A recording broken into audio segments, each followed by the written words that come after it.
The Magic Power of Your Mind. How to Unleash Your Hidden Powers. By Walter M. Germain.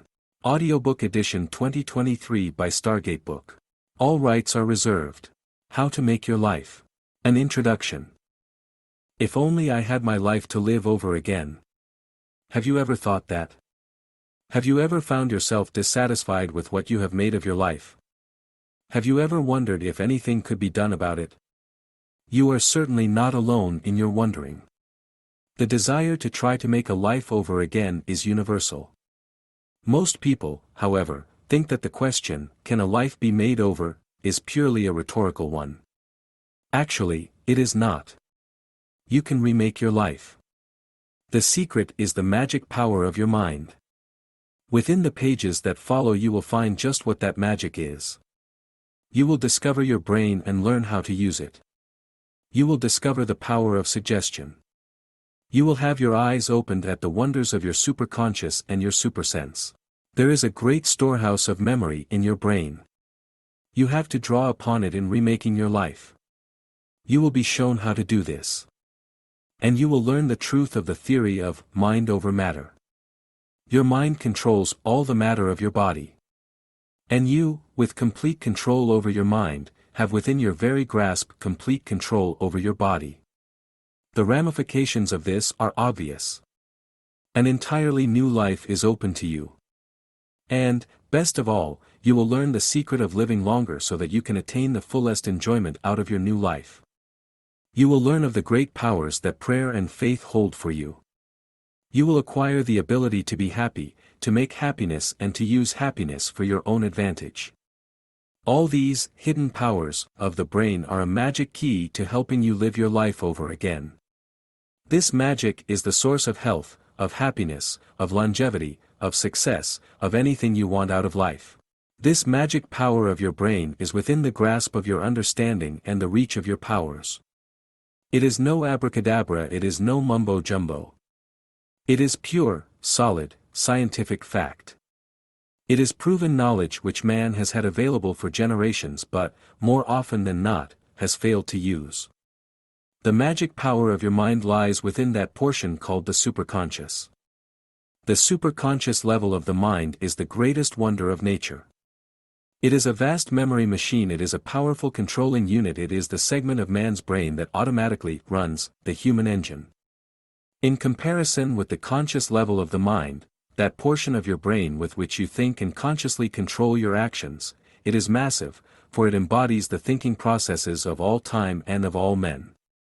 It is a powerful, superior, upper-level, thinking machine. It is above and beyond anything that man has realized heretofore. It is truly the superconscious. The superconscious, the communicator with the collective unconscious, as psychologist Carl Jung termed it, is the possessor of man's hidden power.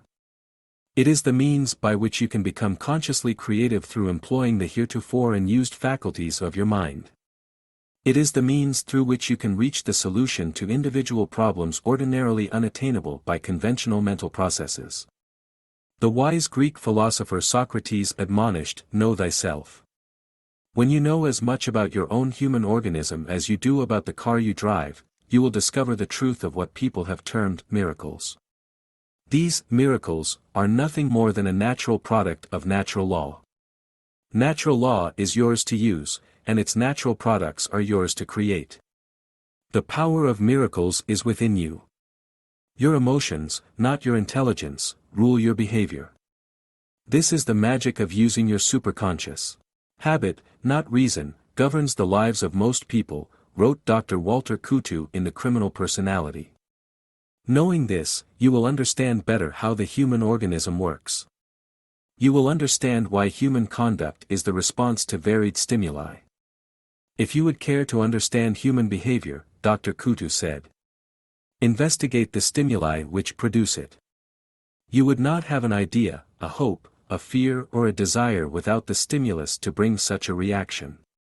You would not get hungry or thirsty or angry, you would not want to go fishing, you would not get an impulse to steal. Nothing is possible unless there is the push, the stimulus. And emotions play the leading role in offering you these stimuli.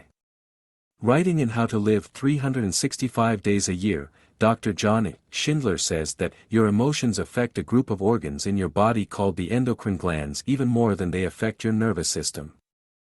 These glands govern and regulate body functions.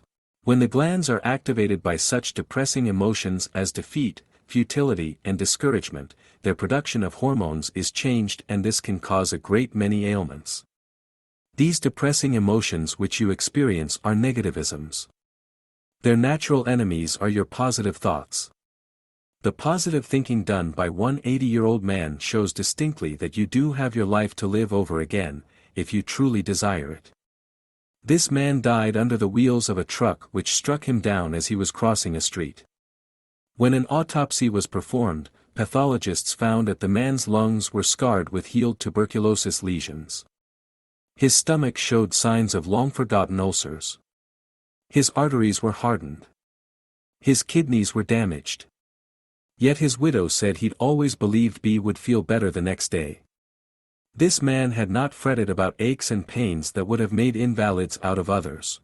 Unpleasant emotions get you down, Dr. Schindler writes. They often can make you sick. Pleasant emotions often can make you well, and keep you well. You must fight fire with fire. You must fight bad emotion with good emotion. Learn the emotion of love. Learn to love God and your fellow man. And above all, know thyself. The means to this knowledge is yours to discover, yours to use, yours to benefit by. It is all in the following pages. Go, then, and learn. Learn of happiness, learn of health, learn of wisdom, learn of power. A positive program to remake your life. Your life is governed by habit. Your habits are governed by you. Read every page of this book with the greatest care. Don't skip a word. Don't fail to absorb an idea. Make your first habit that of reading some portion of this volume every day until you form positive habits that will work for you. Chapter 1. The Magic in Your Mind. Man is the most miraculous of all the living things on this earth. Yet despite this undeniable fact, you have powers within you that you have not utilized. You have within you the power to do anything you desire. You have the power to change your life so that you can accomplish all the things you want of it. You are the owner of a power that, when you begin to use it, will open up the road to happiness and health, to wealth and long life. Yes, you as a member of the human race are a part of that God-given miracle man. While all other living creatures have risen to heights of adaptation to environment in order to survive, your ancestors outstripped this mode of living. Man has conquered his environment. More than that, man has continued to seek conquests as he discovers and utilizes the mysteries of life. You can make these discoveries and utilize these powers. These are powers which are vast, far vaster than you realize at this moment. And before you are through reading these pages you will see how great they are and how easily they are to be tapped for your advantage. So miraculous is this thing called man that, despite his great development as we have been able to trace it in history, he has hardly scratched the surface of his own abilities. Were we to draw a picture of comparison, it might be fair to say that man has penetrated no deeper into himself than the depth of his own skin. Beneath, and yet to come, lie many things: the flesh, the bones, and, finally the heart of the matter. The miracle that is man is no less a miracle than that of the mysterious setting in which he is found, the universe. The resources that man possesses are as untapped as the unknown resources of the universe. Don't let the picture get out of hand. When you think of the resources of the universe, you conjure up a picture of things far beyond the ability of man's powers so far. But the resources of man are near at hand. They are within himself. That self is you. Your resources are yours alone to utilize. Yet you probably have done nothing even to investigate what potential you possess. And this potential is so great that once you start to use it, there are no limits to what you can do. You have a golden gift. You use it every day, but you do nothing with it. Does that sound impossible? Well, take, for example, a child with a pencil. Each day the child takes up his pencil and scribbles. He cannot write, he cannot compute, he cannot draw. So, while he uses the pencil every day, he actually does nothing with it. What, then, is your golden gift whose powers you use so casually? Your golden gift is your brain. In your brain lies the power to make use of all your untapped resources. And your golden gift is more golden and more of a gift than that. Your brain not only supplies the power to use your potentialities, it also holds all the resources you possess. Your golden gift, your brain, your mind, is the most vital of all your possessions. It is your greatest asset. What the chapters that follow will show you is how to use this golden gift. You can use your mind and you can bring forth great powers from it. Your golden gift can bring you longer life, better health, greater wealth, increased happiness, more vitality. In short, your brain gives you the power to control all the essential aspects of a full life and full living. Before you jump into learning the secrets of using the golden gift, let us look back a great many centuries in a few short moments. You have to understand the meaning of this power. You have to study just what man is and what his mind is. You have to discover where man comes from, and why he has a mind. There are many theories regarding man's beginning. But to realize that man, of all the living things on earth, has the power of mind makes it plain that man is the work of some great creative force. His beginnings were purposive. And the greatest challenge that faces man, the challenge you will take up as you progress from chapter to chapter in this book, is to discover what that purpose is and utilize the power of that discovery. The theory of man's beginnings varies according to who tells it. Scientists trace this planet to its earliest days, each arriving at his own theory of how the universe we know came about. When it comes to the beginnings of life on our planet, however, most are agreed that the first faint stirring of life was a somewhat jelly-like organic mass which floated on the waters of the sea. Those who take the Bible literally are faced with less of an enigma than the scientists. For them the issue is final. The opening words of the Old Testament relieve them of any uncertainty. In the beginning God created the heaven and the earth. Thereby was God's thought transmuted into fact. The fundamentalist belief may not help us to understand ourselves as well as the scientific theory of the evolvement of man. But, in any case, man's evolution is part of an infinite plan in which man either progresses or regresses by his own efforts, both individually and collectively. What matter if we believe that man's start was millions of years ago in the development of a single organic cell in the ocean, or that he sprang full-grown from the mind of the Creator in some Garden of Eden? Each theory recognizes the prime cause, a creator. Each theory hinges on the fact that some power brought to this earth the first germ of life. The creation of this miracle is no less wonderful regardless of the belief whether it started in some lowly form of plant life and developed through countless ages to the highest product of today's civilization, or if the whole were created within 6 days.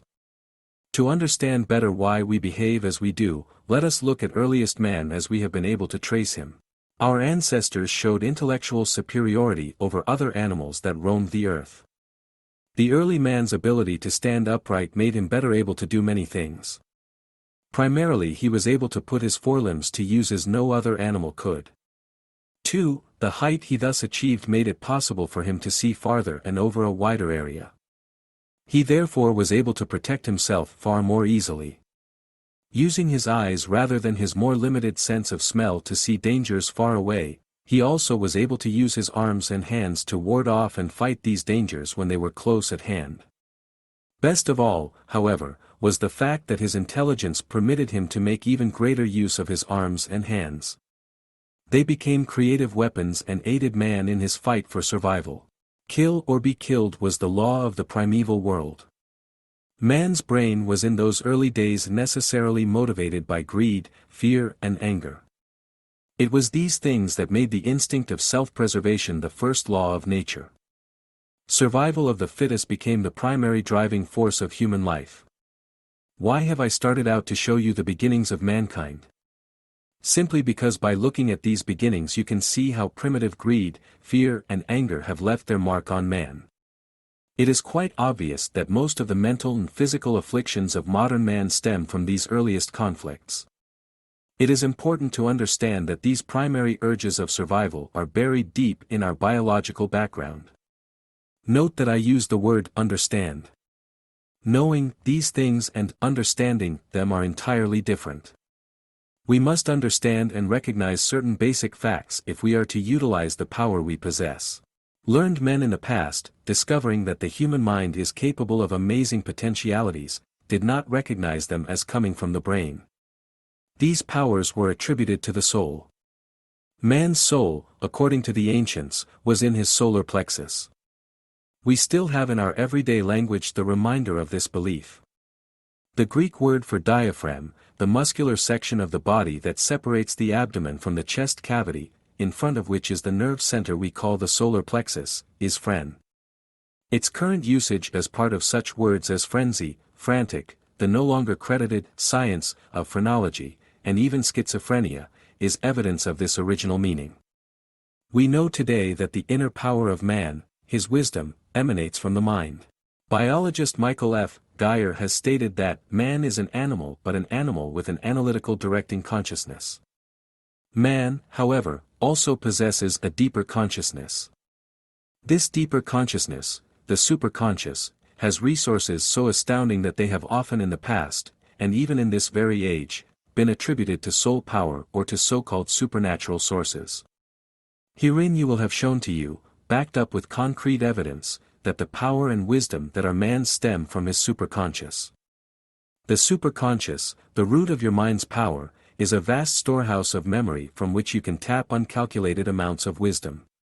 It is the storehouse of what psychiatrist Carl Jung calls the collective unconscious, the sum total of all man's knowledge, wisdom and power since his creation. It is a storehouse you can easily enter. It is a storehouse of treasures you have the ability to use. It is a storehouse whose contents will give you the power to do. Psychology, the science of mind, deals chiefly with the conscious mind, the so-called objective or analytical mind. But psychology sheds little light on the complexity of human impulses. It tells little about the perplexities that are the impulses, the emotions, and the feelings of the human.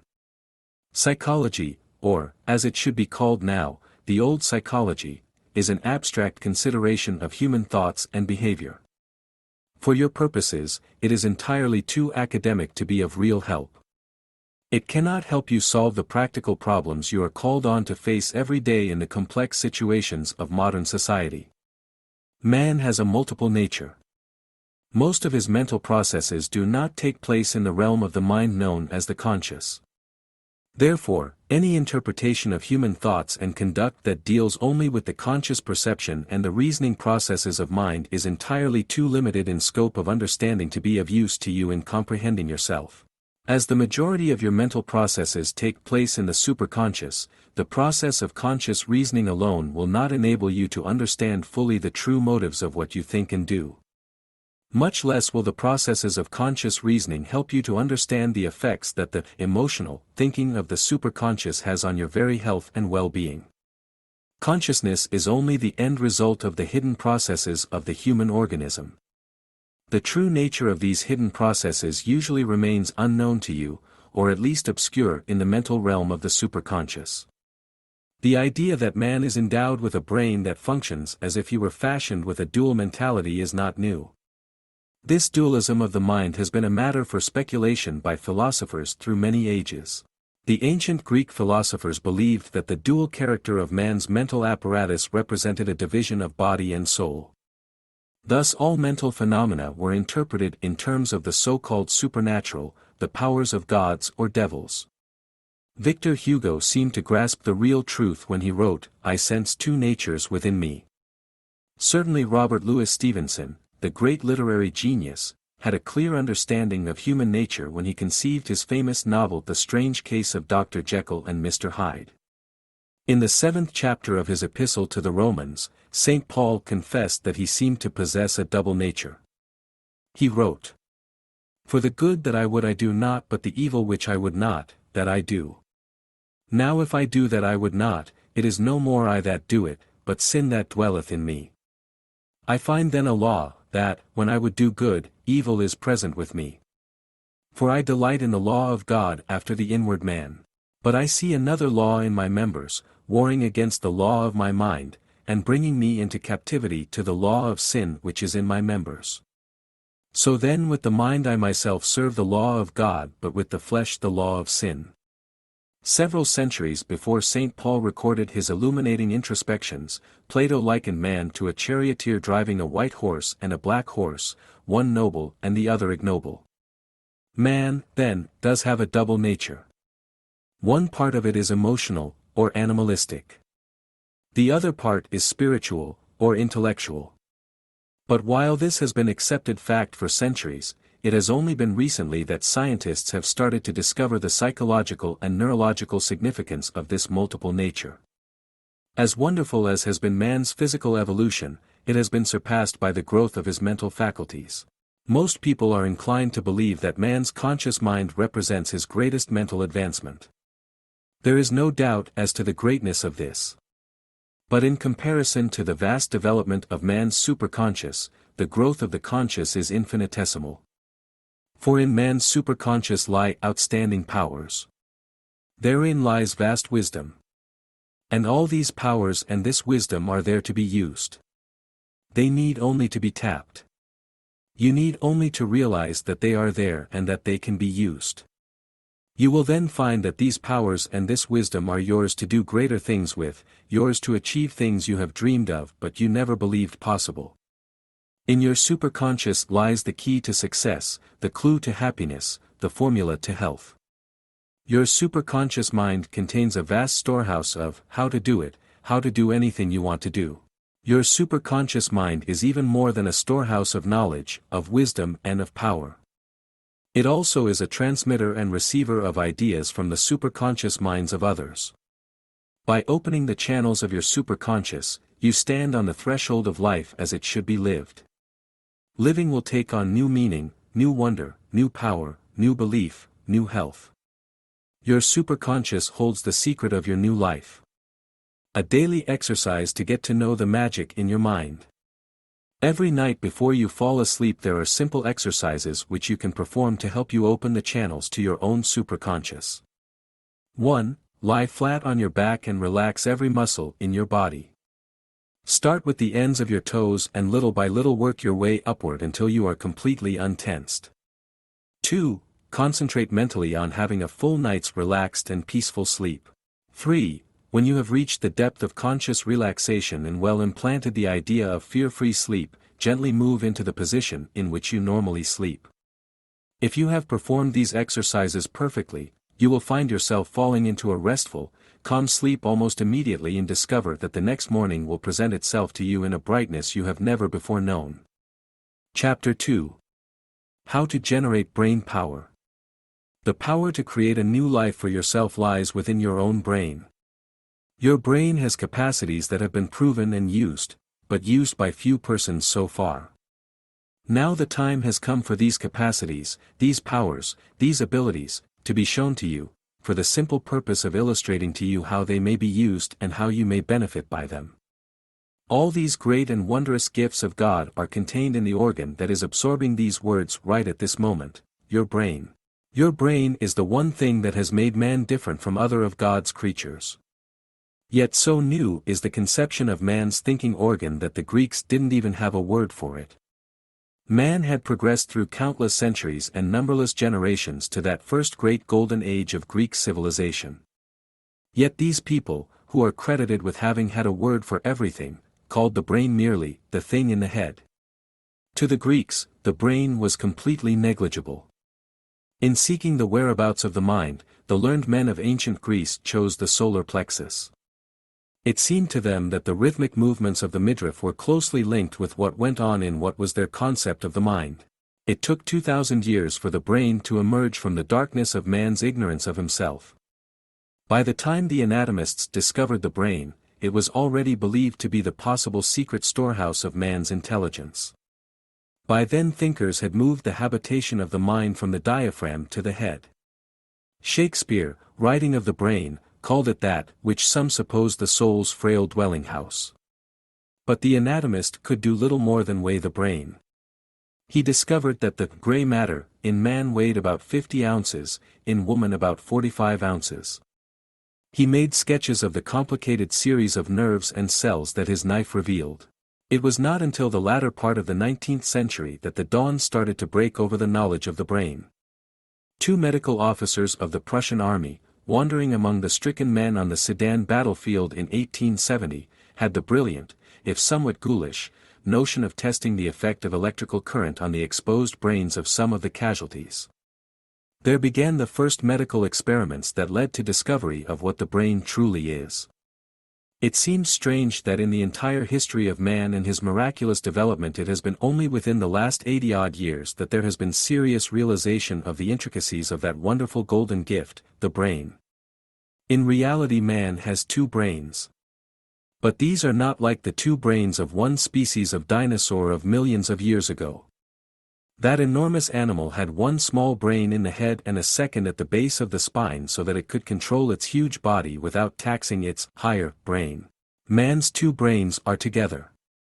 The second is but a development of the first. As man has grown emotionally, as he has learned to reason and to think, so he has developed a newer section of the brain. It is man's brain, the wonderful, enchanted loom, that has made him rise above the other species. This, enchanted loom, which helps him spin his imagination has given man the ability to reason. Without it, he would be no better off than the lion, the elephant, or the monkey. Without it he could have progressed no farther than his simian relative, the ape. Man's imagination, the product of his newer brain, has enabled him to think out things before he does them. Therefore, if he is in error, he need not actually commit the error. He can discard that process before making the error and utilize his brain, his imagination, to try another means of solving the problem. While the animal's power of thinking is limited to, I sense, therefore I am, man can deduce. His reasoning makes him the master of his surroundings. He can expand thinking to, I know, therefore I am. Man knows, because he has a brain to utilize. He is not dependent on his senses purely. He takes what his senses convey to him and weighs them with reason. The result is knowledge and, eventually, understanding. Like the animals around him, man has his original brain, the racially older instinctive and emotional brain. Man's difference, his golden gift, is his newer thinking and reasoning brain. The basal ganglia make up the older forebrain. The cerebral cortex and the middle portion make up the newer forebrain. In the middle section of the basal ganglia is found the thalamus. This controls the involuntary functions of the body through the medium of the autonomic or sympathetic nervous system. The cerebral cortex controls the voluntary actions of the body by means of the frontal lobes and the motor, or cerebrospinal, nervous system. The process called thinking is one which involves both sections of the brain and both sets of nervous systems. But your thinking is divided into two sections. You are most familiar with conscious thought. This is the thinking you do in everyday life. This is the thinking you are utilizing now as you read this. It is purely surface thought. It is basic thought. You have, however, a power that is easily utilized in your thinking. Yet it is one which few people know about and fewer bother to develop. This is thinking on the superconscious level. Superconscious thinking is the key to the development of the golden gift of the brain. In the superconscious mind lie powers that will be unfolded for you as you read further in this book. They are powers which require no special learning to develop. They require no special key to use. They require no special payment for the profits you will reap. The superconscious mind is your silent partner in achieving the greatest, and up to now only dreamed of, successes in life. The average man has little concept of the tremendous power that lies beyond the level of the brain's consciousness. By learning to use this potential correctly you can place at your disposal an abundance of energy you little realized existed in yourself. You can give yourself great new mental powers, the real purpose of the golden gift. And you can bring about for yourself a completely new concept of living a way of happier and longer life. To say that you do not use the superconscious now is not a fair statement. You do, but so lightly as to leave it lying much as a rich field that is not seeded for crops. All your conscious thoughts and actions are produced by the combined reactions of the dual mental apparatus and the double nervous system to those things that affect your senses. That is to say, you react to what you see, hear, smell, taste, and touch. But, as was pointed out before, this is just the same as what happens to an animal. It senses, and bases its thinking on the sensations.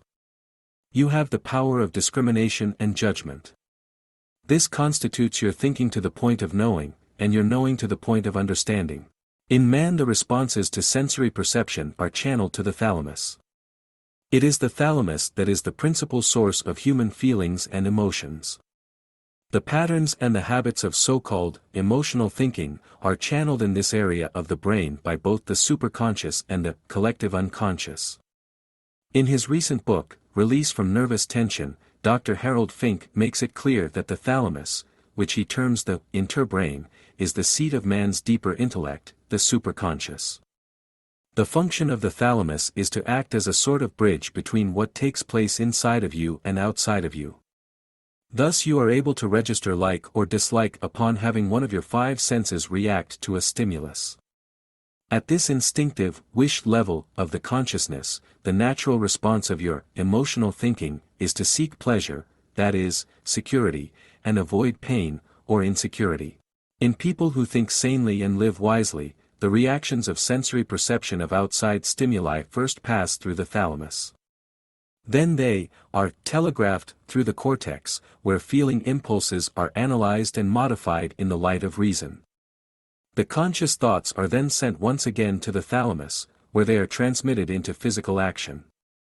Sometimes one's emotional thinking is dominated by negative attitudes of feeling.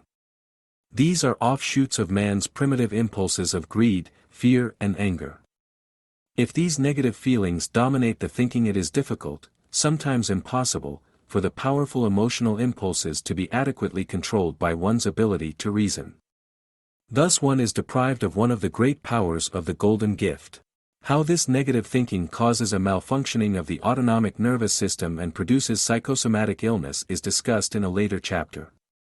You will also be shown how positive attitudes of feeling are responsible for producing good health and peace of mind. This is accomplished by the harmonious functioning of the human organism.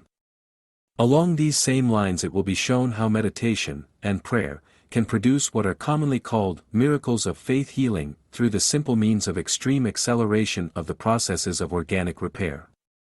One of the greatest examples of the everyday use of the superconscious is in your judgment of people and things.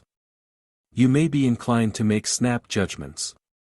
More often than not, these judgments are correct. What is the basis of this perception within you? Are you consciously so perceptive? Obviously not, for if asked, or if you seek to determine for yourself what you based your opinion on, you seldom can say, "I just felt it, that's all," is a common answer to such a question. What does play a part in this system of judgment, however, is the superconscious level of the mind. You react consciously to a person upon meeting him. Similarly, you react to a situation. These reactions are filed in the brain, and from its deepest depths the pattern of opinion is formed, based on these conscious reactions. This pattern is flashed to the conscious mind and you have formed an opinion. Few people suspect that the superconscious is the storehouse from which they draw these judgments. It has been the development of our cultural reasoning, as Frederick Pierce points out, that has hidden from us the fact we do use the superconscious in our thinking. The quicker you are to realize that you can probe beyond the boundaries of the conscious, and allow yourself to do so, the sooner will you be starting to use fully the power that you have hidden within you. Biologists have pointed out that while reason, the power to think consciously, has been responsible for man's attainment of mastery over his destiny, man is primarily not a rational being. Man relies on reason only where its usefulness is forcibly and immediately brought home to him. The rest of the time man relies on what is termed instinct. That is, he depends for his reactions upon what his innate self knows. What the superconscious has learned over the countless years of man's development determines the driving power that enables him to do what he does do, whether it is good or bad. Man's innate nature is the end product of numberless years of collective environmental experience. This experience is as much a part of man's heredity as his biological constitution. As far as can be determined, in using the processes of the superconscious, man is using the oldest part of his brain from the point of view of usage. The thalamus was the dominant part of the brain in the species for unknown generations before humans were obliged to reason in order to exist and progress. During the many centuries of uncivilized existence in which man's principal business was to keep alive amid the dangers lurking all around him, the thalamus acquired all the feeling guidance of wild animals. In other words, the thalamus acquired the traits of animal instincts or just plain instinct. The daily association and competition with other humans and animals in a continual struggle for existence was responsible for the development of the instinct of survival in human self-preservation and sex. The things that early man needed, or desired, he took. This frequently involved mortal combat. Primitive life made man an instinctively predatory creature with strong human impulses to satisfy the inherent desires and appetites of his primitive nature by fair means or foul. When primitive instincts of self and sex cause negative emotions, such as anger, fear, lust and the like, to dominate the reasoning mind, these superconscious attitudes of feeling motivate the human conduct called misbehavior. This is what C. Judson Herrick, the famed neurologist, called thalamic dominance. It is a state of mental disorder in which one's feelings usurp one's sense of reason. Human aberrations and psychosomatic ills, which, it will be shown to you later, frequently culminate in some form of degenerative disease, usually are the end products of thalamic dominance, the cause of negative, emotional thinking. But that is only one side of the story of human nature. Biologists see the picture in the perspective of man's baser nature. They overlook the primary reason why man's early ancestors gradually learned to walk on 2 feet when they descended from the trees, while the species known as monkey continued to use all 4 limbs. In this you see the guiding hand of a great creative force, the evolution of spirituality. The potential good in man's nature is vastly greater than most people suspect. There has been plenty of evidence of unsuspected power and wisdom. The life of Jesus Christ is the best example. But, because of man's basic incredulity, unusual manifestations such as intuition and the extraordinary ability to be able to effect cures in oneself or others have generally been attributed to power of soul or supernatural sources. Yet the answer is an obvious one: man's evolution is a threefold one. As well as a physical and intellectual growth, there is also a spiritual growth. The spirit manifests itself through man's deeper consciousness, his superconscious, the power of the golden gift. There are countless cases that bear out the powers of the superconscious. Within the covers of this book will be submitted as many cases as space permits to convince, with actual evidence, the unbiased reader that the superconscious mind does possess ample powers to bring renewed health, longer life, greater happiness, and new successes. You have already been shown that the interaction of thalamic, feeling, attitudes and reasoning conclusions of the cortex produces finished thoughts, words and actions. The interaction of the dual mentality can produce 3 conditions: normal, abnormal and extranormal. In the normal state, the human organism functions harmoniously and the individual enjoys peace of mind and a state of good health. In this state of well-being, the mastery of one's own destiny is achieved by the uses of reason only. The abnormal state disrupts harmonious functioning of the human organism and causes imbalance of the body's mechanism. This state usually robs one of peace of mind and causes ill health, as I shall prove in later chapters. The extranormal state is produced by synchronous interaction of positive, feeling, attitudes and reasoning reactions of the cortex. This is a state of mental perfection. In it the individual has the benefit of all the reasoning powers of his conscious mind. This is combined with the emotional force and the perfect memory of the superconscious mind added to the marvelously logical arrangement of its psychic resources. In short, all the elements of intellectual power are in a state of intense and harmonious activity during the extranormal state of the mind. It is this state of mind which produces real genius. It is this state of mind in which the inventiveness of Thomas Edison, Henry Ford, Guglielmo Marconi, George Westinghouse, Albert Einstein and Charles Kettering blossomed. It is this state of mind which has delivered the insight and know-how for almost every great achievement in science, industry, and the arts. It is into this area of thinking that you are going to delve.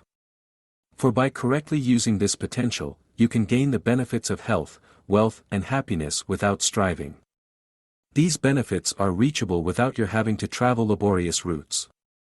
They are yours by simply recognizing the superconscious level of the mind and permitting it to function under the proper conditions. When, through the practice of self-discipline and self-control, you have attained the state of self-mastery, you will then enjoy the benefits of your intellectual and spiritual heritage. Once the biological effects of your physical evolution, that is, your animal nature, have been uprooted by sane thinking and wise living, you will reflect in your thoughts and actions the true way of life, that exemplified by the infinite mind. Keeping in tune with the infinite will lead you to living a life that is useful, purposeful, and rewarding. The superconscious is a veritable genie of the brain that can either be a good servant or a bad one. The superconscious is wise and powerful beyond all the comprehension of the human. It is for this reason that people often refer to this hidden power of the golden gift as soul power. Call it what you will. It is, regardless of what you call it, wisdom and power far beyond the reason of man to comprehend fully except in the light of divine heritage and as an instrument through which the intelligence of the infinite operates. The purpose of the writer is to provide you with sufficient knowledge of the basic mechanism of the great power of the golden gift so that you can use your superconscious as a good servant instead of a bad one. To this end it is essential to establish a working hypothesis. Without such a hypothesis you cannot begin an exact study of the superconscious. In the field of psychological investigation, and more especially in the field of parapsychology, a satisfactory scientific working hypothesis has not yet been formulated that embraces all the psychological phenomena known to mankind these many centuries. It was for this reason that the late Dr. Alexis Carrel, famed for his 33 years of brilliant biological research at the Rockefeller Institute for Medical Research, commented. The importance of intuition in mental life requires an investigation of metaphysic phenomena, and the application of scientific method to the study of telepathy and clairvoyance. For our working hypothesis, then, I will use the findings of the late scientist Dr. Thomson J. Hudson as he outlined it in his book A Scientific Demonstration of the Future Life. Dr. Hudson compiled a great deal of data concerning the mind and its superconscious aspects. In Dr. Hudson's time, however, it was believed that man's apparent dual nature was that of body and soul. And he, naturally, attributed the powers of the superconscious to the soul. It is only the advances of psychiatry in the field of medicine which have shown us the truth that the hidden power of man emanates from his mind, not his soul. While psychiatry has, however, drawn its conclusions from the studies of abnormal psychology, thus presenting the negative side of human nature, my theory is built on human nature's positive side. The positive, or constructive, side is based on the contention that man is essentially good, due to the godliness of his spiritual evolution as manifested in positive, emotional thinking. The conclusions of our working hypothesis concerning the extraordinary powers of the superconscious are based on three things. First, I have utilized the information pertaining to mental phenomena as disclosed by the science of hypnosis. Secondly, I have used the results of Dr. Carrel's study of the so-called miracles of faith healing. Finally, the conclusions are based on my own analysis of personal experiences in telepathy, clairvoyance and clairaudience. These various experiences can be definitely classified in the category of the parapsychological science of extrasensory perception, so designated by Professor J. B. Ryan of Duke University. The 7 propositions of the working hypothesis upon which this study of the superconscious is to be based are: 1. The superconscious is constantly amenable to control by the power of suggestion. 2. The superconscious is incapable of independent reasoning by the processes of induction. 3. The power of the superconscious to reason deductively from given premises to correct conclusions is practically perfect. 4. The superconscious is endowed with a perfect memory. 5. The superconscious has absolute control of the functions and conditions of the body. 6. the superconscious has the power to communicate by means other than the recognized channels of the five senses. 7. The superconscious is capable of intuition and perception of the laws of nature. These 7 propositions will be embellished upon and discussed fully in the chapters to come. How you can recognize these powers of the mind and how they can be put to use for your advantage will be discussed and studied. By understanding and appreciating the 7 points of this working hypothesis, you can set about creating a new life for yourself. These are the 7 major facts that science has discovered and that you will learn in the following chapters.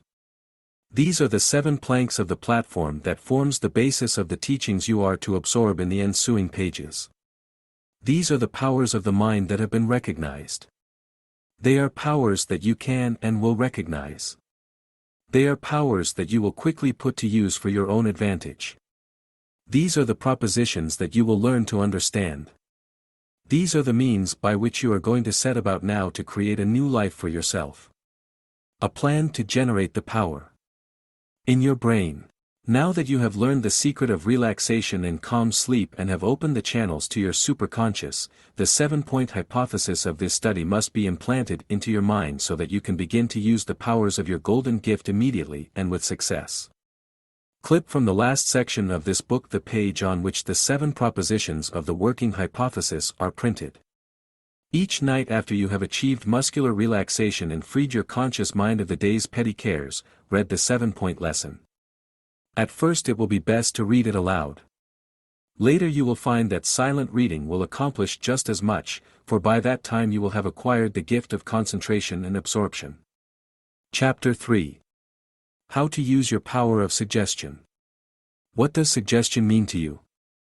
Does it mean something you would like? Or does it mean something you would want? To achieve what you want, you must want enough to achieve. This is the truth you will learn. This is the secret of achieving all the things you have up to now only dreamed about. You will learn to change your conception of suggestion. Suggestion is no longer that passive thing that only touches lightly on those things you would like for yourself. Suggestion now will become the means of getting for yourself all the things you rightly should have. The most important of the 7 propositions of the working hypothesis outlined in the last chapter is the first: the superconscious is constantly amenable to control by the power of suggestion. This is a statement of far-reaching effect. The power of suggestion, the power you will have over your own self, is the greatest of all the powers of the brain. You will learn to realize its full effects and the meaning of the great answer. What is this great answer? It is the faculty of understanding and utilizing for your welfare and for the good of mankind the powers of the golden gift. With the great answer you will understand the causes of most of your mental, physical, and behavior difficulties. But more wonderful still, with the great answer you hold the clue to cure. Before you turn skeptically away and say, "Bosh," think for a moment on the superconscious powers that your mind now has over your body in its everyday workings. Deny, if you can, that, through the control of your superconscious, your body is constantly replenishing for itself those cells that are used up most quickly, the corpuscles of the bloodstream.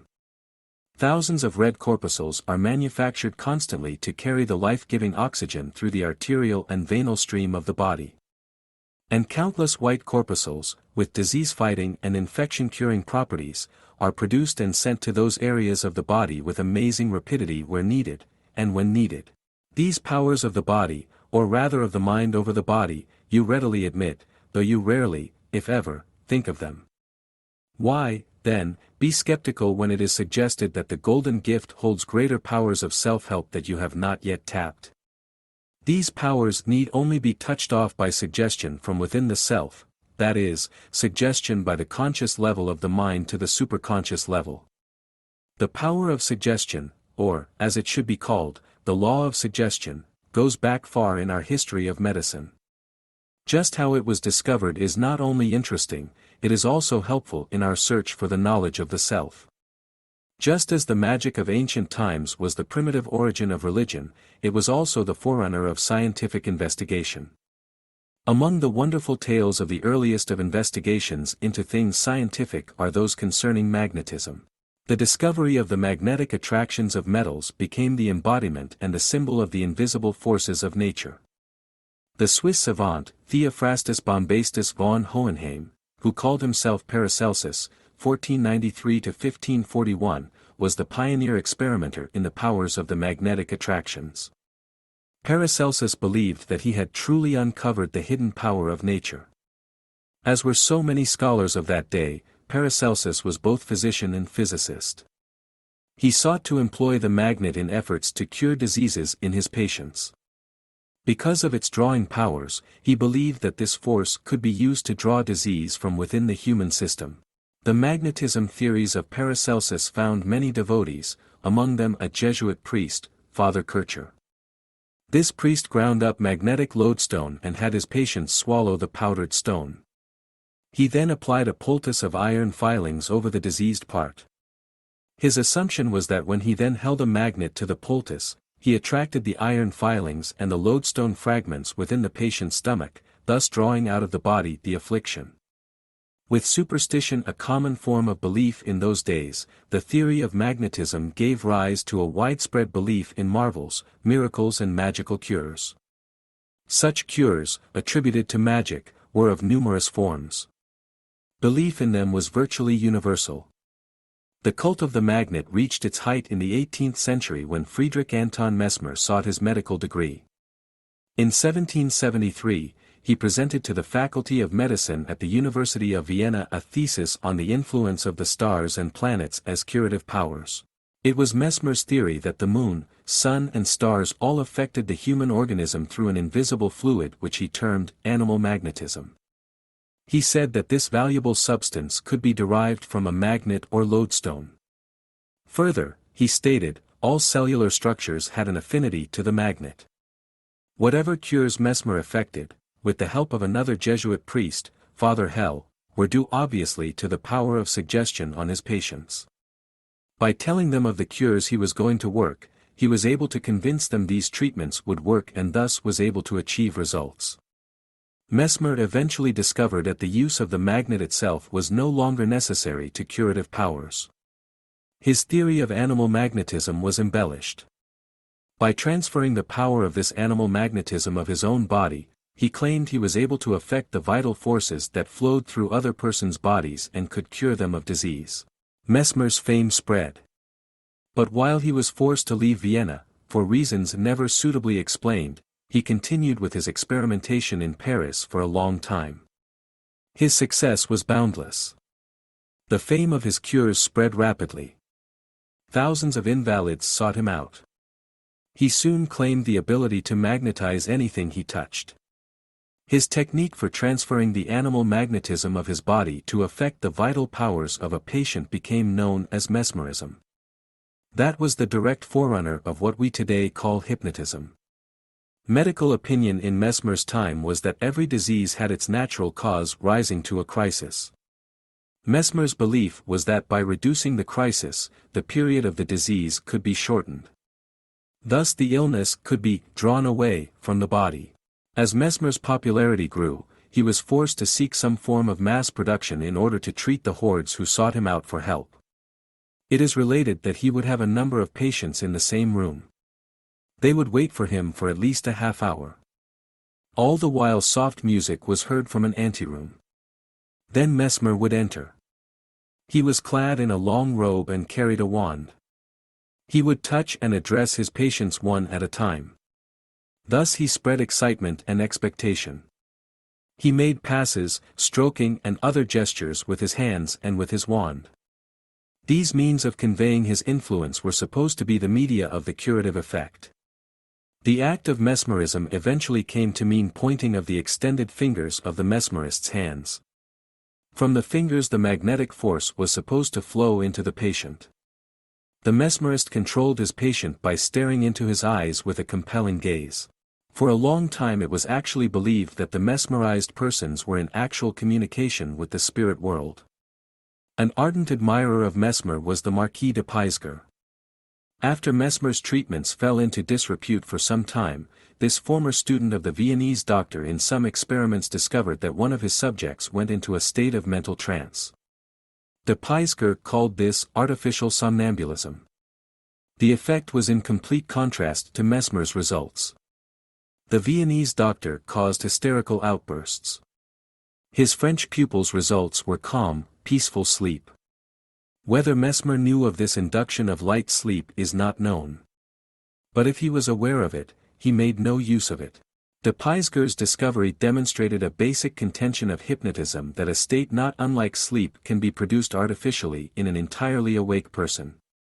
Further, it proved that during this state the thoughts and the actions of the subject are to a great degree subservient to the direction of the practitioner.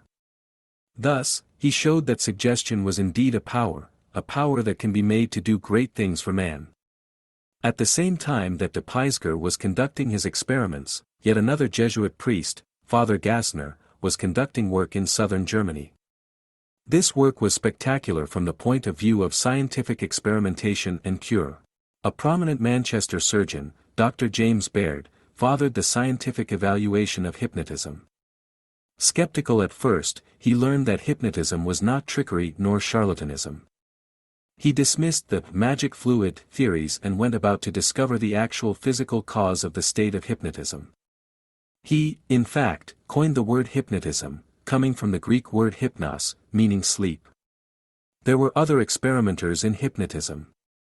But bringing the history of this phenomenon up to the time of Dr. Baird is sufficient to prove that experiment in this field has shown incontrovertibly that man possesses a dualism of mind, the conscious and the superconscious.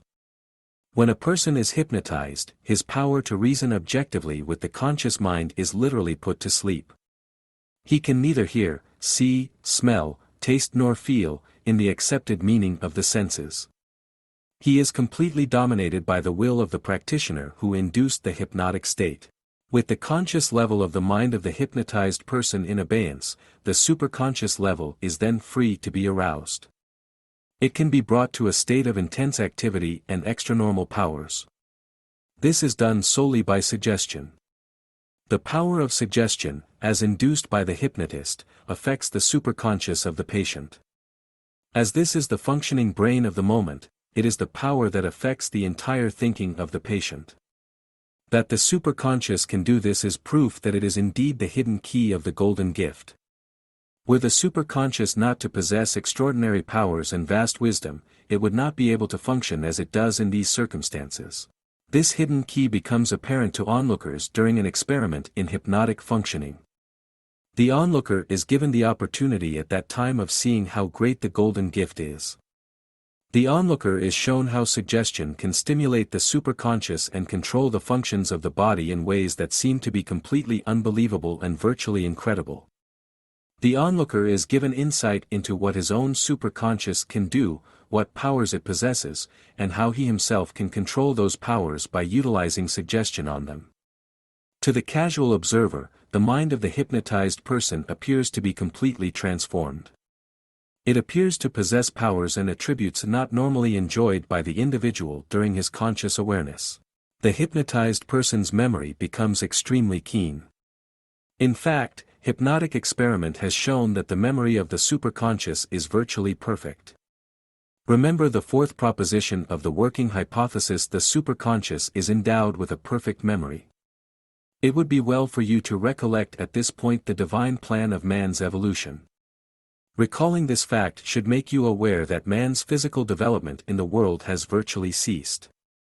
All further development now is in the world of the powers of the brain.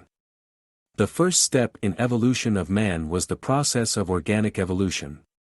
Then came the process of development from the protoplasm through countless stages to the culmination in the wondrous animal that is man. For at least 1,000,000 years or more the dominant aspect of evolution has been in the direction of intellectual and spiritual progress and development. The process of physical development has virtually ceased. Life has progressed in eons past from the lowest form of animal life to that high level that you now know. Now your progress must be almost solely in improvement. It is reasonable to assume, from what you already know, that the attributes of infinite intelligence, the intelligence of the divine plan, are embodied in each one of us. But it is up to you to make proper use of this great power, this golden gift of God. You can take this golden gift and use it in a constructive way. Or you can utilize this power in a destructive way. That decision is one that lies with the conscious mind. But the question of using the powers of the golden gift is answerable only by the great answer: the ability to understand and utilize for your welfare and for the good of mankind the powers of the golden gift. You must utilize the powers of the superconscious for the welfare of mankind, for it is human nature's inexorable law that failure to progress means retrogression.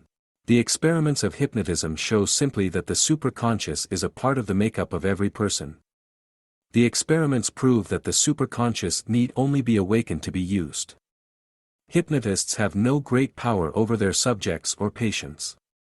They have only the realization and recognition of the superconscious. They have insight into the powers of the golden gift. Hypnotism shows completely how scientifically correct is the first proposition of the hypothesis: the superconscious is constantly amenable to control by the power of suggestion. This power of suggestion is not necessarily one that requires outside influence. It is a power that you can use to influence yourself. Suggestion, or rather self-suggestion, often called autosuggestion, is the key to the lock on the golden gift. What you can have done by your superconscious is limited only by what you want to have done. Through the powers of the superconscious you hold the gift of health, you possess the power of happiness, you own the secret of vitality. Full life and complete living are the priceless possessions you have been endowed with. They are yours to use, if, and when, you want to use them. See how strong suggestion is. When you read a novel, note how the superconscious mind can transport you into a land of imagination and make your conscious self a part of that land of fantasy. Daydreaming is a similar process. But hypnosis is the most dramatic demonstration. In hypnosis, a person accepts as absolute truth every statement made to him by the hypnotist, other than requests to do anything against which the subject has a moral barrier. Thus, if the hypnotized person is told that he is the King of England, he will accept the statement as fact and immediately start behaving with the air of importance and dignity befitting to that station of life. Similarly, a person hypnotized and told that he is someone of lowly station will assume an attitude of such a person. The power of suggestion in respect to the hypnotized subject is so great that a person can be made to believe that he is almost anything animate or inanimate.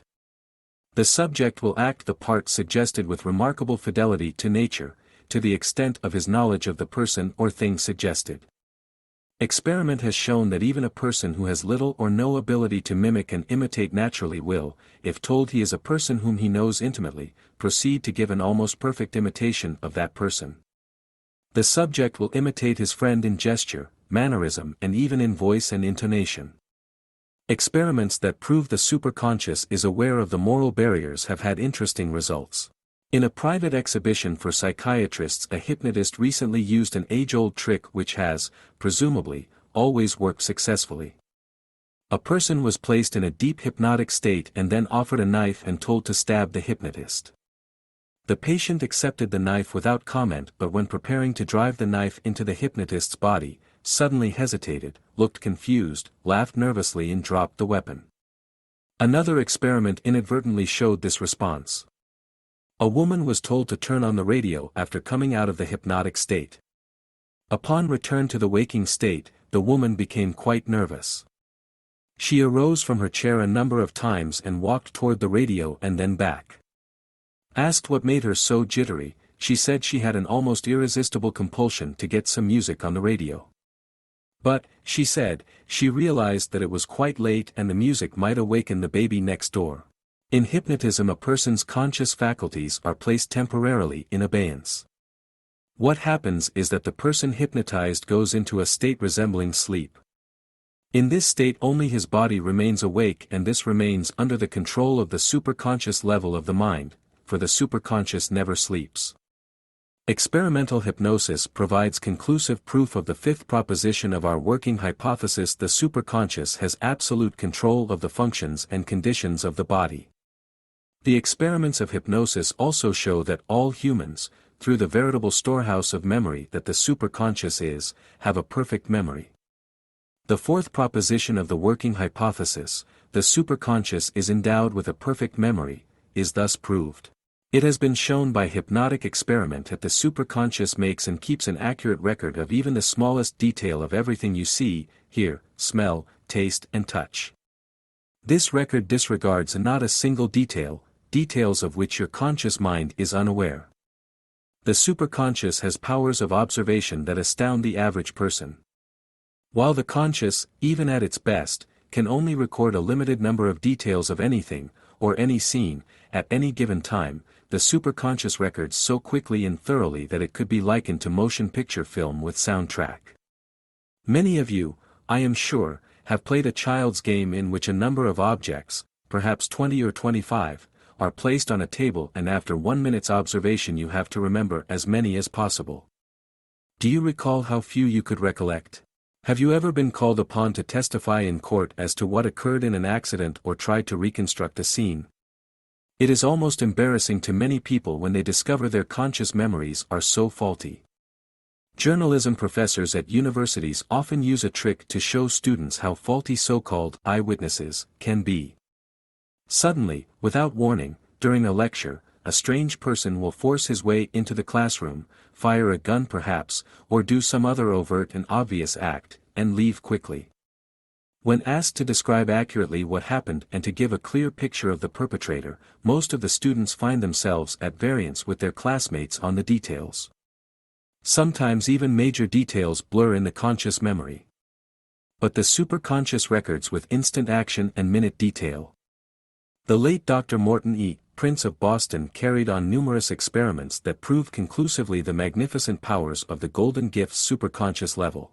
For example, Dr. Prince once gave a young man a newspaper and told him to read a short item near the center of one page. After reading the item several times, the young man was asked to repeat as closely as he could the wording of the item he read. He was able to recall the item with a fair amount of accuracy. Then, under hypnosis, he was asked the same question. Not only was he able to repeat the item word for word, he was able to repeat, word for word, the contents of the entire page. Every single item on that page had impressed itself on the memory of the superconscious. Yet the young man had only read the one item and concentrated on it expecting to have to recall its wording. In another experiment with a young woman, Dr. Prince introduced the woman to a man with whom she conversed for some time. He left the room, and Dr. Prince asked the woman to describe the clothes the man wore.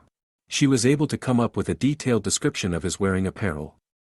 Then under hypnotic spell the same question was asked. Her answer astounded even Dr. Prince, though he was expecting greater detail in her description. This time she went into minute details of his clothing, even describing carefully the stripe in the cloth of the suit he wore.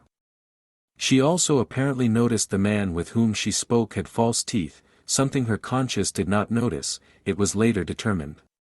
In a third unusual experiment Dr. Prince had a young woman walk past one display window of a large department store. Some time later she was asked what articles had been shown in the window. This she was unable to do. She explained that she had been looking straight ahead when she passed the window and had only caught a slight glimpse of it out of the corner of her eye.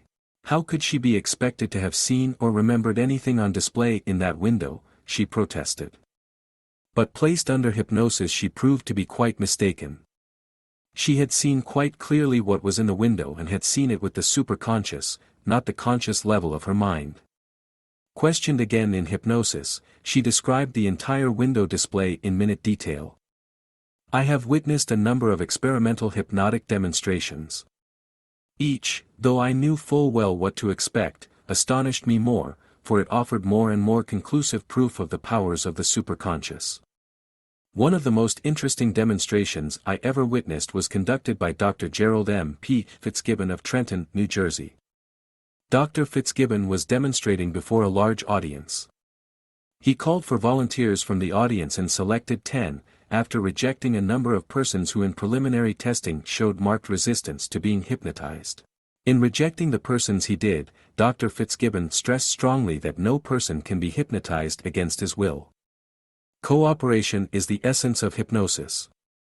Complete willingness is necessary with the understanding by the subject that there are no harmful after-effects of the hypnosis, either mental or physical. Dr. Fitzgibbon went so far as to point out that each person hypnotized would benefit physically, mentally, and morally from the experience through post-hypnotic suggestion in which the superconscious would direct the body to some beneficial doing. The 10 subjects were asked to seat themselves on the stage and fix their attention on the bright lights overhead. Dr. Fitzgibbon then walked back and forth behind the row of chairs in which the subjects were seated and said in a monotone, "You are going to sleep. Relax and sleep." As he continued to intone these remarks in a level, unchanging voice, it was apparent within a very few minutes that the 9 men and the 1 woman on the platform had gone into a hypnotic sleep.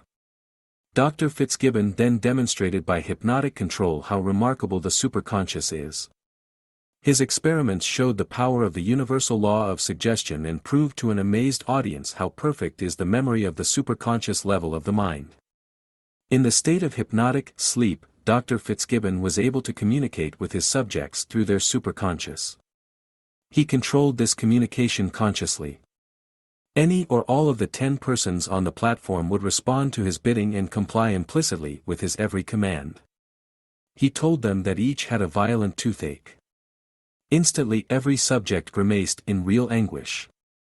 Several held their hands to their faces as if to ease the agonizing pain.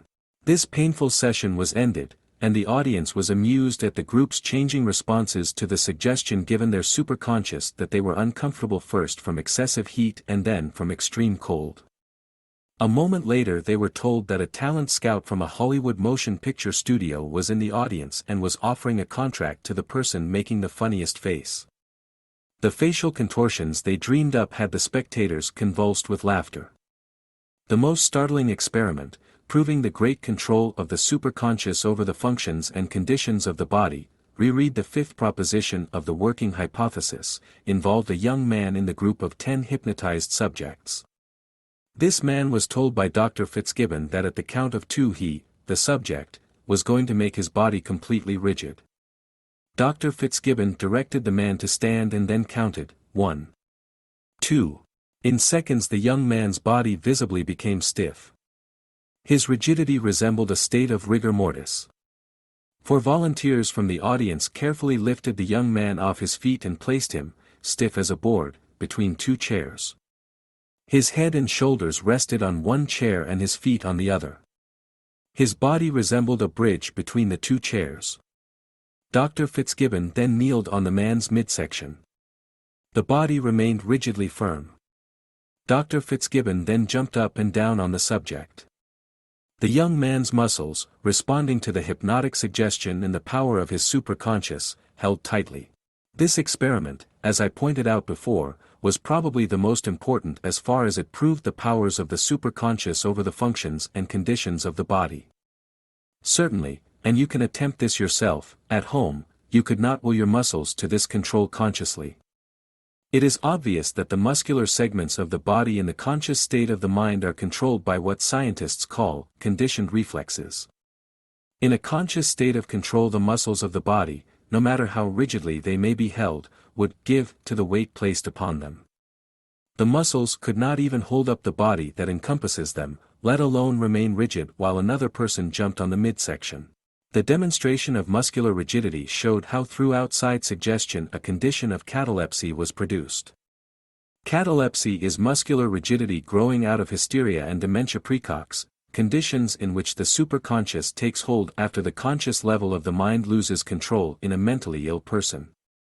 By artificially producing a cataleptic state, Dr. Fitzgibbon proved the power of the superconscious and the truth of the working hypothesis. 5th proposition: the superconscious has absolute control of the functions and conditions of the body. This proposition will be further expounded in Chapter 6, Your Mind Can Control Matter. There I shall tell you how the superconscious powers can be either constructive or destructive and how to overcome fear. Dr. Fitzgibbon's next experiment on that stage disclosed the truth of the 4th proposition of the working hypothesis: the superconscious is endowed with a perfect memory. The hypnotist selected a man of about 40 from among the subjects on the stage. The man's head was nodding in his state of hypnotic sleep. Dr. Fitzgibbon directed him. "Tell me the name of the city and the street address where you lived when you were 10 years old." The man promptly gave a street and house number in Buffalo, New York. "Where were you on the 4th of July when you were 10? Dr. Fitzgibbon then asked the man. "In Niagara Falls," came the reply.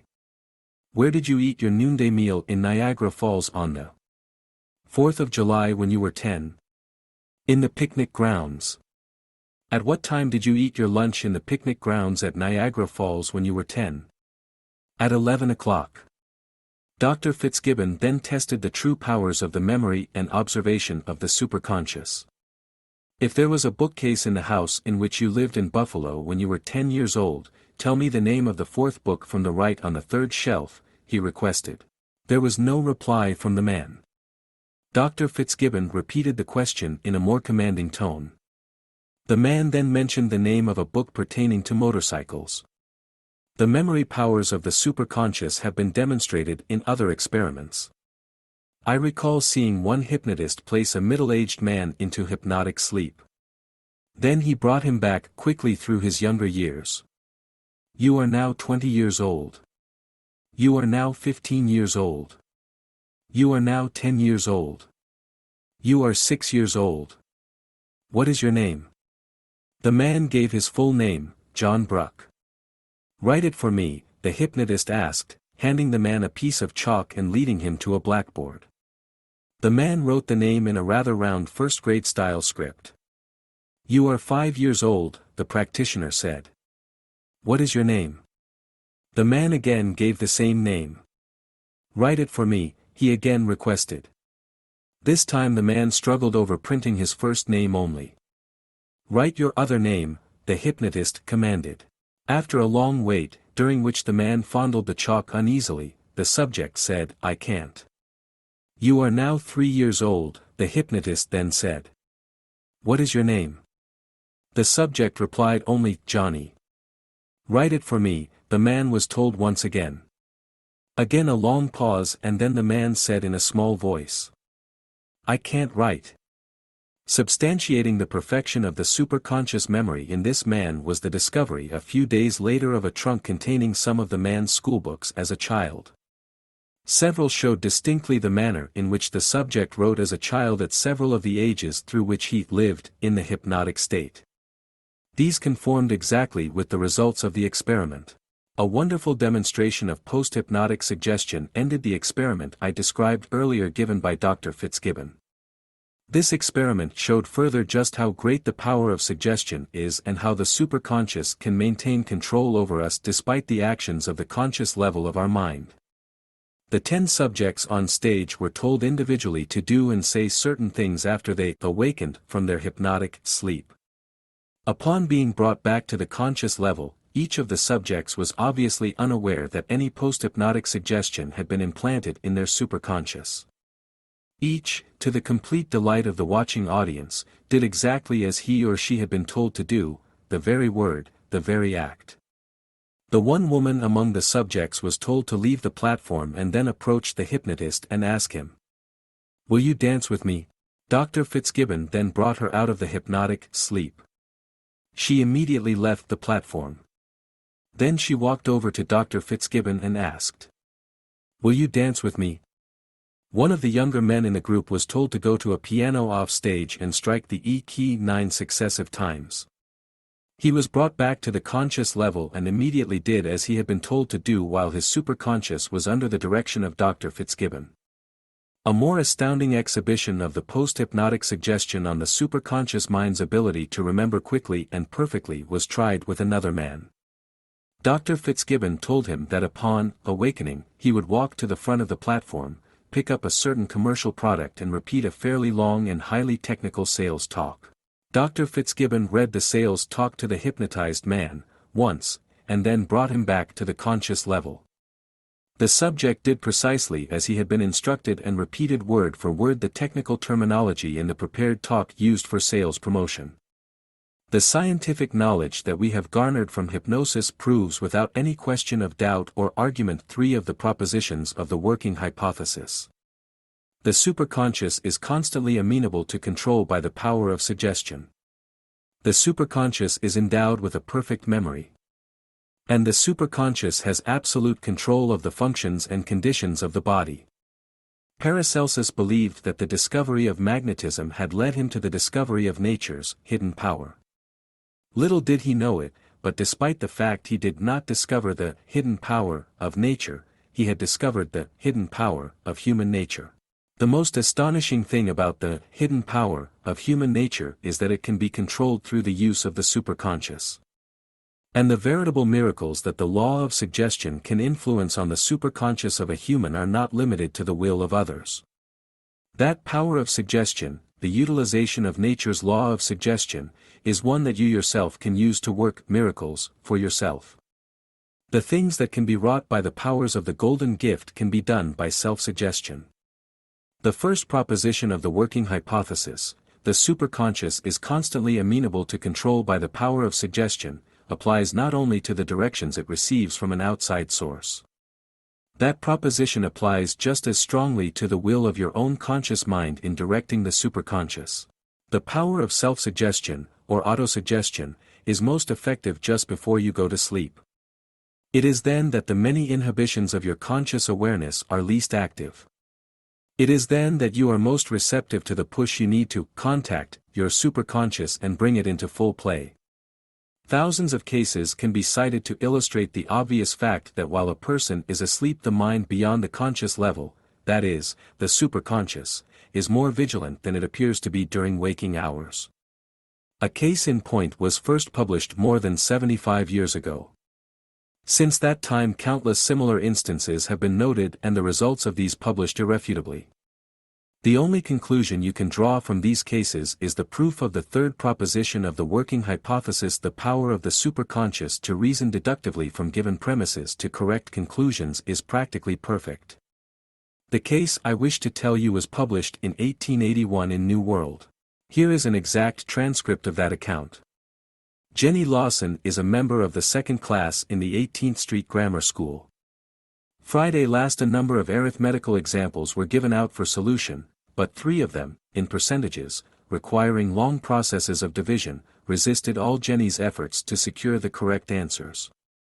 This circumstance seemed to distress the child, and after working through them again and again without success, she went home determined by persistent effort to find out where her error was, and she continued to strive until long after the rest of the family had retired.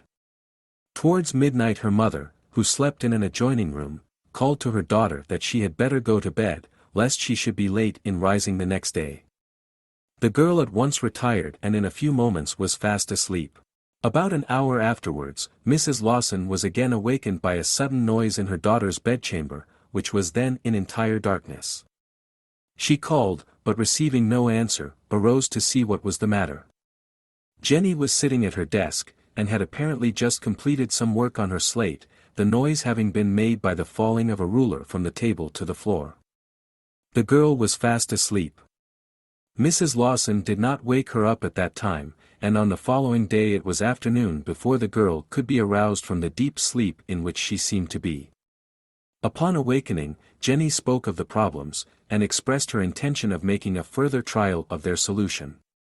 Upon getting the slate, she found them completely solved in her own hand, each line neatly ruled, and the figuring without the slightest error. At this she was greatly surprised.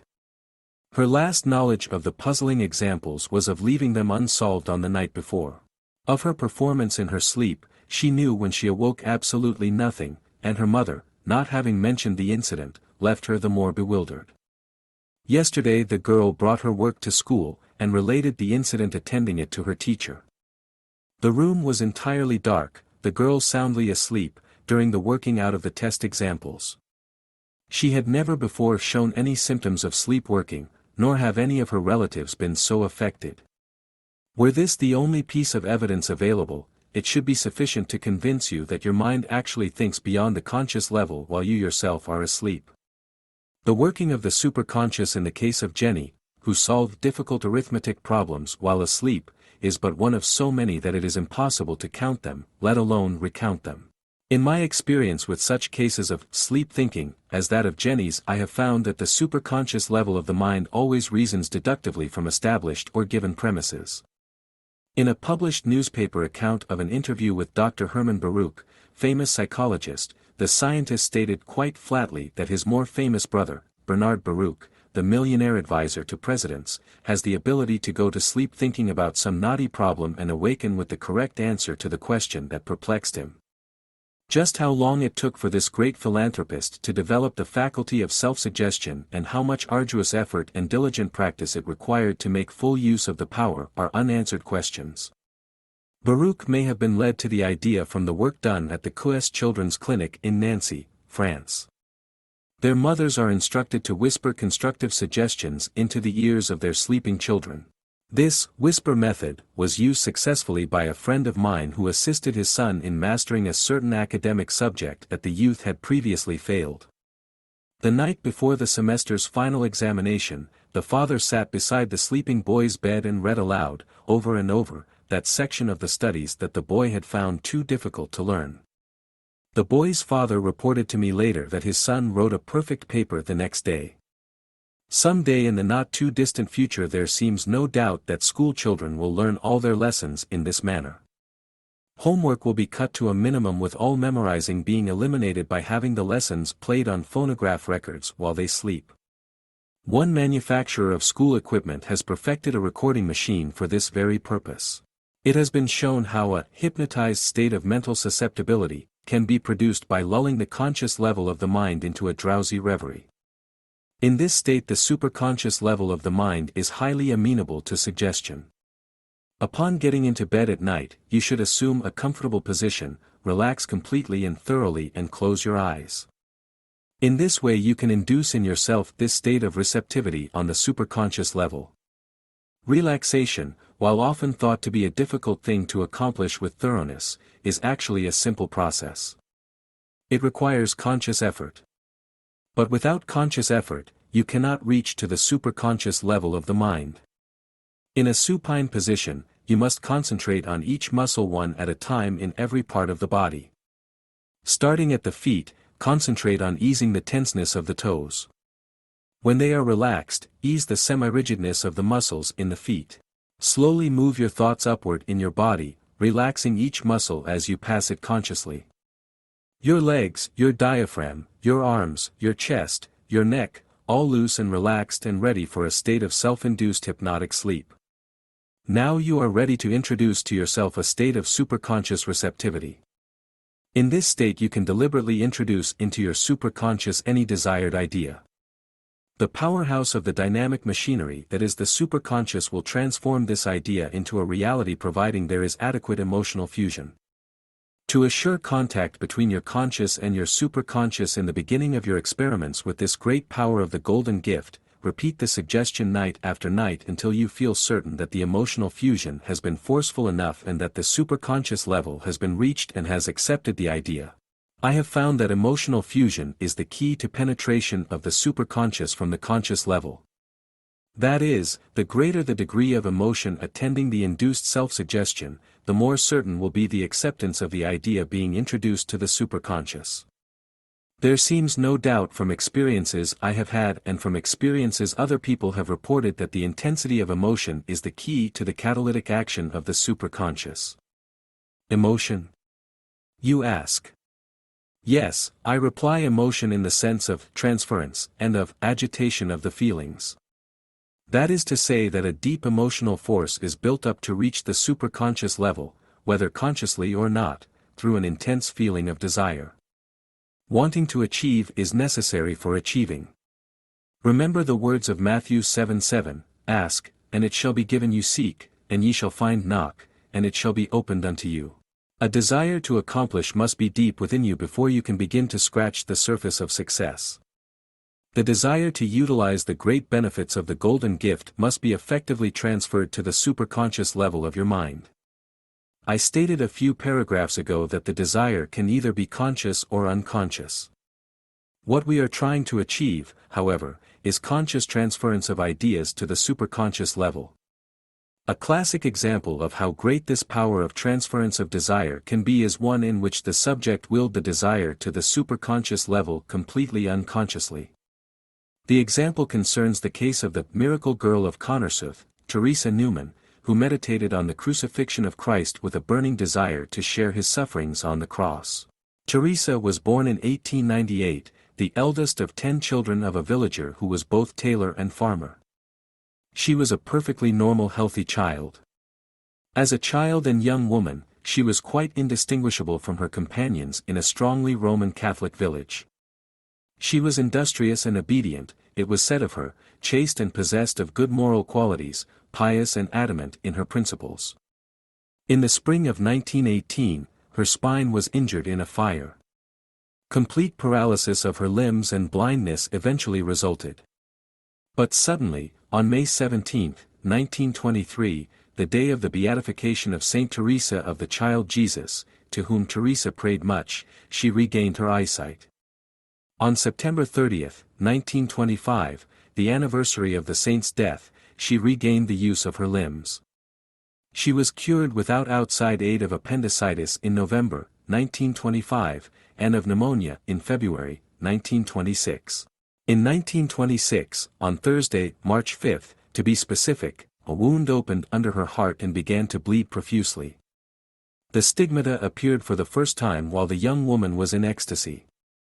From that time on she suffered, on different occasions, every agony that it is recounted befell Christ from the time he started his passion until he died on the cross. The marks of nails appeared on her hands and feet. The imprint of a crown of thorns showed on her forehead. Her eyes bled. The following Sunday the stigmata started to shrink. But on the next Wednesday they became gradually more and more pronounced.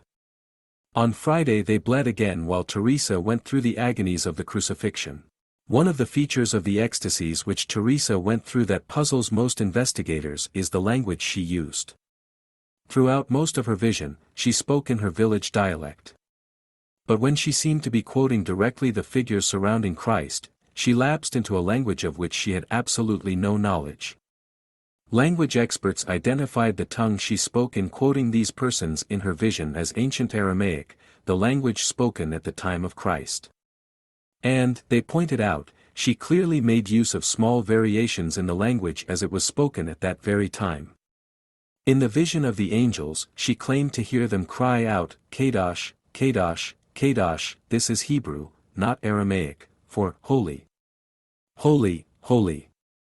She claimed to hear the apostles shout when Judas betrayed Christ, a sword-down devil of a fellow thief. Thief. A sword-down devil of a fellow. This she kept on repeating in a combination of the Aramaic and ancient Greek languages.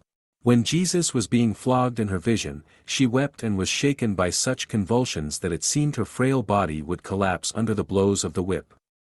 When not in ecstasy, Teresa appeared to be perfectly normal mentally. She was not in the least a psychotic personality, as all who met her testify. Her health was of the best. It appears that there is no great difference between natural sleep and that state of sleep produced by suggestion, which is most often called a trance. In the trance state, the conscious level of the mind becomes as fully inactive as it does in natural sleep.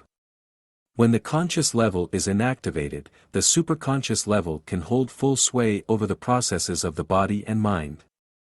This scientific explanation of the miracle of the stigmata is in no way intended to detract from the power of God and the sanctity of Teresa Newman.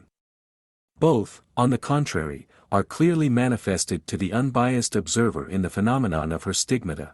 Nor do I intend to cast any reflection on the cloistered groups of devout women called stigmatists.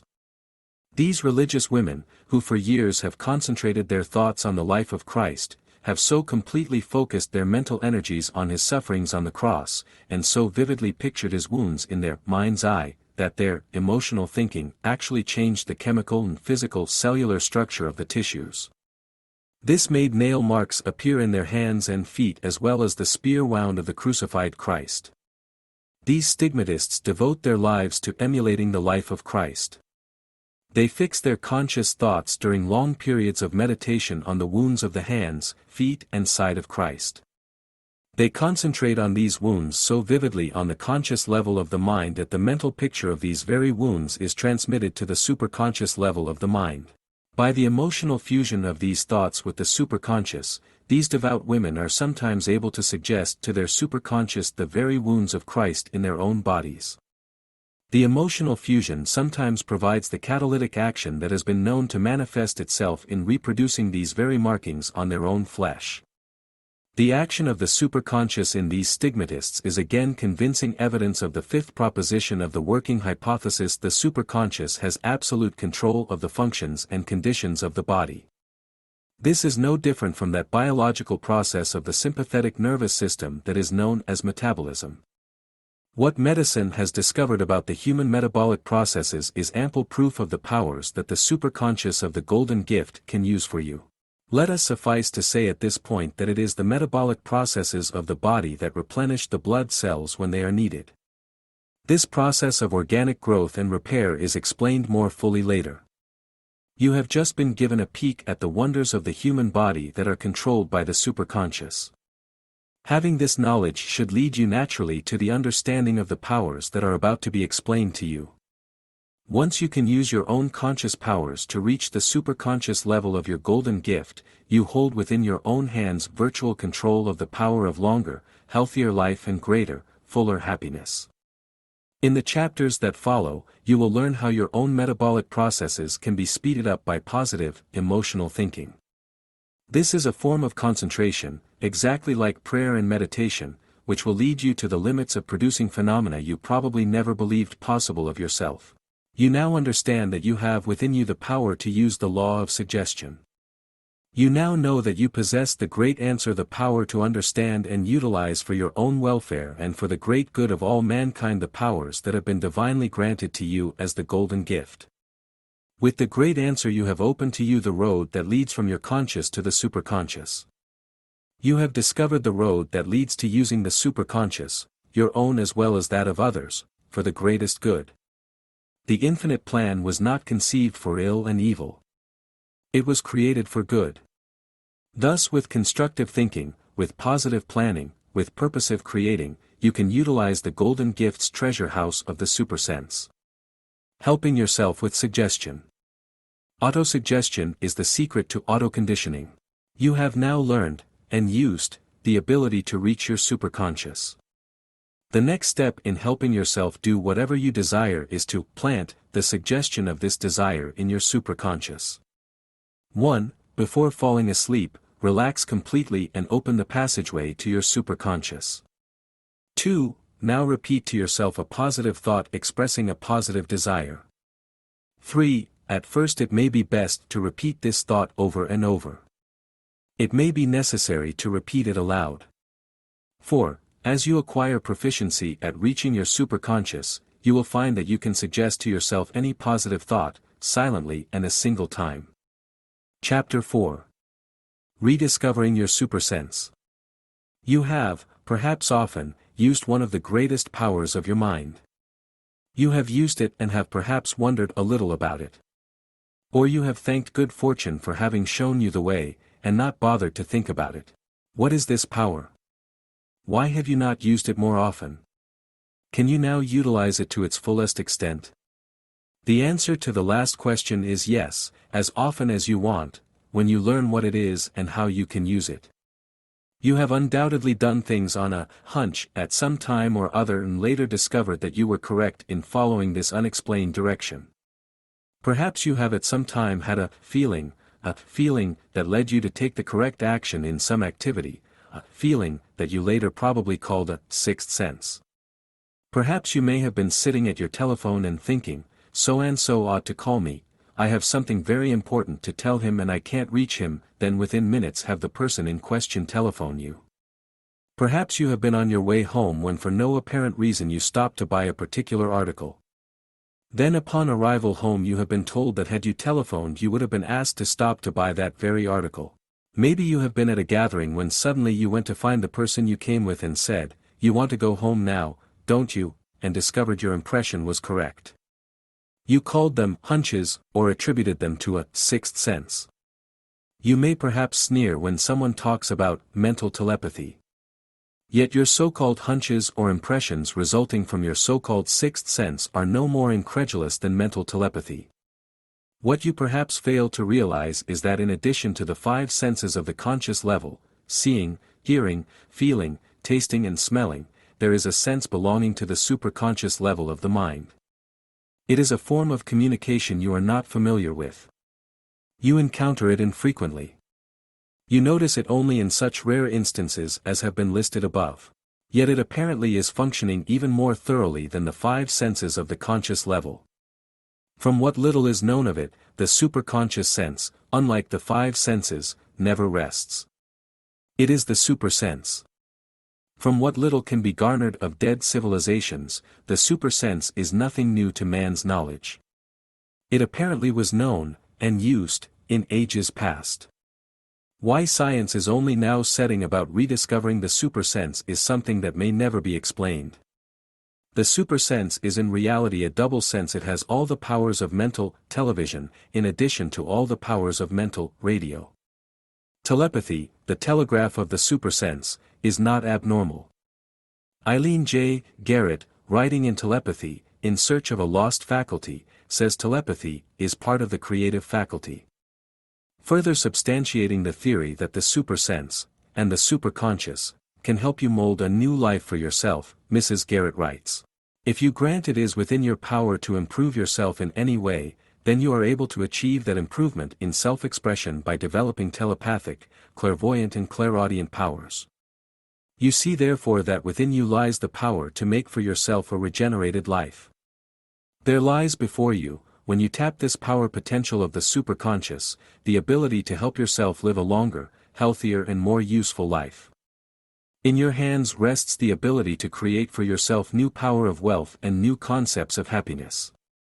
Can you see yourself adding years to your life? Can you picture yourself a newer, healthier person, untroubled by the degenerative diseases of aging? Can you see yourself moving ahead in business, creating new ventures, making wise investments? Can you see yourself doing all the things you have dreamed of doing but felt incapable of accomplishing? Can you see a future with unlimited opportunity opening up in all aspects of living? These are no pipe dreams, they are not castles in the air. They are reality within your reach if you are willing to learn to understand the powers of the superconscious. The superconscious level of the mind, like the conscious level, has means of communicating with the same level in other persons. As the conscious mind developed, man developed his ability to communicate by speaking. But in so doing, it appears he lost the faculty of utilizing the communication level of the superconscious. It seems highly plausible that before ancient man began to make distinguishable sounds, talk, with his vocal cords, he communicated by sense, or rather, supersense. The superconscious is an entity unto itself with many powers. Not only does it store vast amounts of information, rapidly and accurately, but it has the powers to transmit to, and receive information from, the superconscious of other persons. Just how this works, no one has yet discovered. Whether the psychologist or the neurosurgeon will first come on the secret and supply mankind with the answer is a question to which only time can reply. It has long been known, however, that the electrochemical processes we call thought create vibrations. These thought vibrations have been electrically recorded. It appears that these thought vibrations, utilizing the power of the superconscious level, act much the same as radio waves, under certain ideal circumstances. Thought transmission is little different from radio transmission. The superconscious acts in much the same manner as a radio transmitter. In order to transmit messages, or broadcast, the modulation frequency of radio must be increased to the pitch of sound waves in the ether. And in order to have these messages audible to the human ear at the receiving end, they must be reduced again to a lower frequency. What happens in mental thought transmission is identical. The rate of thought vibration is increased to be transmittable. The power to transmit the message comes, as well, from the superconscious. It has been said that the superconscious is not only the brain's memory storehouse, it is also the brain's powerhouse. The source of the brain's hidden power is emotion. The stronger the emotion, the more powerful the transmission of the thought patterns from the superconscious, and the conscious level. One of the most unusual experiences I have had in the reception of a telepathic message from another person illustrates vividly how the emotional powerhouse is responsible for the energizing of the transmission ability of the mind. As an inspector of the police department in charge of crime prevention at Saginaw, Michigan, I was interviewing a local businesswoman one day not too many years ago regarding a theft. She was relating to me at considerable length, and in some unnecessary detail, the circumstances surrounding the theft of money from her purse. The boy whom she suspected of the larceny was well known to me in similar circumstances. I felt certain he was guilty of this theft. Because of this fact, I did not listen too attentively to the long recital the woman was making in relating the circumstances of this latest of his petty thieveries. I allowed my mind to concentrate subjectively while I pondered certain peculiar aspects of her facial expressions. I began to sense that something more than the theft of the money was bothering this woman. I wondered what the trouble could be when suddenly I was possessed with an irresistible urge to talk to her about the most unusual idea that had flashed through to my conscious mind. The thought seemed fantastic and irrational to my reason. But the urge was so unmistakably in the same category I had had, and other people had had, in the field of extrasensory perception, I felt I had to do something about it. I decided to chance telling the woman of the extraordinary impressions that had flashed across the threshold of my consciousness as I studied the perplexing signs of deep mental stress and anxiety showing on her face as she talked to me. "I think I know who took the $5 from your pocketbook," I said to her. Then I added, a little more cautiously, "But I would like to talk to you about a more serious matter, if you don't mind." She looked at me with the sort of expectancy which indicated to me that she sensed the impact of my deep feeling of sympathy for her perturbed mental state. She only muttered quickly, "Of course not, go ahead." Then she appeared almost breathless as she waited for the words she must have felt were ominous. "You have been contemplating suicide." My voice was quiet and, in comparison, her exclamation seemed to tear through the room. "My God! How do you know that?" She turned deathly pale.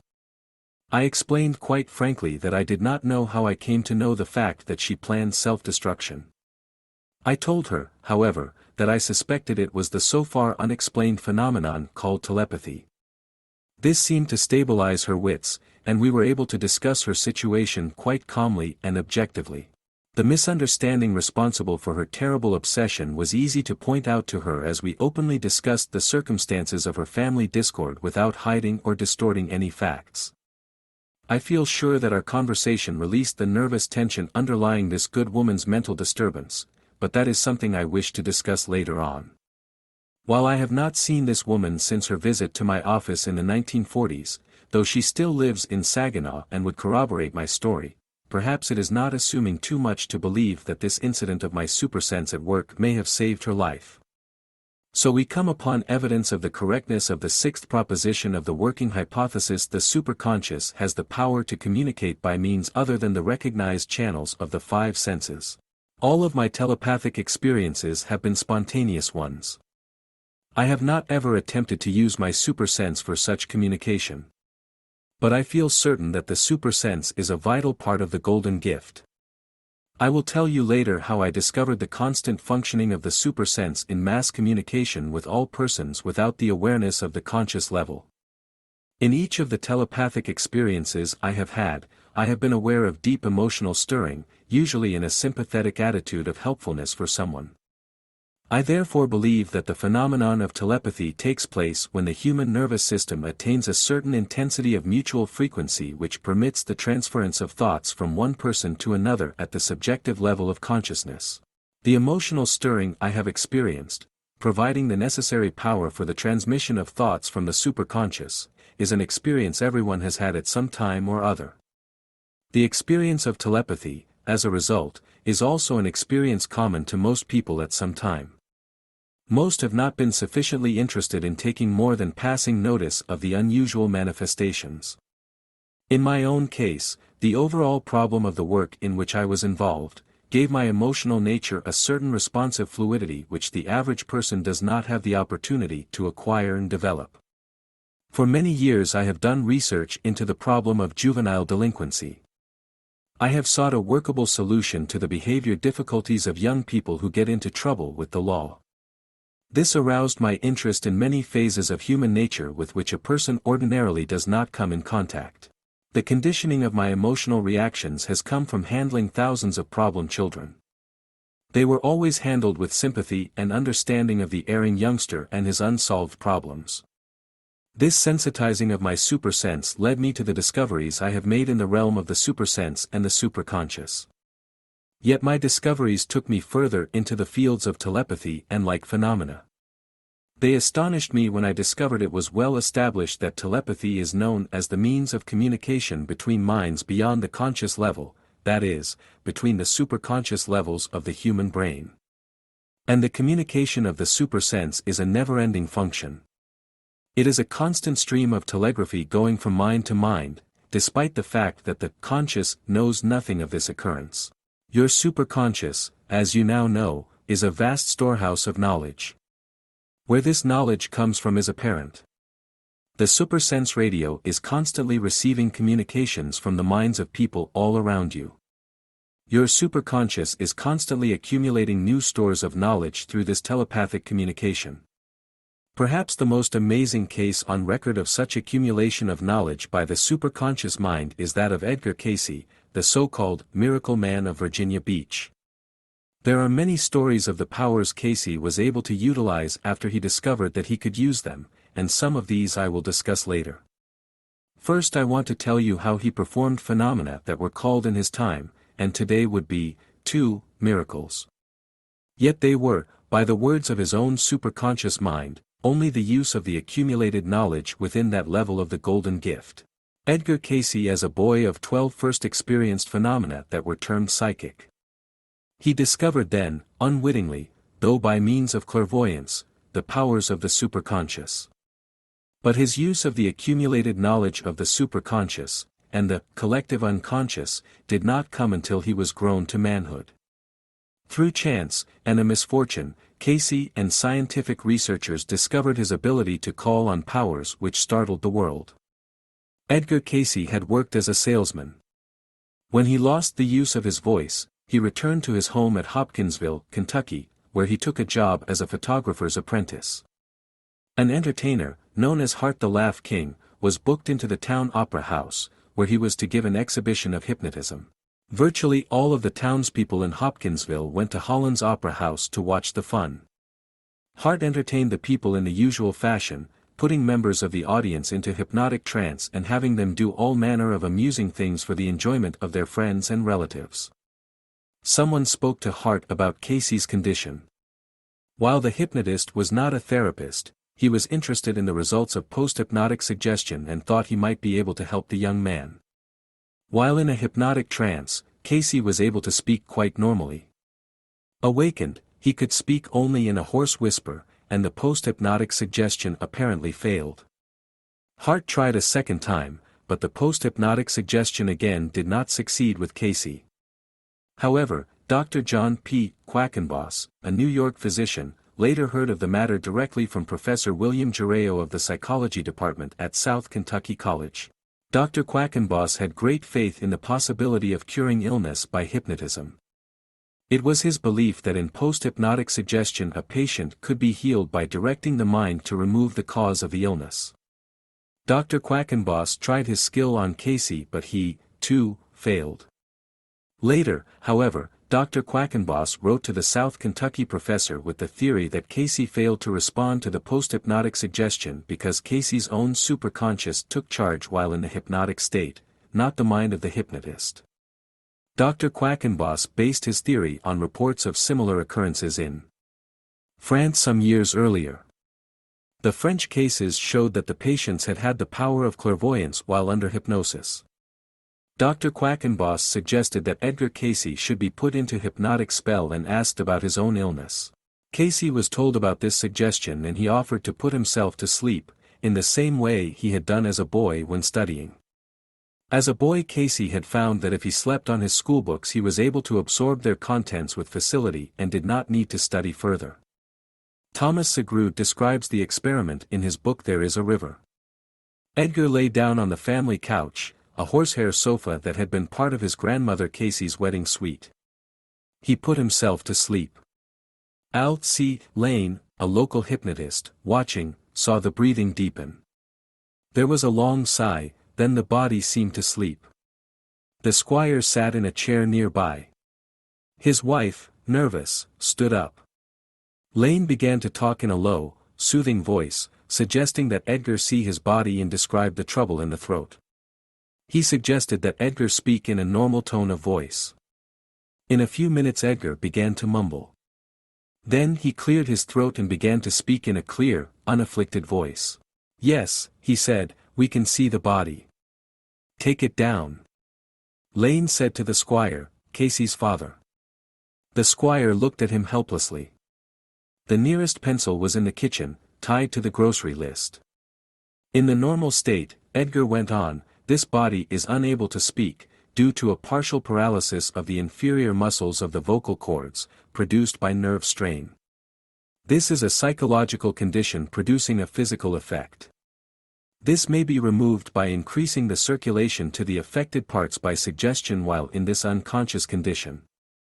The circulation to the affected parts will now increase, Lane said, and the condition will be removed. Edgar was silent. They watched his throat. The squire leaned over and further loosened his son's shirt. Gradually the upper part of the chest, then the throat, turned pink. The pink deepened to rose, the rose became a violent red. 10, 15, 20 minutes passed. Edgar cleared his throat again. "It is all right now," he said.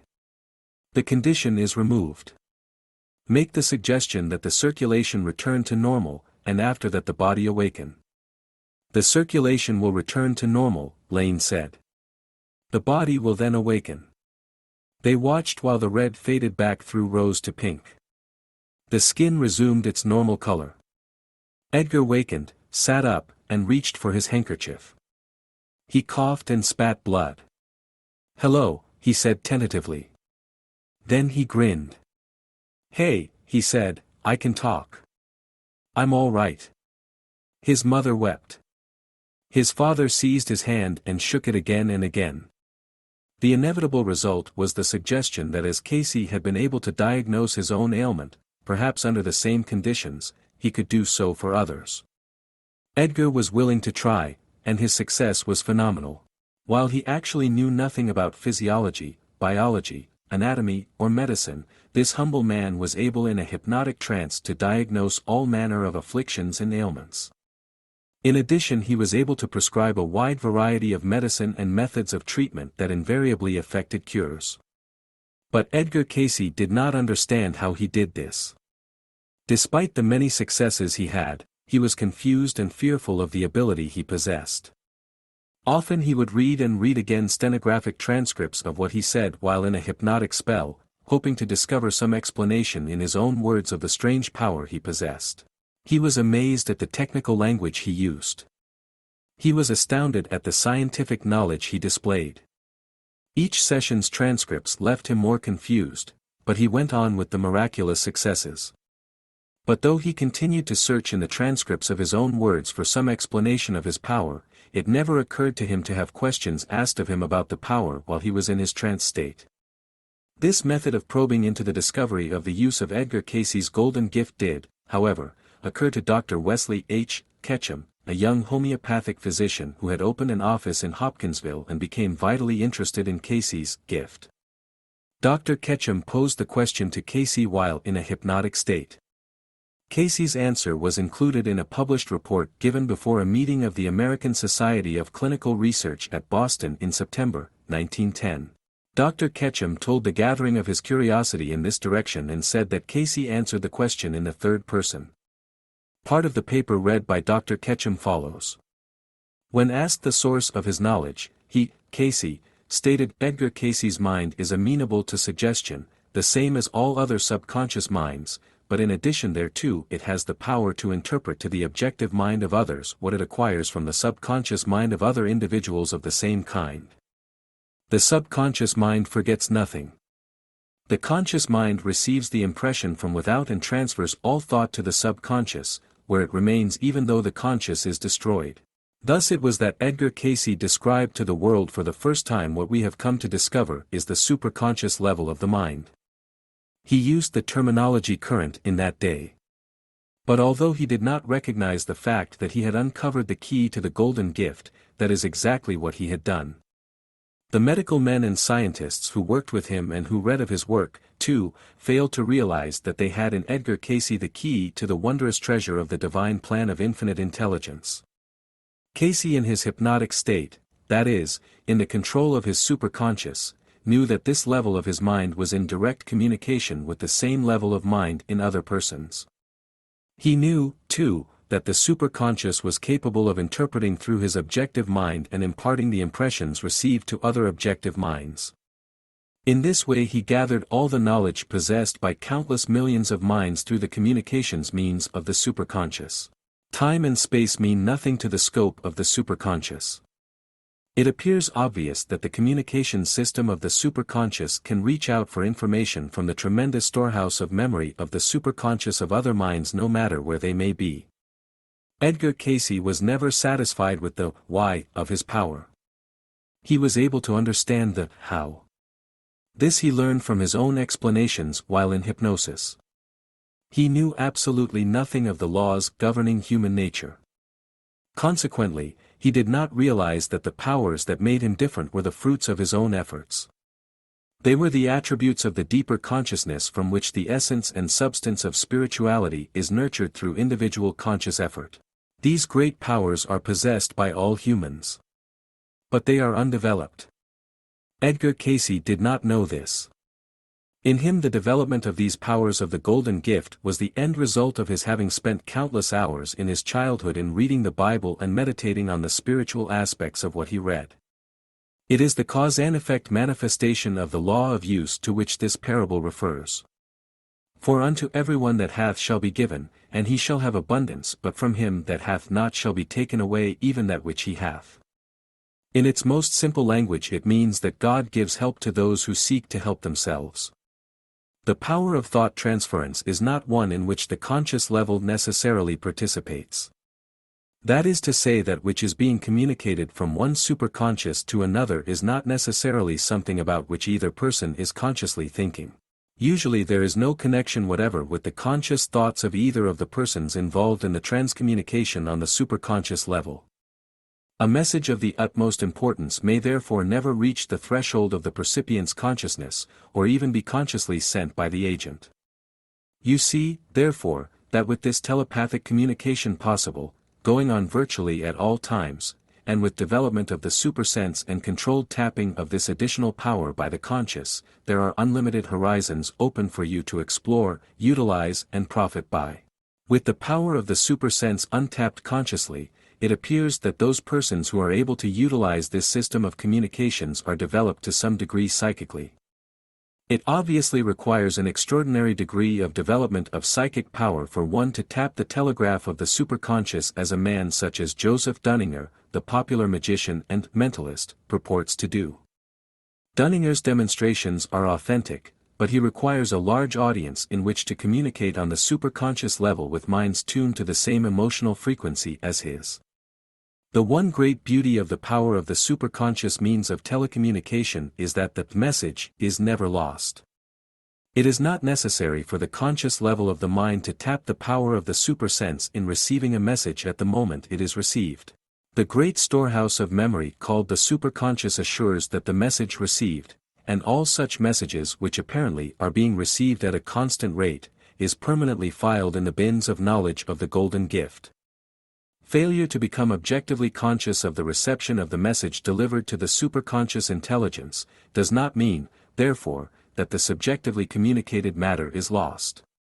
The recipient of the message may not belong in the class of sensitives able to elevate their subjective impressions to the level of the conscious. But hypnosis and other psychic experiments have proved that the information thus received by the superconscious is stored at that level indefinitely.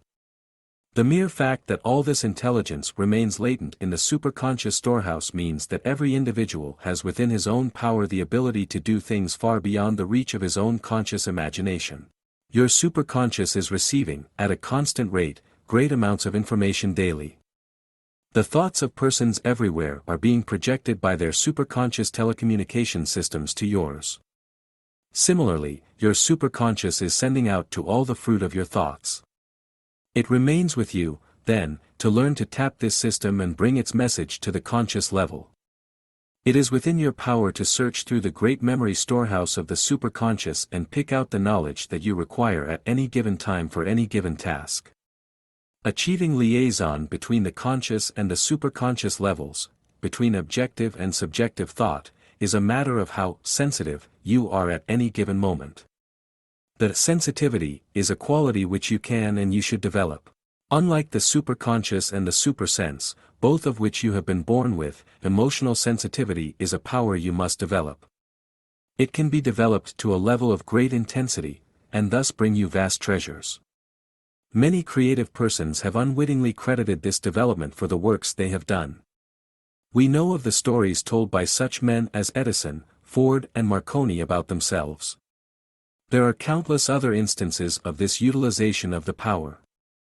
Happy ideas come unexpectedly, said the great German scientist Hermann von Helmholtz. They have never come to me when my mind was fatigued or when I was at my working table. Other scientists claim that creative ideas usually flash to them while they are engaged in other activities, the conscious mind then being most receptive to communication with the higher level of the superconscious. In the field of the arts the same is true. Great musicians have recorded their impressions of this great superconscious power. Wolfgang Mozart said the process of composition is like a vivid dream, referring to the mental activity going on beyond the conscious level of his mind. Peter Tchaikovsky said, the germ of a future composition comes suddenly and unexpectedly. Fontaine Fox, the famous cartoonist of Toonerville Folks, recently recalled, shortly before he retired at the young age of 70, that he started to run out of ideas for his comic strip the second day he started drawing the antics of the Toonerville gang. So I followed some early advice of my father's. I went for a long walk. I got an idea and started for the office. I've been rolling ever since on the same theory. The great untapped wealth of the superconscious is yours, too, to develop and use. The telecommunication of the superconscious takes other forms. Some investigators are inclined to disbelieve the phenomenon of mental television, clairvoyance. They believe that this phenomenon belongs in the same category as telepathy. It is their contention that the power to see through the superconscious is strictly thought transference from the superconscious of one person to that of another. A classic example is that of Emanuel Swedenborg's vision of the Great Stockholm Fire in the summer of 1759. Swedenborg was in Gothenburg at the time, 300 miles from his home in Stockholm. Suddenly he became perturbed and announced that there was a big fire in Stockholm. He added that a friend's house had been destroyed by the flames and his own home was in danger of being destroyed by fire. There was no means of rapid communication or travel in those days, of course, and so nothing could be done to confirm or contradict the picture seen by Swedenborg in his mind's eye. 2 hours after his first vision and announcement, Swedenborg said suddenly that the fire had been brought under control only a few doors from his residence. 2 days later messengers brought the news of the conflagration to Gothenburg, confirming the philosopher's vision in exact detail. This historical incident has all the earmarks of being a case of mental television of the superconscious. Those investigators who believe that the power of clairvoyance is the same as that of telepathy state that it is possible that the information was subjectively communicated through the emotionally excited mind of one of Swedenborg's friends who witnessed the fire, possibly the very person whose house he had seen burn at the time his own abode was threatened. Swedenborg naturally believed he was divinely inspired. He was nearer right than he suspected when he said, "There appertains to every man an internal man, a rational man, and an external man, which is properly called the natural man." Scientists still debate the reality of telepathy, clairvoyance and clairaudience, the mental radio I mentioned before. I know from personal experience they are real. Perhaps the most vivid experience I have had with mental television as a power of the superconscious occurred some years ago. It involved a boy, now a married man with 4 children of his own, still living in Saginaw, who then lived on the outskirts of that city. His mother used to bring him to my office regularly every Friday morning for several months. One particular day I saw the boy carrying a large paper bag. I thought nothing of that fact, other than that he and his mother had probably been shopping before visiting me. When the youth did not seat himself in his customary place, and with the first step he took in my direction, I sensed that he had brought me a gift. Not realizing it, I suddenly said, "You have brought me 2 quarts of homegrown strawberries." The boy stopped in his tracks. He was frightened and confused and turned instinctively toward his mother. His own power of reasoning was stunned by incredulity and confusion. The surprised mother asked in astonishment, "How did you know that?" It was my turn to express surprise along with that of my visitors. My frank reply at the moment was, "I really don't know." What happened in effect, I realized later, was that I actually saw the strawberries. I saw them, despite the fact they were hidden from my sight and other ordinary senses of perception, quite securely in a heavy brown paper bag. The skeptical investigator may say it was a demonstration of telepathy, not clairvoyance. Perhaps there was some sort of unusual contact between the boy's mind and mine at that particular moment. Be that as it may, I know that a deep feeling of gratitude was the emotional trigger that caused some particular part of my brain, in the superconscious level, to flash into action and provide the sight of the gift. I cannot see this incident as being anything else than the power of the superconscious to receive pictures, as well as thoughts and sound. Edgar Cayce's first contact with his superconscious powers of perception was in the form of clairvoyance. As I said before, Cayce was deeply religious, and this spiritual aptitude appeared early in childhood. He delighted in attending Bible meetings and was so impressed by what he heard that by the time he was 10 years old he decided to read the Holy Bible through once for every year of his life.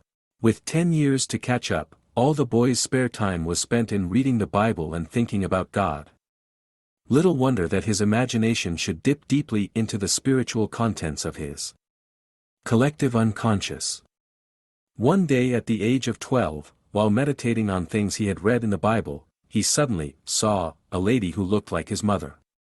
She asked him what he wanted most out of life. His greatest desire, he said, was to help others, especially children when they were sick.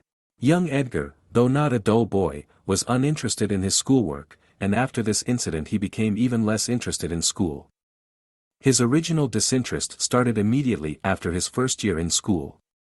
His teacher then was a pretty, soft-spoken, gentle woman who loved children and was loved in return. Under this woman's tutelage, Edgar learned quickly. He liked her and therefore he was able to please her in this manner.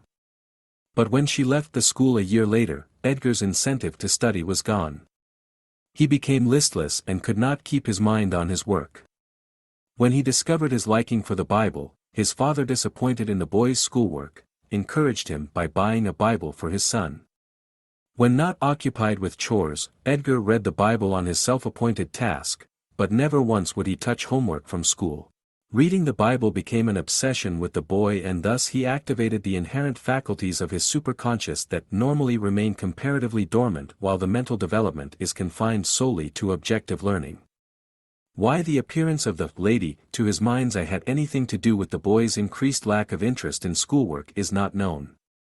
But by this time his teacher, an uncle, as it happened, complained to the boy's father. The elder Cayce decided to take a hand in the affair and told the boy that his stupidity was a disgrace to the family. He would learn his lessons from then on, or else. The first study period set by his father was a long and painful evening for the distraught lad. Time and again his father would hear his spelling lesson. The answers were always wrong.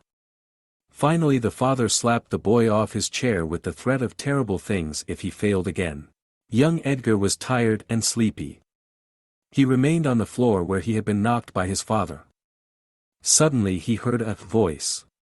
He recognized it as the voice of the lady he had seen earlier. The voice told him to put the spelling book under his head and go to sleep. The boy closed the book, used it as a pillow and went to sleep. This marked the first instance of Edgar Cayce's long series of experiences in self-hypnosis about which you have already read. When his father returned, he was fast asleep. The exasperated parent snatched the book from under his head and no sooner had the boy opened his eyes than the father gave him words to spell. To the amazement of the elder Cayce, the boy spelled every word of the lesson correctly. Young Edgar gleefully informed his father that he could spell every word in the book. The astonished father found this to be correct and accused the boy of having played dumb. In school, Edgar was brilliant in spelling from that day, but he was as dumb as ever in his other studies. He took his other books home with him one day and put them under his head when he went to bed. Then he thought of the lady of his vision and prayed to her until he fell asleep. Again the wondrous miracle occurred. He awakened to find that he knew the contents of all the books in a single night. Thus, it was a phenomenon of clairvoyance, of mental television, which led Edgar Cayce to discovering the great powers of the superconscious. To those who have never experienced a psychic phenomenon, such visions seem inexplicable, except in a supernatural sense. Visions, clairvoyancy, or, as I prefer to term it, mental television, are not to be construed as heaven-sent. They are a medium of divine guidance that stems from the level beyond the conscious nurturing spirituality.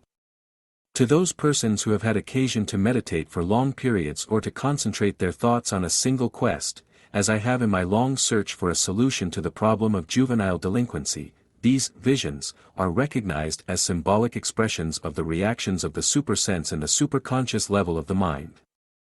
An example of mental television that I experienced in connection with my research will illustrate the point. I am indebted to the Catholic Weekly, which printed this experience in its April 8, 1951, edition for permission to retell it here. I was at the time trying to reconcile the theory of evolution, as developed in the study of anthropology, with the story of the Garden of Eden which I had been taught by the good sisters of St. Mary's. That issue was highly controversial in my conscious thinking, and that is the reason I had difficulty in comprehending the true meaning of the clairvoyant thought I had. Upon awakening from a sound sleep one night, I saw the image of a weighing scale. On one of the balance trays were the words, Garden of Eden story, on the other were the words, theory of evolution. It seemed strange to me at the time that the trays on the scale appeared to be in perfect balance. And all the while an inexplicable feeling of peace and serenity, such as I never before or since had, permeated my entire being. This experience occurred during the early 1940s when my eldest son was attending the University of Michigan. When he came home to visit the next weekend, I told him of my mental television experience. Perhaps, he offered me his opinion, the balance of the scales indicates that one theory is as good as the other. He insisted that I consult a local priest. Although I felt reluctant at the time to talk about my strange experience, for fear others might think me odd or even conclude that I was losing my sanity, I finally decided to ask one of the older priests if he believed in the theory of evolution. Much to my own surprise, I discovered that he did. Furthermore, he told me that all informed persons now accept the theory as a fact. I concluded then that my son's interpretation of my clairvoyant experience was correct. Later I realized that though the controversial aspects of the two theories would ordinarily have caused me to have experienced some mental confusion and the resulting upset of my nervous system would have created mental stress and physical discomfort, I was at the time of the experience at complete peace and harmony, as I described earlier. The third power of the supersense is that of mental radio clairaudience. This is a faculty that is much more rarely developed than the two previously discussed. One dictionary definition of clairaudience is, the act or power of hearing in a mesmeric trance sounds which are not audible to the ear in the natural waking condition. I would define it as the faculty of human intelligence that enables the conscious level of one's mind to receive communications by means of the spoken word from the superconscious level of one's own mind or the mind of another person. The power is by no means confined to persons in mesmeric trance. But it seems quite likely that for best results one should be in a partially subjective state, such as deep concentration or reverie, to enable oneself to hear clairaudiently his own thoughts of the superconscious which are frequently communicated to him subjectively by others. The sounds, if one can use that term for something that does not cause atmospheric vibrations, are quite distinct to the conscious of the hearer. They are, however, not at all perceptible to others who may be near the hearer and in a normal state. Although clairaudience, or mental radio, is an entirely different sort of phenomenon from either telepathy, mental telegraphy, and clairvoyance, mental, television, it is frequently tied in with some telepathic message from the superconscious. The following illustration may serve as an example. One evening in February, 1941, another of my sons, who was then 11 years old, was listening to the radio while I was deeply engrossed in some reading in connection with research I was doing. I was totally unaware of the nature of the radio program to which my son was listening. But suddenly something within me seemed to say, "That's what you're interested in." I turned my attention from the book to the radio in time to hear a speaker talk about some article which had been published in the March issue of the Reader's Digest. I missed hearing what the article concerned. I went back to my reading, but later went to the library to see the issue about which I had heard on the program. I read through the index on the cover seeking some title that I hoped would lead me to the article I sought, though actually I had no idea what the article was about. I did not associate any of the titles in the index with what I was interested in at the time. The next step, then, was to read the magazine from cover to cover. No one article seemed to give me any enlightenment on the feeling I had had a few days earlier about the unknown article being discussed. One piece, however, Prayer is Power, by Dr. Alexis Carrel, did intrigue me and I reread it several times. It was only after several readings that I noticed in fine print an editorial reference to Dr. Carrel's book Man, the Unknown, a bestseller in 1935. I borrowed this book from the library and found in reading it something in which indeed I was most interested. I have been convinced for many years that the negative attitude held by many leading scientists in regard to so-called extrasensory perception has been a definite block to human progress. These learned men have been reluctant to apply scientific study to this virtually unexplored field. They have instead relegated all such experiences to the category of abnormal psychology. I decided therefore to write an article for the purpose of stimulating discussion with a view to doing something about this feeling of the scientists. Being a public servant at the time, I was a little hesitant to offer for publication the article, Mind and Behavior. You will realize my reluctance. I had absolutely nothing to support the conclusions I had reached. And these conclusions were all contrary to accepted academic opinion. All I had was the strength of my own convictions in the value of certain hypotheses of what I call sleep thinking. These were confirmed only by my own experiences and observations. And I was not a scientist and therefore might be ridiculed as a crackpot. Not that I minded the ridicule, but I felt that my only hope in getting anyone interested was in getting some sort of confirmation for my beliefs. In that way, I felt, I could make even the most skeptical scientific reader sit up and take at least a little notice. Obviously, it would have been unwise to attempt publication of my unorthodox views without some substantiation. I felt therefore that the incident of discovering the Dr. Carrel book by the roundabout means of reading the digest article, led to it by my clairaudient message, put me on to a most valuable piece of supporting information. In his book Dr. Carrel wrote, "At the present time, scientists who are concerned solely in the physical and chemical aspects of physiological process still look upon telepathy and other metaphysical phenomena as illusions. Evident facts having an unorthodox appearance are suppressed. By reason of these difficulties, the inventory of the things which could lead us to better understanding of the human being, has been left incomplete. There are numerous accounts of mental radio in recorded history. Even the Bible bears out this phenomenon. Plato records that Socrates, the wisest man of all Greece when that country was in its cultural glory, heard a voice from childhood on. This great Greek philosopher, who ranks with the keenest intellects ever produced by the human race, was told of the coming of good and bad by this voice. And, Plato adds, the voice sometimes warned Socrates not to do certain things that he had been contemplating, warnings which Socrates obeyed.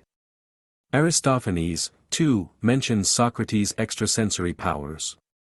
In his great comedy The Birds the playwright has Socrates conducting a séance. Plato tells us that Socrates was sent into a sort of trance state at times. During one of these, it is recorded, the philosopher stood motionless for 24 hours. This motionless condition you will easily recognize as a form of suspended animation produced by self-induced hypnosis. This man whose wisdom is accepted as unquestioned throughout the world today was one of the unfortunate individuals with great psychic powers whom the ignorant of that day put to death for the practice of religious novelties. The same taboo on the so-called occult which brought death to one of the world's greatest thinkers more than 23 centuries ago still prevails against honest investigators today. In these past 23 centuries, and in even earlier times, no doubt, how many geniuses have been put to death for being witches, wizards, and dealers with the devil by those persons who would eliminate evidence rather than investigate it scientifically, as the late Dr. Carrel admonished. You and your neighbor feel, and to a great extent rightly, that you live today in an enlightened age. You pride yourselves on the fact that mentally ill persons are no longer put to death because it is believed they are in league with the devil. Yet so many scientists today, in not discriminating between what is destructive and what is constructive, that is to say between the abnormal and the extranormal, are actually being a hindrance to human progress. They are no different in their own way from the thinkers of past ages who decried the magic of the early philosophers and healers. The late Dr. Morton Prince, specialist in nervous diseases, once said, "The biographies of saints like Catherine of Siena, and Francis, the founder of the Franciscan order, and of leaders of religious thought like George Fox the Quaker, John Bunyan, and Savonarola, to say nothing of minor lights like Savonarola's follower, Fra Silvestre, are replete with accounts of visions and internal voices which once upon a time were interpreted as visitations or supernatural messages of one kind or another. The researchers of recent years in abnormal psychology enable us to understand the genesis of these sensory automatons, even if we cannot explain their exact psychological mechanism. In the light of this knowledge, it becomes clear that they are due to the autogenic influence of the subject's own thoughts, conscious and subconscious.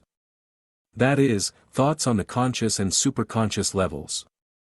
Admitting that these phenomena might be due to the autogenic influence of the subject's thoughts on the superconscious level, Dr. Prince covered more territory than he seemingly realized.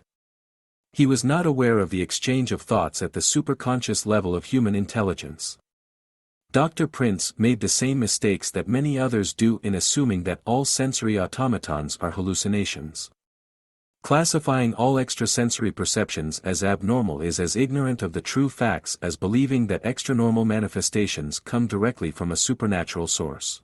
One of the best illustrations of the inner voice, or mental radio, which people for centuries have mistakenly connected directly with the supernatural, and which scientists now call abnormal, is to be found in a published conversation G. Lloyd Preacher, of Atlanta, Georgia, architect and inventor, had with his lifelong friend Thomas Alva Edison.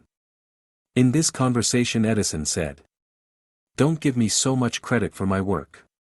The credit is not all mine. I mean only that I am merely the instrument through which a supreme intelligence carries on his work. I am pioneering in undiscovered country and have been from the first.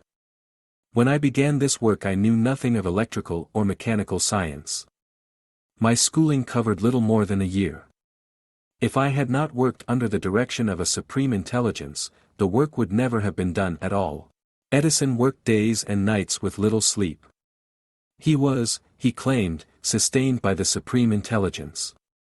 He was once asked how and where he was first aware of divine direction.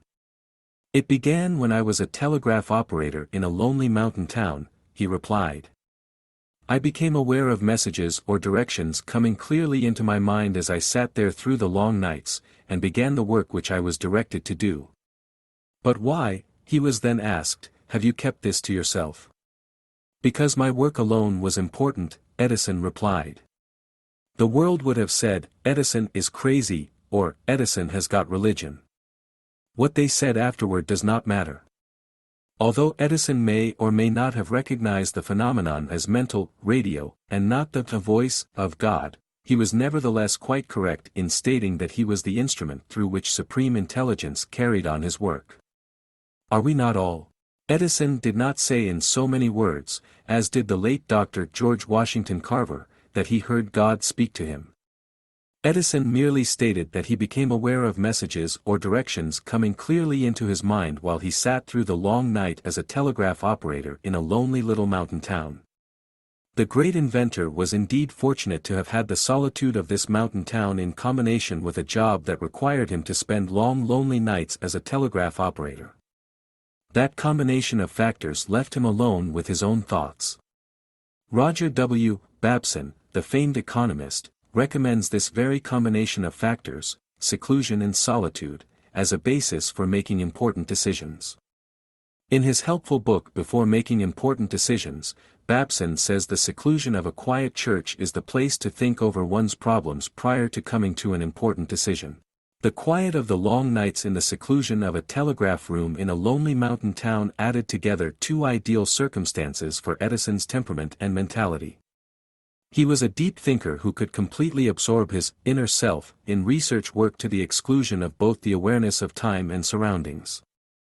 Edison admitted that he feared other people would say he was crazy.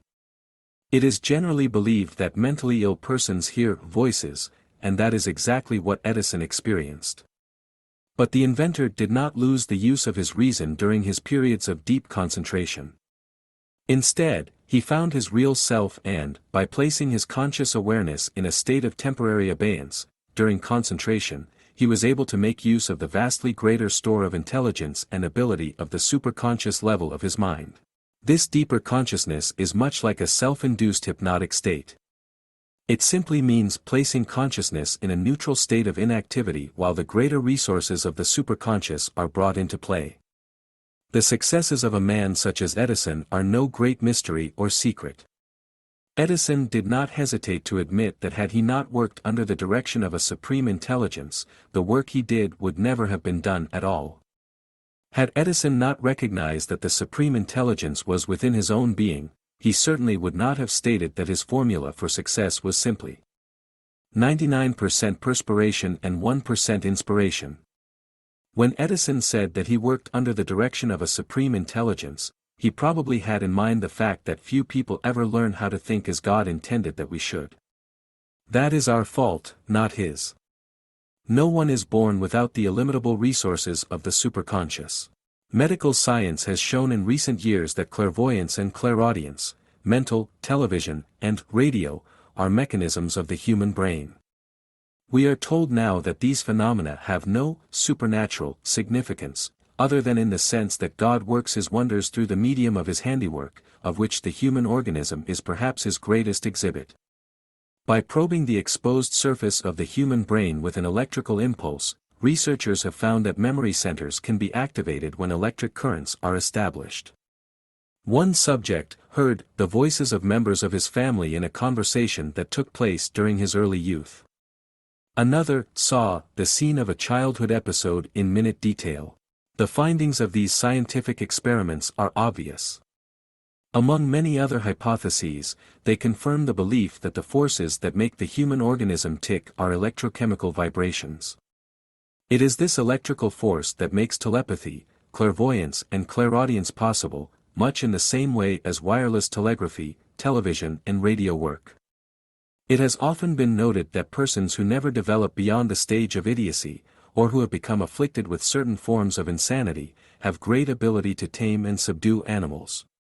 In such persons the activity of the conscious level of the mind, or the sense of reason, either is wholly or partially in abeyance, if, indeed, it has been developed at all. In these persons, then, the superconscious level of the mind is proportionately more active. Could this explain the voices that insane persons hear? Apparently a telepathic meeting of minds, on the subjective animal level of intelligence unconsciously provides some basis for mutual understanding and friendliness between man and beast. At any rate, the immunity of many idiots, and so-called holy men, it may be noted, from harm by animals, however ferocious, is proverbial. So numerous are the facts showing the power of the superconscious of mankind over the minds of animals, that volumes could be written on the subject. But enough is generally known to realize that the power exists. Under certain well-defined conditions, this power can be exercised by any person of ordinary intelligence. There is, for example, the tradition of Daniel. Of course Daniel was not an ordinary, run-of-the-mine individual. He was a prophet, a seer. In this modern age he would be known in some circles as a spiritual medium, in others as a mind reader, in yet others as a clairvoyant, all according to the particular conception of each individual as to his powers. The skeptics would, of course, proclaim him a fake. It is the belief of many people, of course, that Daniel was saved from being torn to shreds and eaten by the lions by the power of God. To that I add, Amen. But I wish to offer this one opinion. Daniel, being a man possessed of great subjective power, his own animal brain and those of the lions had enough in common to render him immune from harm. This, simply because his presence did not excite fear or anger in the beasts. For the still skeptical, let me cite an experiment made in Paris shortly after the turn of the century. It is interesting and should be illuminating in this instance. A young lady was hypnotized and placed in a cage of lions. The object of the experiment is not now known, but its results make that object unimportant in comparison. Just as was Daniel, the young lady was not touched. She showed, and had, no conscious fear of the king of the beasts, and the lions in turn paid not the slightest attention to her. The adepts of India, and even the inferior priests of the Buddhist faith, often display their powers by entering jungles so infested by man-eating tigers that an ordinary person would not remain alive an hour. Yet they remain there through the night with no weapons of defense other than the God-given powers of their subjective mental attitudes. The explanation is simple. The subjective powers of primitive man were undoubtedly far superior to any now possessed by anyone save, perhaps, the East Indian adepts and such persons. Before the development of objective means of communication, in the form of speech, primitive man conveyed his ideas to his fellow man by telepathic means. Hence the definition of this power as the lost faculty. As man developed the use of speech through countless generations, he ceased to use, and finally lost, his primitive power to communicate telepathically. Yet, despite this fact, among certain primitive tribes the use of communication on the superconscious level still is in use, much to the amazement of scientific investigators and the consternation of others who stubbornly deny the existence of extrasensory powers of perception. It is written in the Bible that God gave man dominion over the beast of the fields and the fowl of the air. In his prehistoric state, primitive man was destitute of effective weapons of offense or defense such as were evolved during the long ages of later civilizations. Yet man was surrounded by monstrous beasts and reptiles, capable of annihilating the present race of civilized people, where the monsters suddenly resurrected and turned loose in their old haunts and numbers, and were we weaponless. Considering this, then, what was the power of our primitive ancestor to assert and maintain his God-decreed dominion over the monsters of his day? It must have been the same power that is exercised now and then by partial or total displacement of objective intelligence. Georgy Ivanovich Gurdjieff summoned up his spiritual philosophy in 5 simple words: the harmonious development of man. Man, the Russian philosopher said, is an unfinished product. Nature had evolved him up to a certain stage. Then man was left to his own devices, to struggle to a higher level of consciousness or to remain as he was, an incomplete being.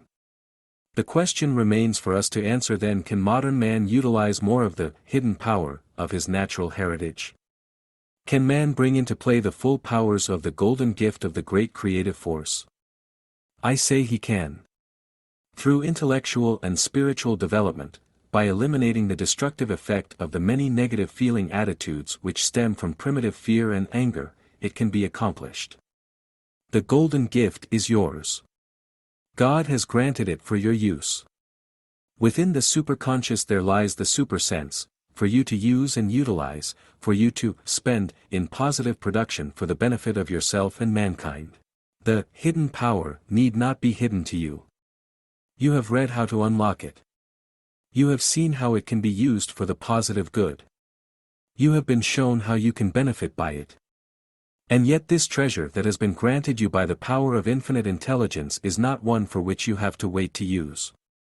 It is within your grasp now. Its benefits can be reaped now. Its beauties are apparent now. All that is asked of you is understanding of the greatness and immensity of the golden gift. You must meditate.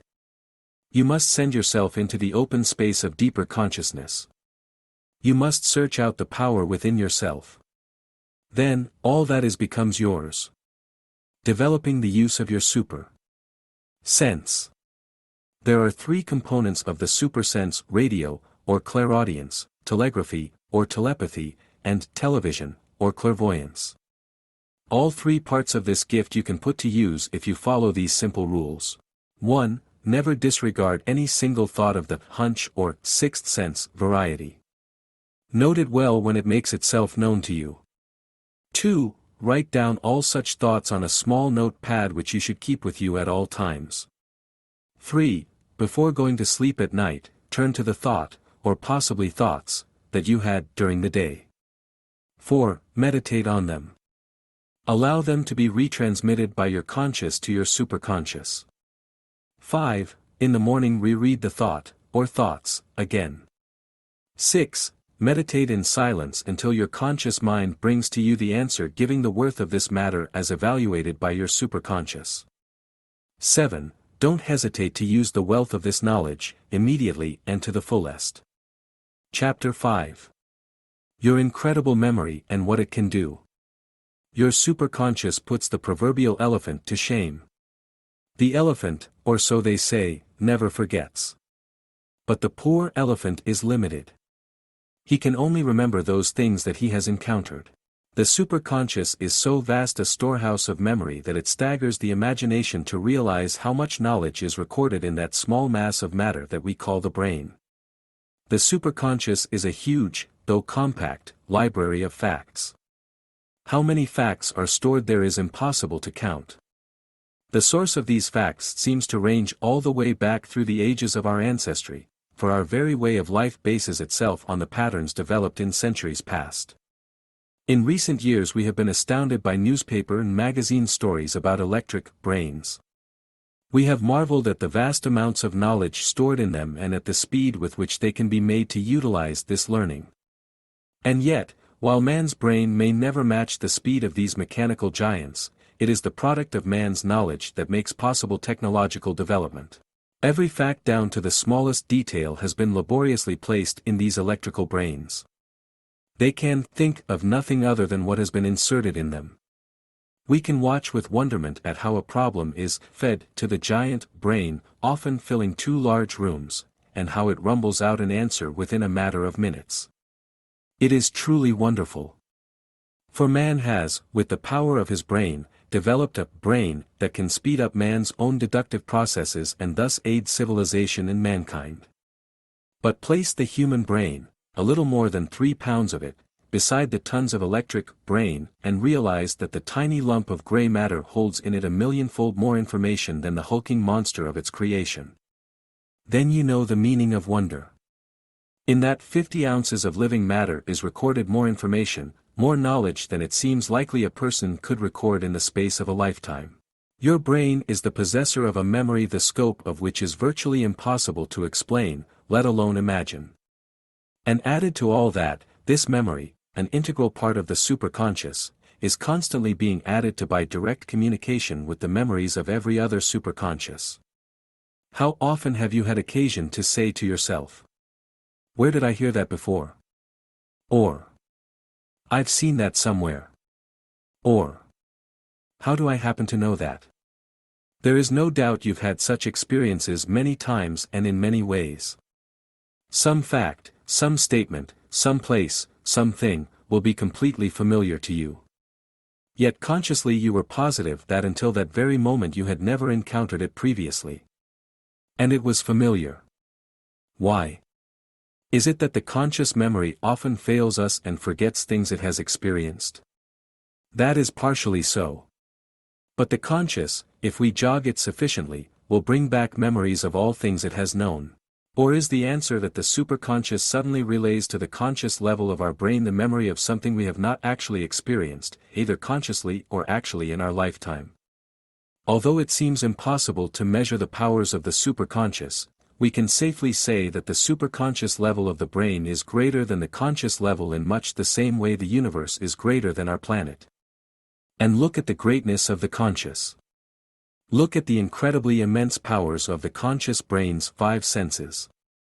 How often have you marveled at man's inventions of the radio, or television, or telegraphy and its various facets which speed communications? But we take for granted the powers of sight, smell, taste, touch and hearing. These powers of the conscious are fabulous wonders. With the powers of invention, man has only been able to duplicate two of the senses, machines that see, and those that hear. Man still has not been able to duplicate God's wonders of the senses of smell, taste and touch. And man's failure to realize the powers he has been given by divine gift has led him to depths rather than to heights. When you accept the fact that within you there is the power of all doing, you can rise to the peaks of good doing. For years one of the things I tried to impress on the young people with whom I came in contact after they had come into conflict with the law was the wondrousness of the brain. I tried to explain to each and every youth the powers of the delicate instrument they carried in their skulls.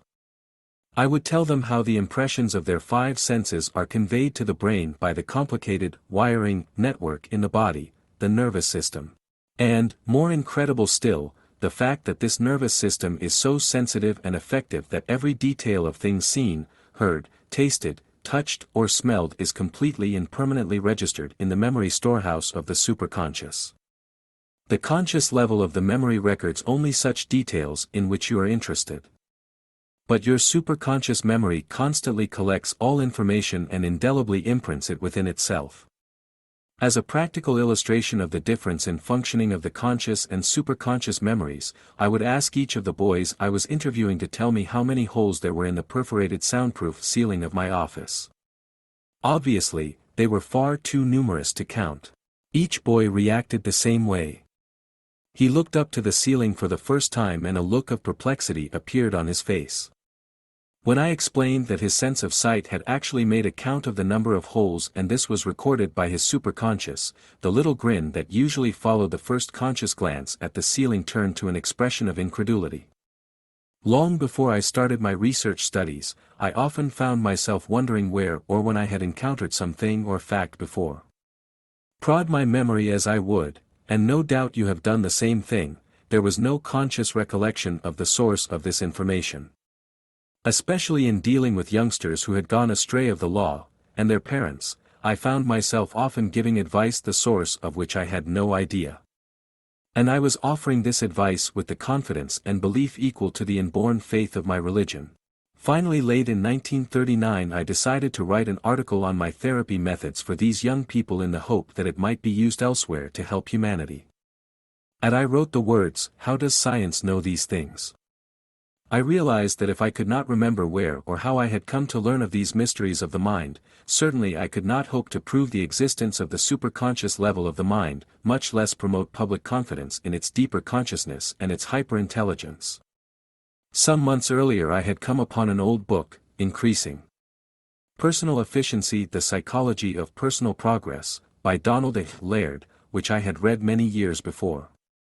More recently, on discovering that book again, I happened to open it at a picture the caption of which read, "What the Mental Iceberg is Capable of Doing." This is a drawing made by automatic writing. The person who drew it did not know she was drawing. I had been using that picture and the discussion pertaining to it as I talked to the boys whom I dealt with in my capacity in the police department as I tried to explain to them the wondrous powers of the superconscious. I had read to them, "The mental underworld also thinks while we are unaware of this thinking." Post-hypnotic suggestion shows in an interesting way how the thinking takes place unbeknown to one, in his mental basement, as it were, and later breaks through the barriers and comes upstairs to modify conscious thoughts. These underworld ideas break through into consciousness and modify our daily thoughts and actions. Apparently all that I had been telling them met the need of the occasion. But when the greater need of proving statements presented itself, then the amazing thing that is the superconscious reached down into the collective unconscious for the answer. Had I simply remembered having read these things in that book, this explanation would be quite commonplace, as you have seen that the memory of the superconscious level is perfect. But the psychic reaction was much more complicated than that. There was something that seemed to tell me to get that book from its untouched place on the bookshelf and read the 2 pages preceding the illustration on automatic writing. I read. To understand fully your own and other personalities, you must know about a mental underworld. When a person is hypnotized, it is found that the eyes have been seeing and the mind has kept an accurate record of countless thousands of events and features that the upper world of the mind has never known about. At this point in the book the author listed 2 experiments that proved the unusual powers of the superconscious. Then his text continued. There is the eye of the subconscious mind for you. Just as it sees, so it hears, and tastes and feels. Things that we do not sense, it senses. Events that we forget, it remembers. The power of intuitive perception has long been known to scientists as a faculty of the superconscious. Many persons, even to this day, think of intuition, which has manifested itself many times to most everyone in what people commonly call hunches, as the sixth sense, or as I term it, the supersense. Robert Collier in his remarkable book Riches Within Your Reach says that to develop intuitive consciousness you must cultivate a dominant desire for this higher consciousness which comes only as the result of a tremendous yearning for spiritual truth, and a hunger and thirst after things of the spirit. The understanding of the power in you is a necessary condition to this development, he says. And the vital key to mastering this understanding is the knowledge that no matter how little or how much education you have received, or been exposed to, as some educators choose to put it, there is this power in you.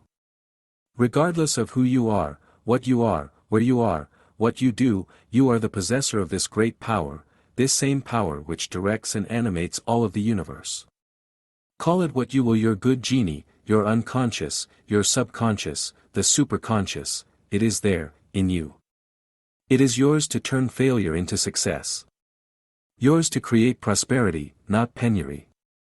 Yours to achieve progress instead of fostering frustration. Yours to encourage growth and keep you from stagnation. Your mental and emotional activity in connection with the superconscious cannot be measured in terms of measurements as you know them. But that does not mean that these activities are not real. They are definite and concrete things. A thought expressed or projected becomes an enduring part of the personality that has created it. The mind is a creative organ and its activity provides the power for the attainment of those things which the mind creates. You know full well from experience that you can only do what you think you can do, and attain what you think you can attain. The whole of your life is the result of thought. Therefore, it lies with you to attain what you wish, to progress, to develop, to acquire health and happiness by using your emotional and mental activity in a constructive fashion. What is the vision of the artist? It is the development of his creative thought. What is the inspiration of the writer, or the discovery of the scientist? It is the constructive creation of his intuitive consciousness at work. Ask almost any great author and he will tell you that he does not work out his plot situations and dialogues. They just come to him. As simple as that. The key to successful methods comes right out of the air, are the words of the late Thomas Alva Edison. A real new thing like a general idea, a beautiful melody, is pulled out of space, a fact which is inexplicable. And while it was unexplainable to Edison, today the explanation is simple. The superconscious is constantly alert and alive. It needs only the powerful emotional direction of constructive thinking to activate its machinery. But an alert and alive superconscious is not the whole answer to the development of this power and its use. The conscious level of the mind must also be alive to what the superconscious is pushing into the area of the conscious thinking. G. C. Sweet, General Electric's Director of Research, said once, "Be on the alert for hunches, and whenever you find one hovering on the threshold of your consciousness, welcome it with open arms. Aim to keep an open mind. Don't rely too much on logic. Try to locate the treasure chest of ideas which lies hidden in your brain. The flash of inspiration does not come without hard work. The superconscious and the conscious have to prepare the way for the emotional power of the superconscious to create." Louis Pasteur once observed, "Intuition is given only to him who has undergone long preparation for receiving it." And despite the hard groundwork, the plowing of the fertile field, intuition may strike when you least expect it. That is why you have to welcome it with open arms. It might all too easily escape you. Mr. Sweet tells how General Electric scientists have had ideas pop into their heads. One, he relates, discovered a prize-winning idea emerging from his superconscious while he was chopping ice from his front steps. Another man told of a discovery occurring to him in the midst of shaving. In my own work, Mr. Sweet says, my hunches come to me most frequently in bed, in a plane, or while staring out of a Pullman window. Such flashes from the superconscious should be recorded quickly. For often they pass before the conscious level of the mind and quickly disappear. Most persons who have discovered the power that they are endowed with keep a pad and pencil by the bedside nightly and a pocket memo book with them at all other times. One young man I know whose creative endeavor takes him into many artistic fields rarely passes a night that his bedside pad does not get used. A note about a book he is writing, a memo about a projected magazine story, a few notes of a theme for some music, an idea for a radio or television program, all these come to him either before falling asleep or upon waking, when his conscious mind is most receptive to the suggestions passed to it from his superconscious. Robert Louis Stevenson pointed the way when he told how he worked out the plot for Dr. Jekyll and Mr. Hyde. My brownies, God bless them, he said. They do half of my work for me when I am fast asleep and in all human likelihood do the rest for me as well when I am wide awake and foolishly suppose that I do it myself. I had long been wanting to write a book on man's double being. For 2 days I went about racking my brains for a plot of any sort, and on the second night I dreamt the scene in Dr. Jekyll and Mr. Hyde at the window, and a scene afterwards split in two, in which Hyde, pursued, took the powder and underwent the change in the presence of his pursuer. Theron Q. Dumont, writing in The Master Mind, used Stevenson's brownies to explain his theory. There are many ways of setting the brownies to work. Nearly everyone has had some experience, more or less, in the matter, although often it is produced almost unconsciously, and without purpose and intent. Perhaps the best way for the average person, or rather the majority of persons, to get the desired results is for one to get as clear an idea of what one really wants to know, as clear an idea or mental image of the question you wish answered, as you have of the result you want. Then after rolling it around in your mind, mentally chewing it, as it were, giving it a high degree of voluntary attention, you can pass it on to your subconscious mentality with the mental command, attend to this for me, work out the answer, or some such similar order. This command may be given silently, or spoken aloud, either will do. Dumont suggested that you speak to your superconscious, or its little workers, the brownies, of Stevenson, just as you would speak to persons in your employ, kindly but firmly. Talk to the little workers and firmly command them to do your work, he said. And then forget all about the matter, throw it off your conscious mind, and attend to your other tasks. In due time, he stated, you will have the answer to your problem flashed to your conscious. Dumont remarks, too, as have others who have noted this phenomenon in connection with the powers of the collective unconscious and the superconscious level, that most often the answer you require will not be flashed to your conscious mind until the very moment when you must decide the matter in question or need the information. If you have your brownies well trained, Dumont said, you may give them orders to report at such and such a time, just as you do when you tell them to awaken you at a certain time in the morning so as to catch the early train, or just as they remind you of the hour of your appointment, if you have them all well trained. The learned minds of past ages, who discovered the vast powers and great wisdom that the brain possesses, tried vainly to explain the phenomena of the golden gift. Failing to comprehend the mechanism of mind, they resorted to all sorts of metaphorical figures of speech as they attempted to describe these psychic reactions. As well as attributing this great power to supernatural origins, many thinkers have generally located the superconscious in the solar plexus, as you learned in Chapter 1, the magic in your mind. Other thinkers did not give it structural identity but were content with conveying the vague impression that the superconscious is some sort of mystical entity. Evidence we have today, however, shows almost conclusively that the thalamus, that central section of nuclear cells within the brain, is the seat of the superconscious and its memory storehouse, the collective unconscious. It is possible to determine the approximate number of brain cells in the cerebrum, the mental structure of the conscious mind. The figure is so stupendous, says Dr. C. Judson Herrick, formerly of the University of Chicago, that astronomical figures dealing in hundreds of millions of light-years become insignificant by comparison. It has been determined that there are from 10 to 14 billion nerve cells in the human cerebral cortex, and we know that these are arranged in definite patterns. These arrangements are not haphazard. They are orderly. Recently developed methods of electrophysiology draw off action currents from very precisely located cells, or fibers with microelectrodes, amplify them with radio tubes, and record potential differences to a millionth of a volt. But the brain cells of the thalamus, the seat of the collective unconscious, are so tightly packed through countless years of cumulated inheritive growth that they cannot be counted by the usual laboratory process of dissection. The conclusion is therefore reasonable that the collective unconscious, the memory storehouse of the superconscious, contains all the accumulated experiences of life since the crack of dawn. The significance of this staggers the imagination. Yet there is no reason why you should not recognize the fundamental truth that the potential power and the intelligence of the human brain have never been fully realized. This is so because man's progressive evolution in intellectual and spiritual areas has not been sufficient for the average person to recognize, much less utilize, the constructive resources that Christ apparently had in mind when he said, "He that believeth on me, the works that I do shall he do also, and greater works than these shall he do." You must learn how to think as God intended you should.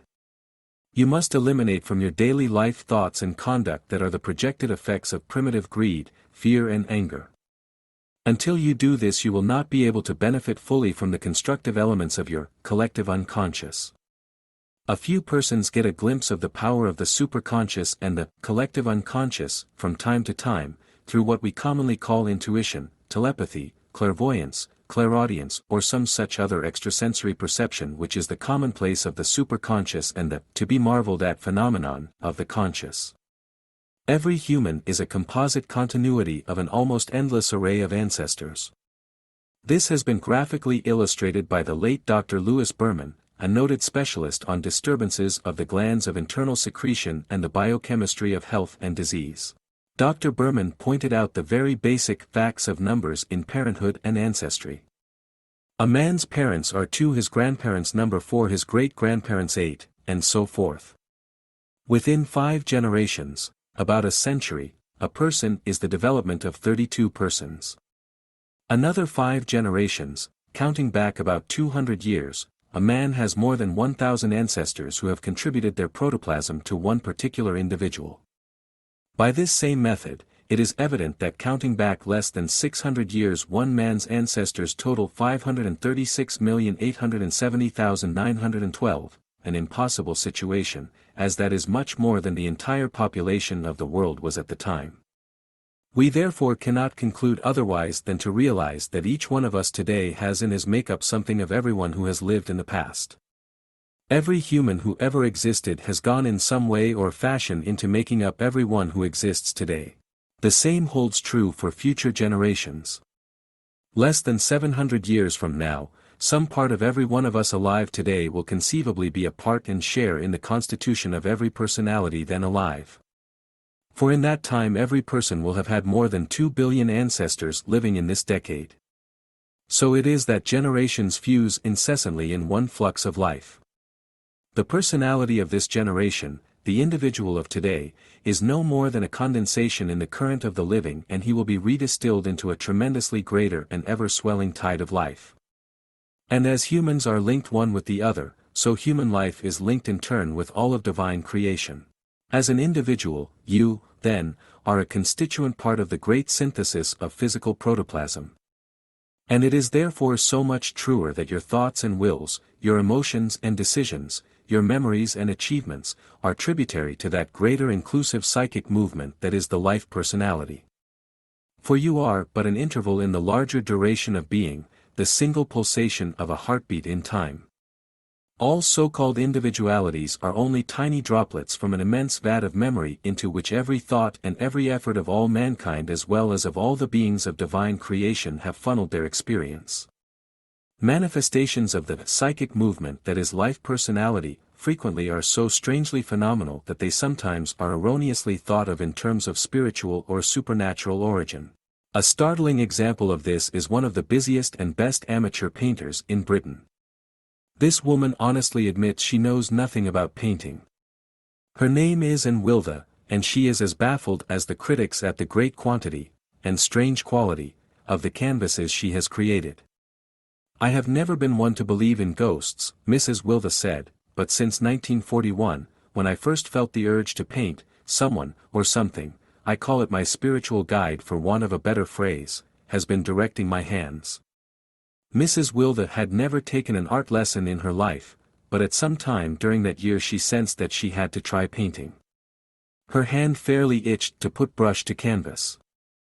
"I felt silly when I went to the art store with my 2 children. I had no idea what equipment I needed and the clerk looked at me as though I were just another foolish matron wasting her good money on a useless fling at a difficult profession." A few days after she had purchased her equipment, she says, the strange impulse to paint struck her again. She set up her easel in her living room, put a canvas panel on it and spread out the paints she had bought. "I had no idea what I wanted to paint, but I stood at the easel waiting. Suddenly lines, like the shadowy pattern on an X-ray film, began to spread themselves over the canvas, and I saw it was a simple landscape. All I did was paint over the lines of this ghostly tracing." That first effort amazed the woman's friends in Windermere, the town in which she lives. But the result of that afternoon frightened Mrs. Wilda. There was, she said, something uncanny about the way the task was accomplished. A week later the command, as she terms it, came again and she set up another blank canvas on her easel. This time the subject was a portrait, the smiling face of a young girl. Again the undertaking was completed in virtually an automatic fashion. Mrs. Wilda said she just laid color on the pattern which seemed to glow mysteriously before her astounded eyes. In the more than dozen years since that time she has done many pictures. Some have been in oil, others in watercolor. They are by no means masterpieces, but they are good. Many a competent critic of the arts has said so. I am no longer scared at what some people call my talent. But I can't explain it so that it makes sense. Every now and then the inspiration to do a picture hits me and I go to work, she says. I never know what the subject is going to be until it appears X-ray-like on the blank canvas. Mrs. Wilda's work includes portraits, landscapes, animals and designs. Some of them are highly original and, as her painting skill has improved over the years, they are worth hanging with the work of recognized experts. No one who has talked with Mrs. Wilda, or has watched her work, has questioned the honesty of her statements. They have found her a person of normal intelligence and of becoming honesty. She has no yearning for the limelight.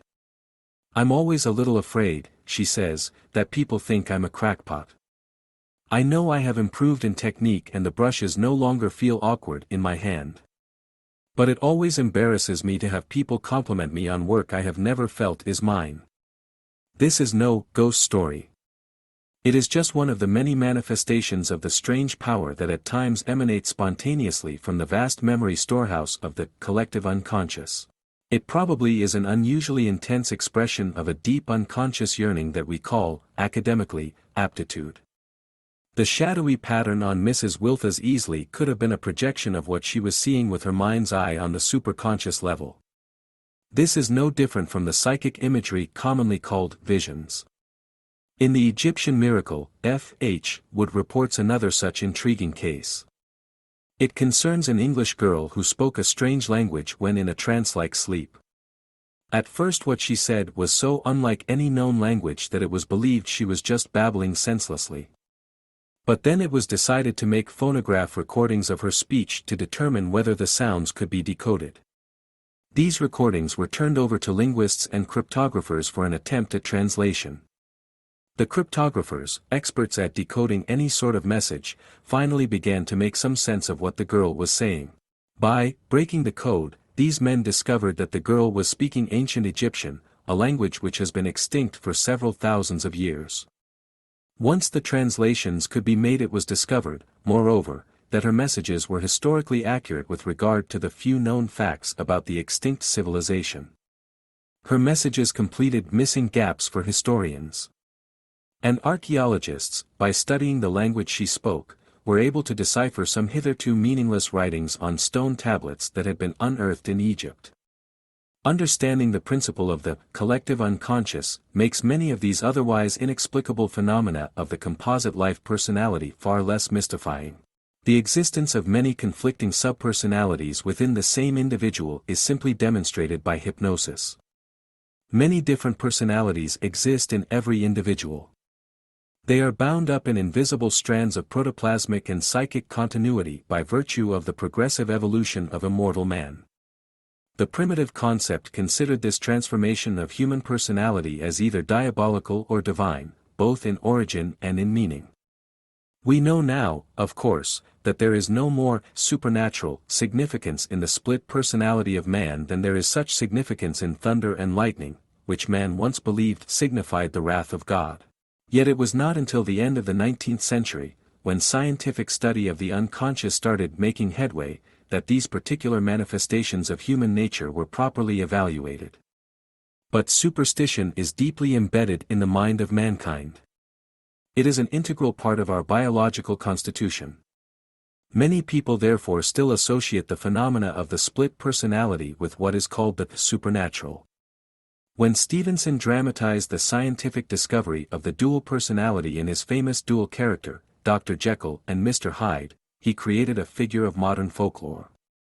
Dr. Jekyll, the kind, generous, honorable physician, beloved by all for his philanthropic labors, could, by means of potions he had discovered, turn himself into a loathsome and criminal individual who called himself Hyde. And Hyde, by means of the antidote potion, could turn himself back into his older, socialized self. The conflict of the two characters in the same body has become symbolic of the universally recognized problem of every individual, the reconciliation and coordination of clashing motives and instincts in his composite makeup, perhaps due to unresolved emotional conflicts of long standing within the memory storehouse of the collective unconscious. These clashing motives and instincts within the collective unconscious may be more than dual. Numerous divisions of the personality may exist at the same time. These subpersonalities may emerge from the unconscious into the conscious only in certain dream states, in periods of reverie, in the trance state, or they may erupt in outbreaks of irrational conduct. Amnesia often results from these unconscious personality conflicts.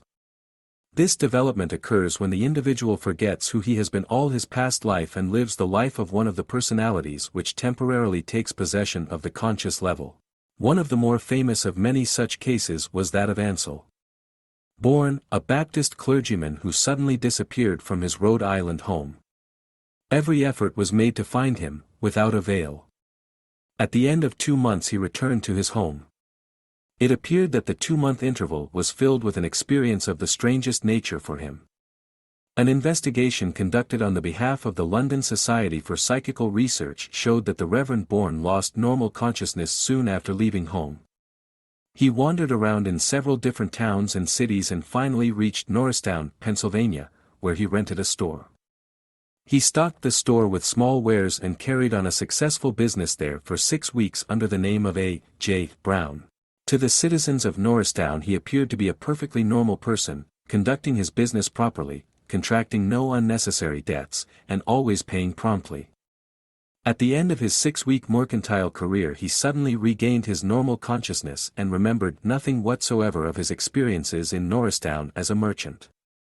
Another typical illustration of a split personality is the widely known case of Patience Worth. This case was given much publicity in 1916 by Caspar W. Yost of the St. Louis Post-Dispatch as a psychic mystery. The normal personality was that of Mrs. John H. Curran. She lived in St. Louis, Missouri. She was a middle-class young woman with rather limited advantages, having enjoyed no travel and few literary contacts. Patience Worth was Mrs. Curran's other personality, the author of many books which earned Mrs. Curran a considerable amount in royalties. Patience Worth also composed poetry with amazing ease and skill when in a trance state. The sorry tale was regarded by most critics as her masterpiece. A Story of the Time of Christ was published in 1917 and was followed a year later by Hope Trueblood, a lengthy novel set some centuries earlier, which deals rather sentimentally with the complications of village life in the England of that period. The Pot Upon the Wheel, another of her novels, is an allegory of life. The dual personality of Mrs. Curran seemingly could live in the century of her choice by simply drawing from the memory storehouse of her collective unconscious. While in a trance she would describe people and places of former generations just as though the scenes were taking place at the moment. As Mrs. Curran, she could hardly rhyme 2 lines, but as Patience Worth, she composed poetry by the volume. She demonstrated these phenomena in public appearances in some parts of the country. A lecture tour was booked for her but was abandoned after an appearance in Detroit because it was the consensus of the large audience who came to see her there that she was possessed by the devil. Somnambulism, or sleepwalking, is the mechanism used by the superconscious to get rid of a reprehensible impulse or criminal tendency of which the conscious level is not aware. In reality, sleepwalkers are not walking in their sleep. They are the victims of split personalities. Persons who are gentle and orderly in their normal lives are often argumentative, hostile and dangerous in the personality that comes to the fore in their sleepwalking escapades. There is the well-known case of the postal employee who reported for work at midnight. There was only one other clerk on duty at night. The postal employee in question received a registered package at 2 o'clock one morning. The package contained a large sum of money, government bonds and jewelry for which the employee gave a receipt. On turning over the mail to the other clerk, he was asked about registered mail and told the other clerk specifically that there was none. He left work at 7 o'clock. 6 hours later he sent a telegram to the proper authorities reporting the pouch of registered mail as missing. When he was questioned later by postal inspectors, he claimed that he had no recollection of what had happened. A search of his car, however, revealed more than $1,500 in currency. At the local jail, when an official heard the young clerk's story of his discharge from the Marine Corps 5 years earlier for sleepwalking, it was suggested that the clerk go to sleep and try to remember what had happened. 2 hours later the clerk fell asleep and soon offered to direct officials to the stolen articles. He then led them to his mother's farm and showed them the spot where he had buried the contents of the package. In all cases of split personality certain characteristics constantly reappear. The new personality is always consistent with itself. That is to say, it is always the same whenever it reappears. The new personality's normal characteristics are sometimes in marked contrast to the lifelong character developed in the normal state. But the new personality never varies from one time to another. If a dozen different personalities should be assumed at different times, each would always be consistent with the other version of the new personality. The incidents occurring during one interval of the split personality will always be remembered whenever the same personality reappears. In that way, the existence of the new personality, when it reappears with frequency, is practically continuous. The intervals of normal consciousness usually do not seem to be remembered. The split personality does sometimes remember the existence of the normal one. But this memory is always that of remembering another person, upon whom it often looks and of whom it often speaks with pitying contempt. In the case where 2 or more new personalities are assumed, what generally happens is that each of the personalities remembers all the others but regards each as a different individual having no connection whatever with itself.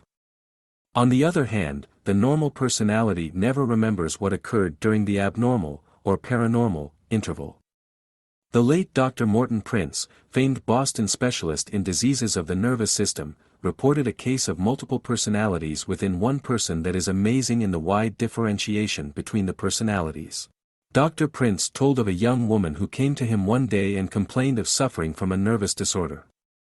The woman, Dr. Prince recorded, was quite pale and appeared nervous.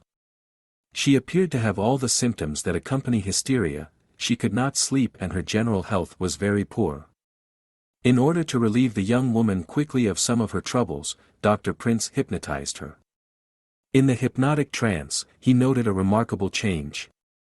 In most cases a hypnotized patient awakens from the trance in much the same state as he was before the hypnosis. But in this woman's case the trance-like sleep seemed to change her character entirely. In the place of the quiet, reserved woman with a seemingly infinite capacity for suffering, with the ideals and aspirations of a saint, there appeared an entirely different young woman. This personality was a breezy, slangy, modern young woman who looked as if she might have stepped out of the cover photograph of one of the currently popular magazines. The same body sat before Dr. Prince, but an entirely different person inhabited that body. The two personalities that belonged to the one body differed in every way imaginable, other than in outward appearance. The personalities were unlike in vivacity and even in facial expression. The second personality was far less intelligent, less matured and considerably healthier than the personality that Dr. Prince first encountered in his patient. The second young woman was of a relentlessly, heedlessly selfish turn of mind. She enjoyed books and persons very different from those her first counterpart enjoyed. While the first woman had had a college education and was fluent in French, the second personality was entirely lost in that language. This was a factor that later became of the greatest use to Dr. Prince. For by using French for his conversations with the first woman he was assured that he could convey to her things that Miss Second could not possibly understand. Dr. Prince was intrigued by these strange occurrences. But as he continued his experiments further, he was even more astounded. It was not too long afterward that a third personality appeared. And then a fourth. Finally Dr. Prince came to speak of the many personalities inhabiting the woman's body as the family. While the third person was not as distinct a personality as the original saintly and reserved woman who had first come to the physician nor as the mischievous and selfish second personality, the fourth was another strong personality. Miss Fourth was a strong and rebellious woman. All four personalities were distinguishable one from the other. Each called the self by a different name. And all shared the one body. There are countless cases on record of such split personalities. They often are explained by the theory of reincarnation or spiritism. Yet it appears obvious that this phenomenon is best explained in the theorem of the collective unconscious. These personalities are part of the immense vat of memory. Whether one chooses to interpret the scope of this immense vat of memory as within or without the human mind, the fact remains that each of us has access to these illimitable resources that God has provided in His divine plan for the progressive process of intellectual and spiritual evolution. This pertinent speculation was made by Joseph Sadany, writing in a recent issue of his privately printed journal, The Valley Caravel. You may think that you can remember only your own childhood. But there is a state of consciousness in which one can remember the childhood of others, too, things that even they have forgotten. This I have proved and can prove again. We all have flashes of it, and if this reminder helps you open that one little gate of your mind which admits that extension of your consciousness, you will feel that inner sense of identity whereby when you say, I, and when I say, I, it is the same, I, and you will comprehend the continuity of life and consciousness which links memories of all your forebears with your own. You may think that your great-grandfather is no more, but he still lives and breathes in you, even if the mortal consciousness of the body bearing his name has been divided. You still think with part of his life and thoughts as your own. Consider the significance of this further piece of evidence of the power of the collective unconscious. Dr. Charles Bernstein, superintendent of a school for the feeble-minded, tells of an inmate who was unable to read or write, never saw a calendar, and whose mental age was that of a 6-year-old child. This inmate, however, was able to name the day of the week of any date, past or future, without a moment's hesitation. There is also recorded the case of a Slovakian boy, John Popelka, who, when but 5 years old, could be told the time of any person's birth and without a moment's thought could state exactly the time which had elapsed to the minute. While unable to read or write, Alex Buchanan of Henderson, North Carolina, can tell the day of the week of any date and in addition can instantly subtract or multiply the most intricate of arithmetical fractions. Willis Dysart of Tift County, Georgia, was 14 years old when he discovered that by glancing at a list of figures as many as 73 in number for 7 seconds, he could give their total. Every automobile license he has ever seen and every telephone number he has ever heard can be repeated by Charles Welch of Bloomfield, Mississippi. Are these people freaks? Do you wish to disregard such phenomena by categorizing their possessors so? Do you wish to place these persons in the class of being circus material? Or is it not more logical to assume that these unusual mental faculties are made available by some special canalization between the conscious level and the superconscious level? For these people are users of the immense memory storehouse of the collective unconscious. Why these persons have been able to utilize this wonderful power, we cannot yet answer. But it is most reasonable to presume that the vast potentialities of the superconscious, of the collective unconscious, and its mental library of encyclopedias is there to be made available to all mankind. Man apparently has progressed far enough along the time track of intellectual and spiritual evolution to make use of this power. Man now seems to be on the threshold of discovering the key which will allow him into the sanctum of the divine plan's memory storehouse. You must move forward by means of individual and collective self-help to find this key and to achieve the greatness that the divine plan has set out for mankind. You must help fight the present trend toward retrogression. God's divine plan of evolution will not tolerate your standing still. You can do either of two things. You can progress, or you can retrogress. The answer lies within you. The answer is yours to give, yours to discover, yours to benefit by. Knowledge of self is essential to intellectual and spiritual development. It is the only means of accomplishing human progress. It is the only possible way to save civilization. You have the power. You will achieve the glory. Within you lies the greatest storehouse of knowledge, a collection outside the comprehension of your own conscious reasoning, beyond the scope of your conscious imagining, and with the power to do all things that are good. This knowledge is the knowledge of all times, of all peoples, of all things. By eliminating from your daily life thoughts and conduct that only reflect man's primitive greed, fear and anger, you are thinking as God intended you should. Then you will benefit fully from the constructive elements of your collective unconscious.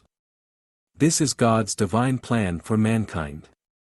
Its fruits await only your discovery and utilization of them. Making the most of your memory. You already have near you at all times a small notepad on which you record the results of your supersense thinking. This pad now will prove to have a second use. In this pad you are going to record the results of your superconscious memory, the results of tapping your collective unconscious. Your notepad should already be at your bedside for perusal after you awaken of all of your thoughts of the day previous, so upon awakening. 1. Think deeply to reveal to yourself any ideas that have pushed to the conscious surface during your sleep hours. 2. Write them down. This need not be a thorough exposition of the thought. A catchphrase is probably best, especially if there has been more than one thought to record, so that lengthy writing of any one will fade the others from the conscious memory of the moment. 3. After you have eaten breakfast, reread what you have written. 4. Apply the creativeness of your memory, as recorded in your notepad, to your problems of the day. 5. Don't hesitate to use your notepad all through the day, or even upon awakening during your sleeping hours, to register the results of your memory as they flash to your conscious. Chapter 6. Your mind can control matter.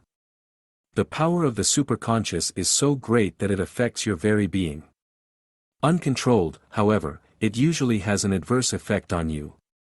The many feelings of ill which you consciously bury because you know they are wrong are unfortunately buried in the level of the mind that is the superconscious. All the hates you repress, the dislikes you fail to express, the ill feelings you hide, these imprint themselves on the grasping superconscious. At first, they make only the tiniest impression. But soon, when they are repeated and continually pushed to the background, the impression becomes more intense and clearer. It takes but a little time for some action to trigger the feeling that has been recorded in the superconscious to become overt and express itself on your organic being. The whole science of psychosomatic medicine is based on this knowledge. Not that the theory behind psychosomatic medicine is new. The country doctor of a half-century ago practiced a somewhat similar sort of treatment because he really knew his patients personally. The old country practitioner was more than a doctor to his patients. He was a confidant of their feelings, their hopes, their failures, their repressions, their despairs. He saw how these feelings had effect on their organic well-being and he treated them correspondingly in understanding fashion. With this practitioner grew the usage of the placebo, the sugar pill, given because the patient felt better after being given some medicine rather than being told to go home and not worry because nothing was wrong. True, nothing was organically wrong. What was wrong was an organic expression of a mental anxiety. But the theories of psychiatry were little known then and the analyst's practice had not yet come into being. The country doctor practiced some real down-to-earth psychiatry with his sugar pill. "This is just the thing to cure your ill, Mrs. Doe," said the kindly old fellow. And like as not, it did. All Mrs. Doe wanted was someone to tell her troubles to, someone who would sympathize silently, someone who would understand. "Your pills sure worked the trick, doctor," was the invariable comment in weeks that passed. And old Dr. Countryman was a great physician, he had the cure to a million diseases. Today this very theory has been utilized in the school of psychosomatic medicine. What is psychosomatic medicine? It is exactly what its name implies.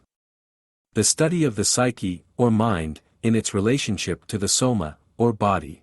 In other words, medicine has realized the great effect that the superconscious has on the organic body.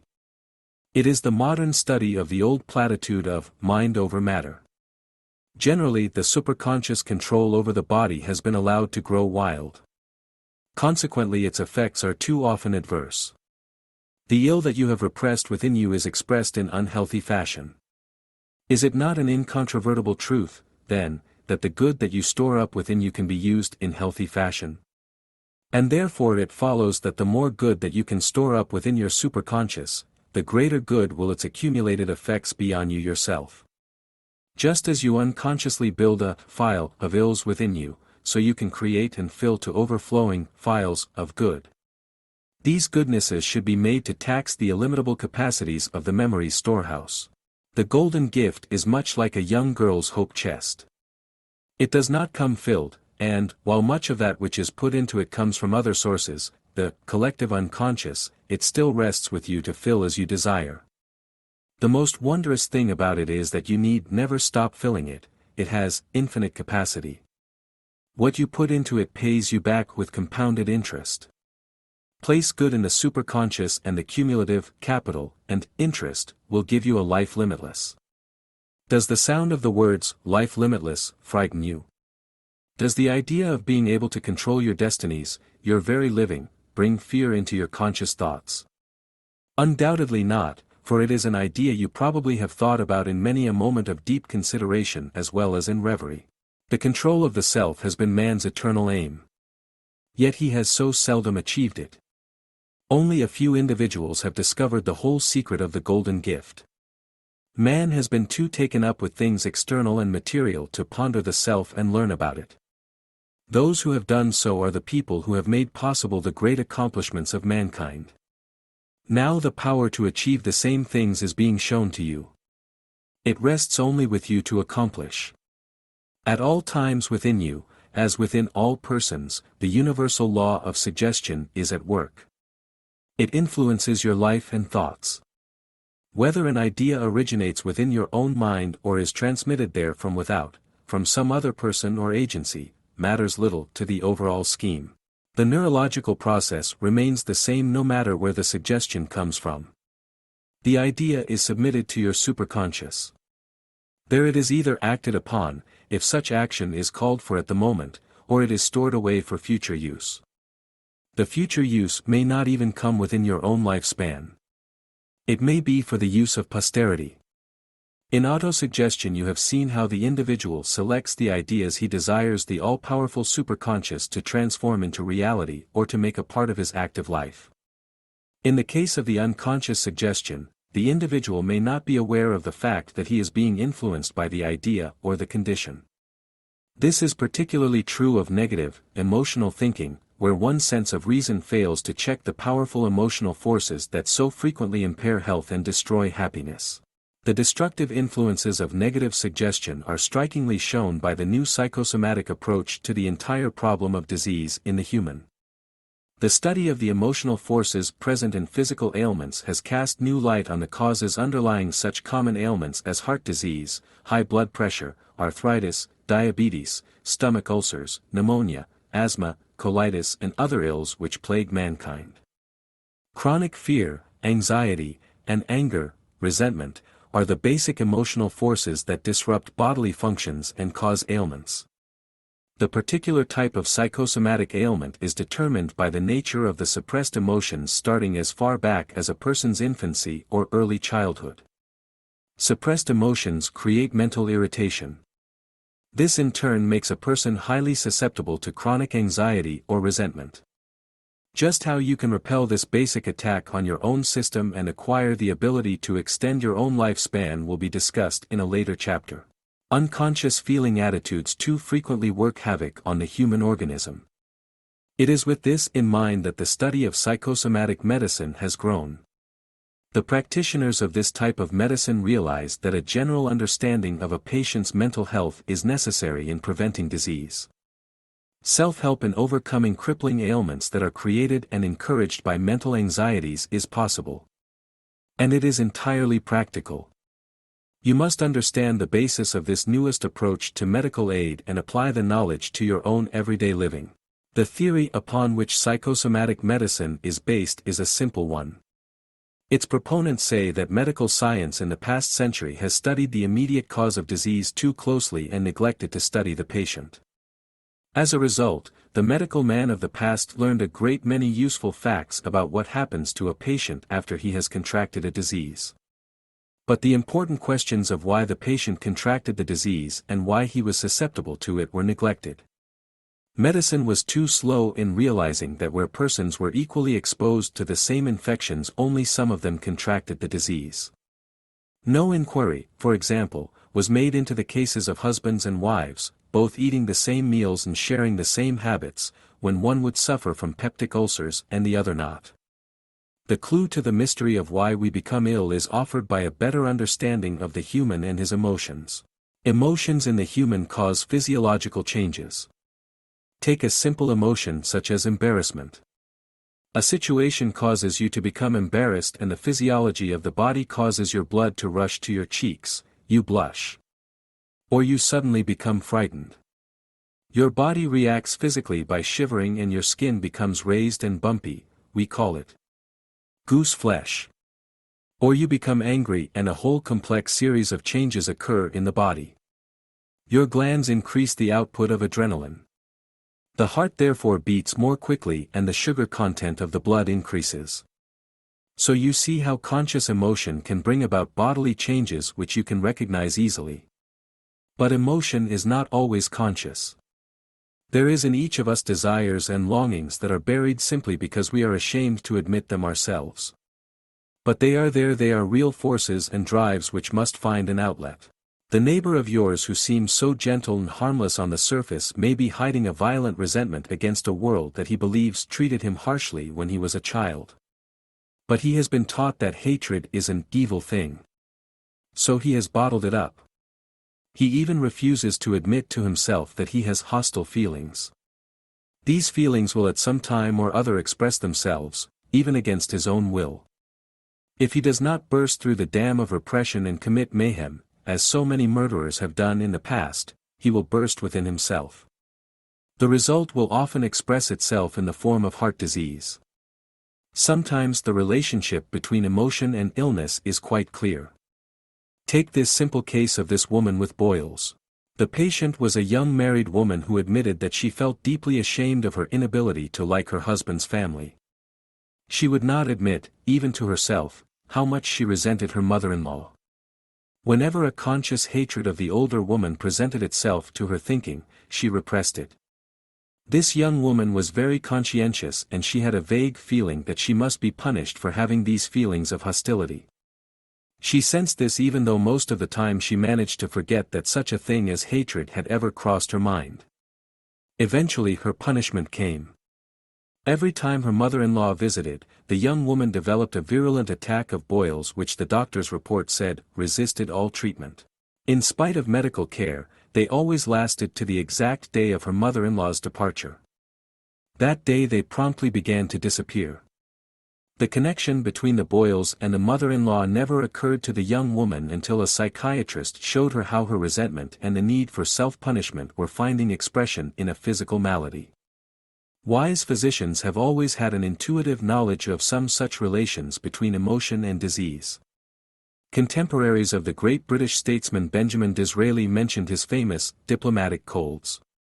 These were real enough, but they always occurred when an uncongenial meeting had been arranged.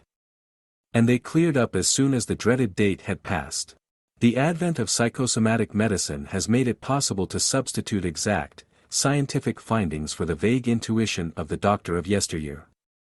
Psychosomatic medicine has found definite proof that such specific ailments as arthritis, diabetes, heart disease, high blood pressure, peptic ulcers, and even bone fractures as well as their inability to heal, usually are found in persons whose life situations are such that strong, unconscious feelings seek expression through these illnesses.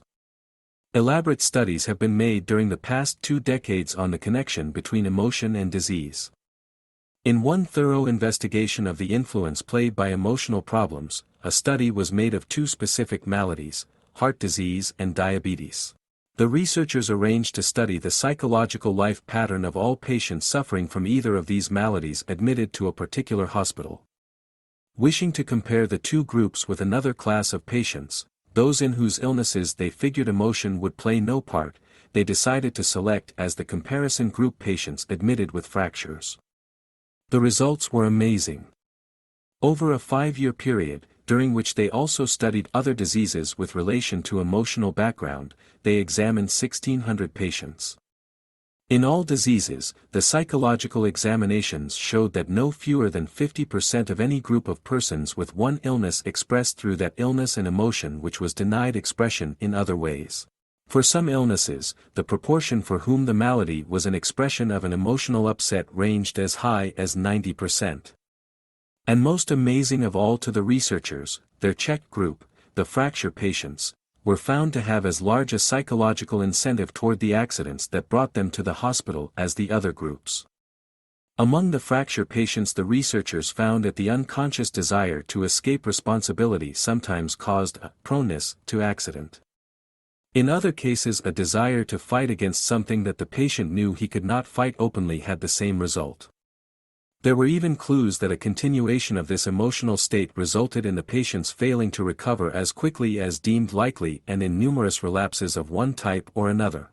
A typical example was that of a professional dancer who in 12 years of being tossed about by her dancing partners never had had a mishap.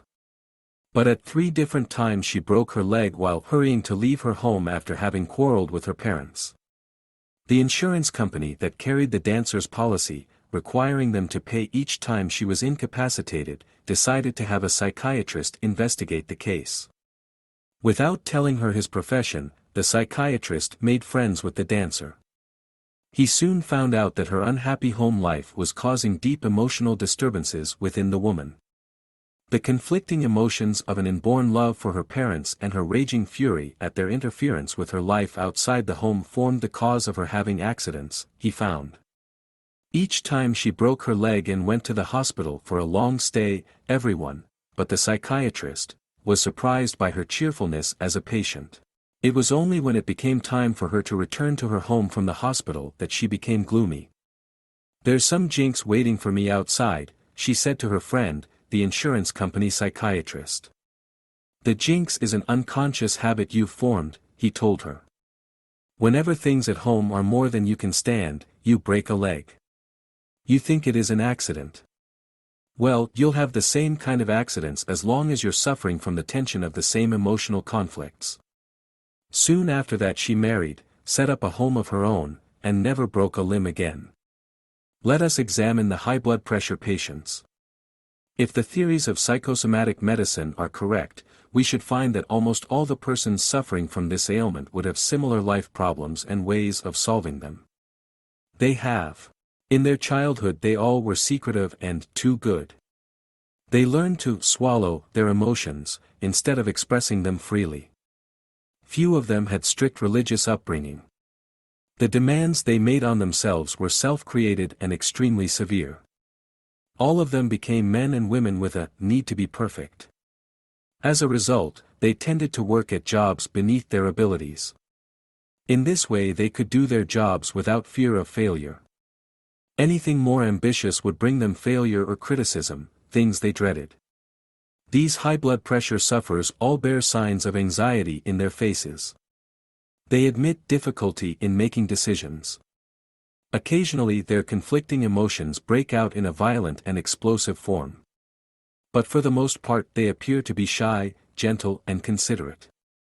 In many cases the onset of the malady has been associated with the death or separation of a much-loved person or with acute financial strain.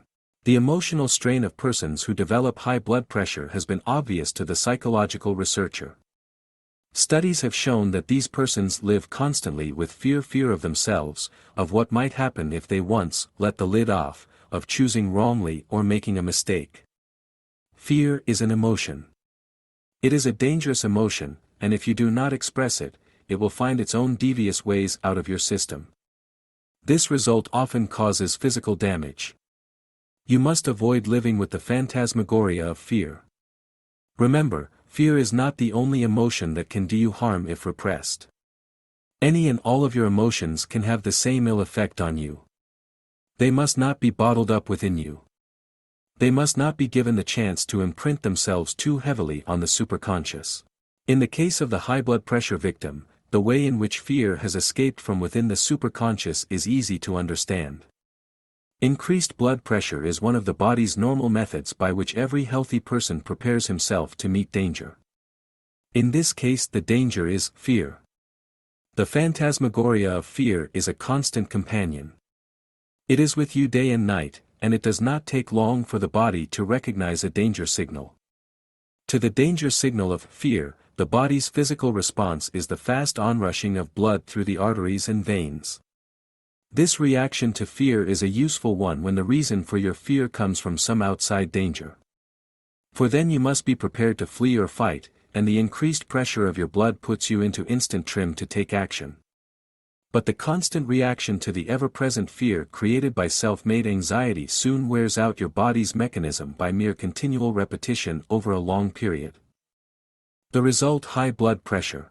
Nervous tension also seeks expression through bodily symptoms. These, called medically dissociated conversions, most commonly take the form of paralysis of the limbs, inability to feel, or see, hear, speak, walk, or remember. These symptoms are sometimes called symbolic symptoms. That is to say, the physical disability is a symbolic expression of some distressing or emotionally disturbing experience from which the sufferer has dissociated himself by means of some alleged physical disability. There are countless examples of such symbolic conversions. Yet, common as the disease is, it is futile to try to convince the sufferers that there is nothing organically wrong with them. The conversion symptoms are real to them because they actually feel the sensations which the physical ailment would produce. Take the case of the young woman whose symptom from such a cause developed into blindness. She had witnessed an automobile accident in which her fiancé was killed. The loss of eyesight was a conversion symptom. By that means she unconsciously tried to blank out the distressing sight of the shocking calamity that had befallen her. A middle-aged married woman developed the symptoms of paralysis of the legs. After several months in hospital she regained the use of her limbs. But when her physician told her she could then return home, the paralysis returned. It was finally discovered through psychoanalysis that her condition was an unconscious expression of her dislike for her husband. There is the case of a newlywed husband who walked out of his home in a huff after a violent quarrel with his bride. The young woman committed suicide. When her widowed husband heard of what had happened, he symbolically expressed his deep remorse over the quarrel in a conversion symptom of muteness. These are extreme examples. There are milder ones that are no less real to the sufferer. There are cases of persons who have developed various illnesses to avoid going to a job which was distasteful to them. It even is found in cases of children, in which sickness develops when a child has to go to school to face a teacher whom he does not like or does not get along with. The human is unconsciously capable of finding many ways to avoid facing realities that consciously he does not want to face. When strong, unconscious impulses cannot find a direct outlet in action or speech or thought, they often seek what is termed an organ language symptom. Some of our most common everyday phrases have unconsciously recognized that the body can play a kind of charade. We say such things as, "I can't swallow her," or "I can't stomach him." And often, surprisingly enough, an attack of indigestion will follow a scene with that hated person. Or we may say someone gives me a pain in the neck. Such pains have been known to develop organically. "Oh, my aching back," expressed over a situation may result in a backache when that situation recurs, thus relieving the sufferer from facing the unwanted or unlike. There are countless other such expressions: sick of life, lost appetite for living, thin-skinned, heartsick, heavy-hearted, too many to list and explain. In any event, this is quite unnecessary, for their meaning becomes obvious to you as soon as you see one or think of another. These phrases show that there has long been some inkling of the fact that unhappy people become ill more easily than happy ones. You speak, for instance, of a consumptive person's wasting away, with more wisdom than you realize. Every person harbors the tubercular bacillus, but only few contract tuberculosis and fewer still die of the disease.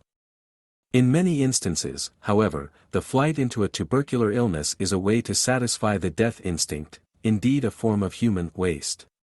But you may well ask, why does one person need to flee from his problems into tuberculosis while another, who may have more apparent worries, remains well? Some light has been shed on this question, but no pat answer is yet available. The life story of each and every patient must be slowly drawn out before any understanding of the destruction pattern is achieved. The illness may be trying to express any of a number of complaints the patient has. Careful psychotherapeutic study is required before discovery of what protest the patient is trying to make by having unconsciously willed the malady to develop.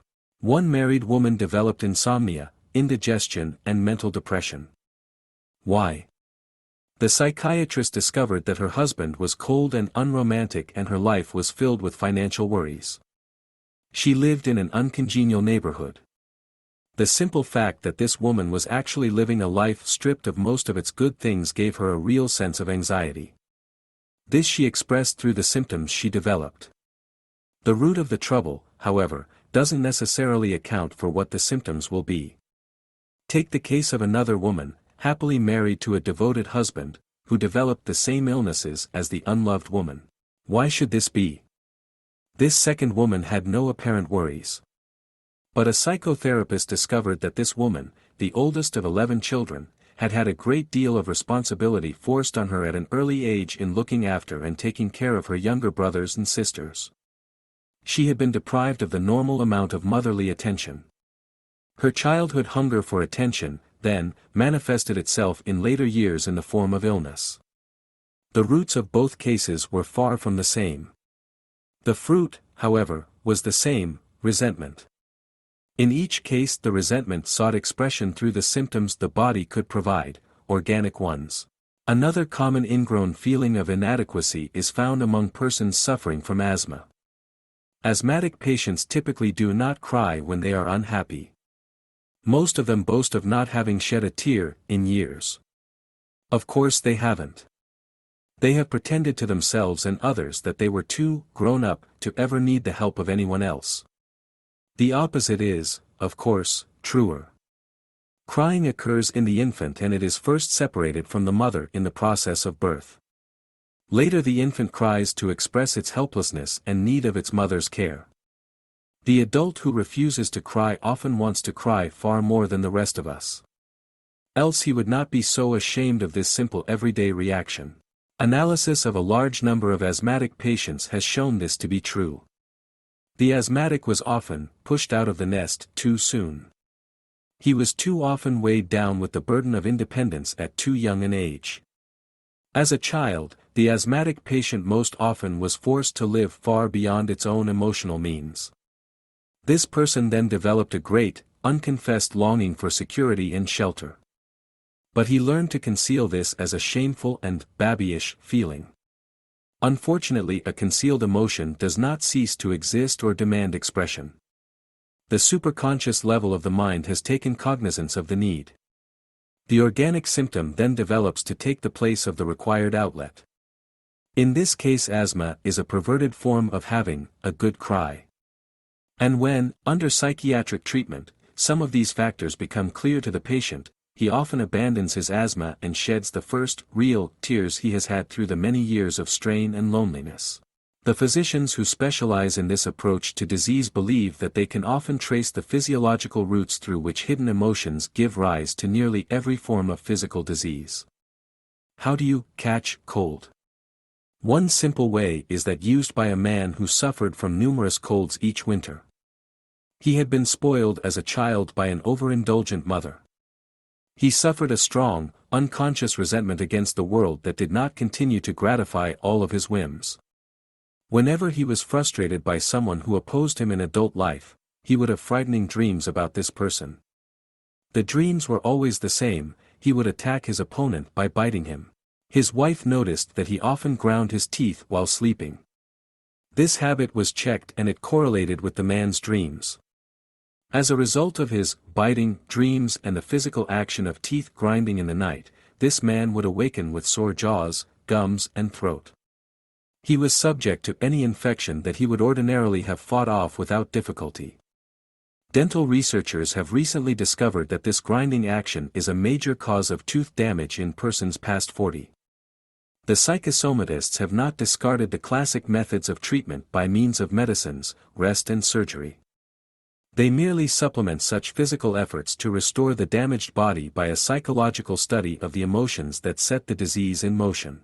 Psychiatrists and psychotherapists are not faith healers. They accept all the knowledge of medical science and add to it the knowledge of psychology and psychiatry. In this way they try to help the patient find healthier expression for unconscious longings that actually make them ill. An oft-quoted case of such therapy is that of a 19-year-old girl who had suffered a severe loss of weight. She could not eat and was down to 74 pounds. She was given every physical remedy possible. Psychological treatment was started. It was discovered that this girl had no friends. Whenever an acquaintance threatened to develop into intimacy, she broke it off. She had a distinct fear of marriage and was outspoken about her reluctance ever to bear children.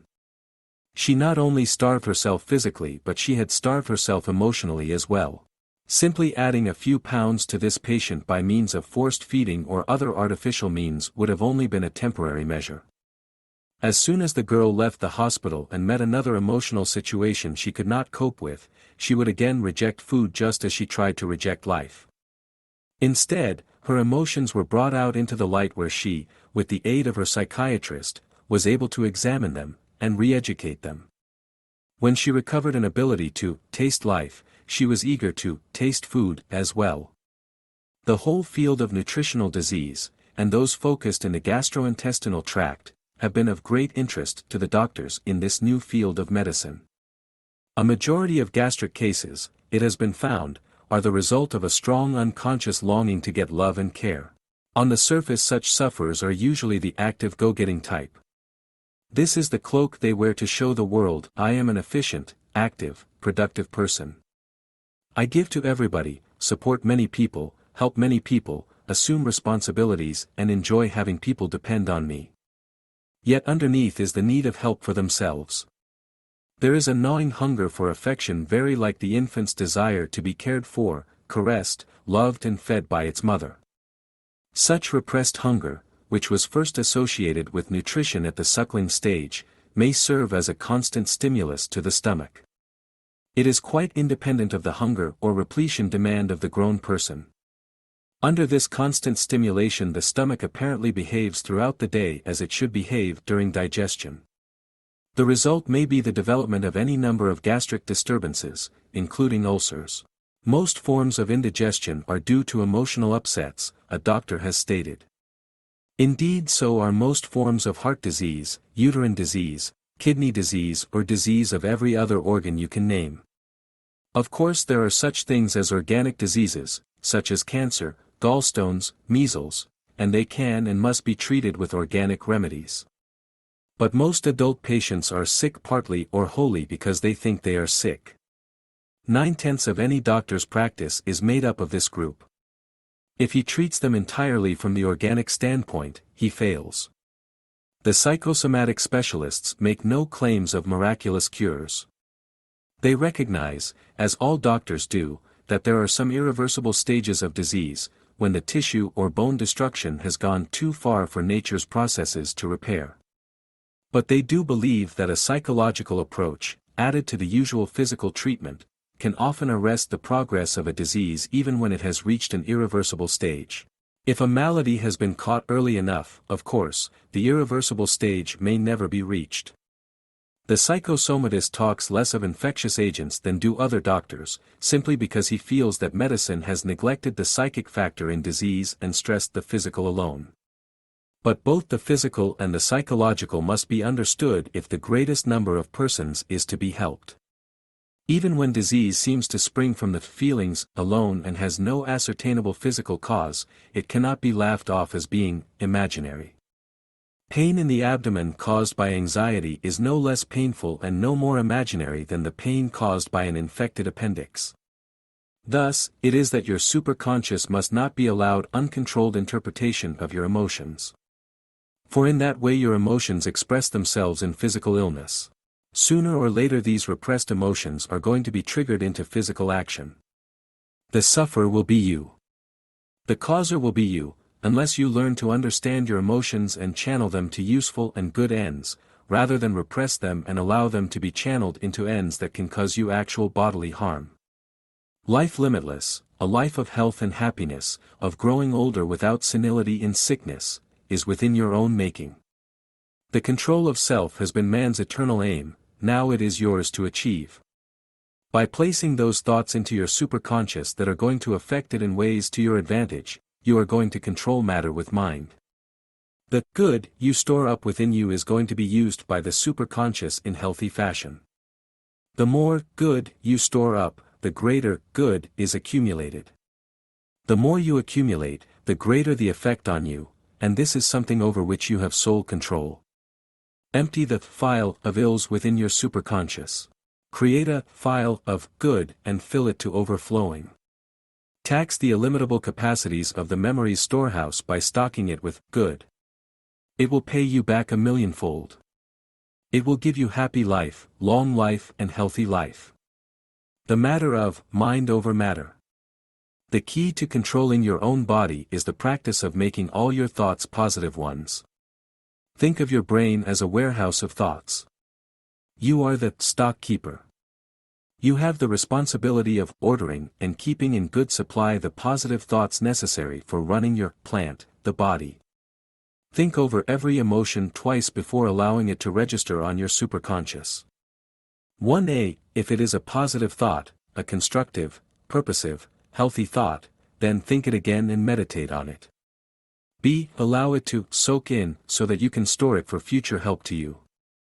2a. If it is a negative thought, an ill, bad, evil, destructive thought, recognize it as the result of anxiety and fear. b. Go to the root of that fear, recognize the immaturity of having such a fear, and laugh at your own self for having been tricked into such an anxiety. c. Now meditate until you reverse the negative emotional thought into one of positive and constructive value. d. Once you have made your negative thought into a positive one, follow the procedure as outlined above in Step 1. Chapter 7. Live longer and love it. Did it ever occur to you that you are cheating yourself? Cheating myself, you ask. Of what? Of 3 simple things, simple if you have them, but complex if they are missing. And, wonderfully, 3 things simple for you to achieve once you know how. They are health, happiness, and longevity. Sure, people have told me, you can perhaps control to a great extent your health and your happiness, but longevity? Do you mean I can live longer if I want to? I was asked by one man. The answer is yes. You can live longer, and do so without senility. That means that, despite your increasing years, you will be healthier, not the other way around. And naturally, being healthier, you will be happier. Actually, the truth of the matter is that by being happier, you will be healthier. It is a double-barreled process. One accomplishment brings the other, either way. And, fortunately, both are achieved in the identical way. You go on living day by day without really living, so to speak. You exist. Living implies a knowledge of all the things that are about you, within you, and concern you. Yet you may feel that you have no time to bother with these things. If you are a follower of this philosophy, you are cheating yourself. Have you ever stopped to think about the prominent role your feelings play in your everyday reactions to the situations of your life? Has it ever occurred to you that the three processes of your nervous system that are called thoughts, words, and deeds are greatly affected by the emotional reactions you have to the everyday things in life? Perhaps the question would be better put were I to ask if you realized just how greatly your emotions affect your normal processes of being and doing. Without your consciously knowing it, or even realizing it most times, the basic urges for survival dominate the unconscious forces that keep you functioning as a human. Throughout the ages of man's development, the superconscious level of the mind has been dominated by three primary instincts of survival. These are self-preservation, reproduction, and protection of our offspring. It is these instincts which cause you, without your realizing it consciously, to seek pleasures and avoid pain.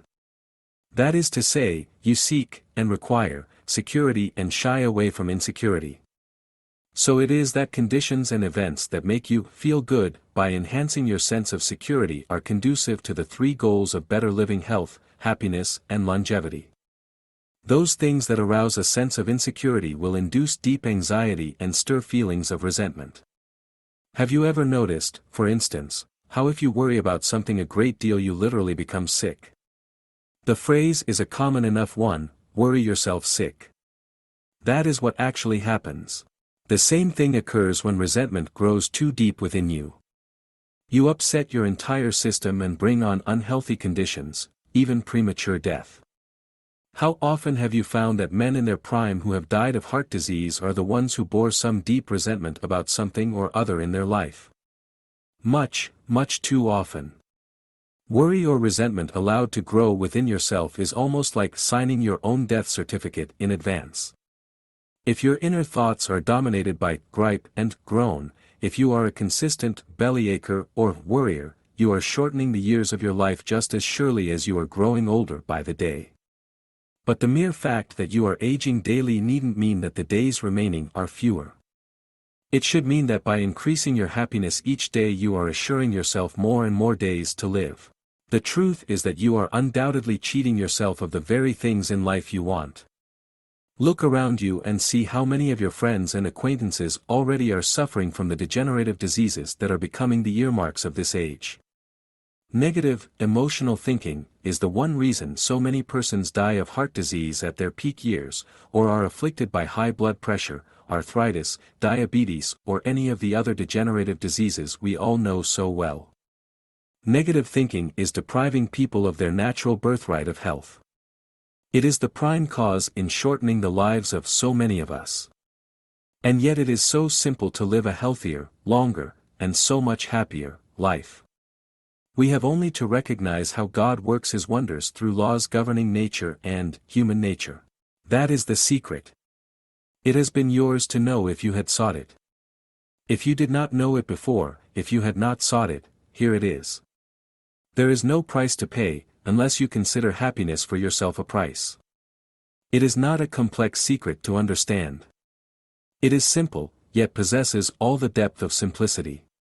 Before you can correct your faults, you must face them. That is a basic law of nature. And it is a basic law of human nature. You must look into yourself and see how and why negative attitudes or feeling are destructive to you. You must discover how and why these negativisms disrupt harmonious functioning of the human organism and therefore cause you mental as well as physical ills. From birth to death, no matter how long this life is, the human organism is undergoing constant change. Look how great the change has been since the beginning of life matter. Man has achieved his present state of development from that jelly-like cell that scientists call the amoeba. The amoeba is so called because amoeba is the word for change in Greek. This cell is capable of changing itself in many ways. So we see that animate life from the very beginnings has had the automatic property of affecting changes in itself. These changes were necessary to protect life against conditions that threatened its existence. The ability to change is the secret spark with which God endowed human life. For without this secret spark, without this adaptiveness to all form of environment and all sorts of problems, the human form of life would hardly have survived. This secret spark for change is still a part of the human.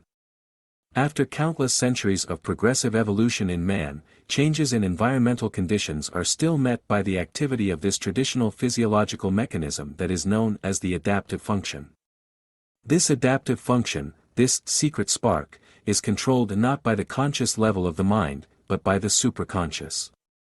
Man is consciously aware that the function exists, he is consciously aware of what it has accomplished, but he is not consciously in control of the power. His conscious level can only transmit to the superconscious the need for the adaptive function to be brought into play. The superconscious relays to the various organs, nerves and blood cells the need for ways and means to meet new situations. The superconscious aids the organs of the body in improvising ways to meet these problems.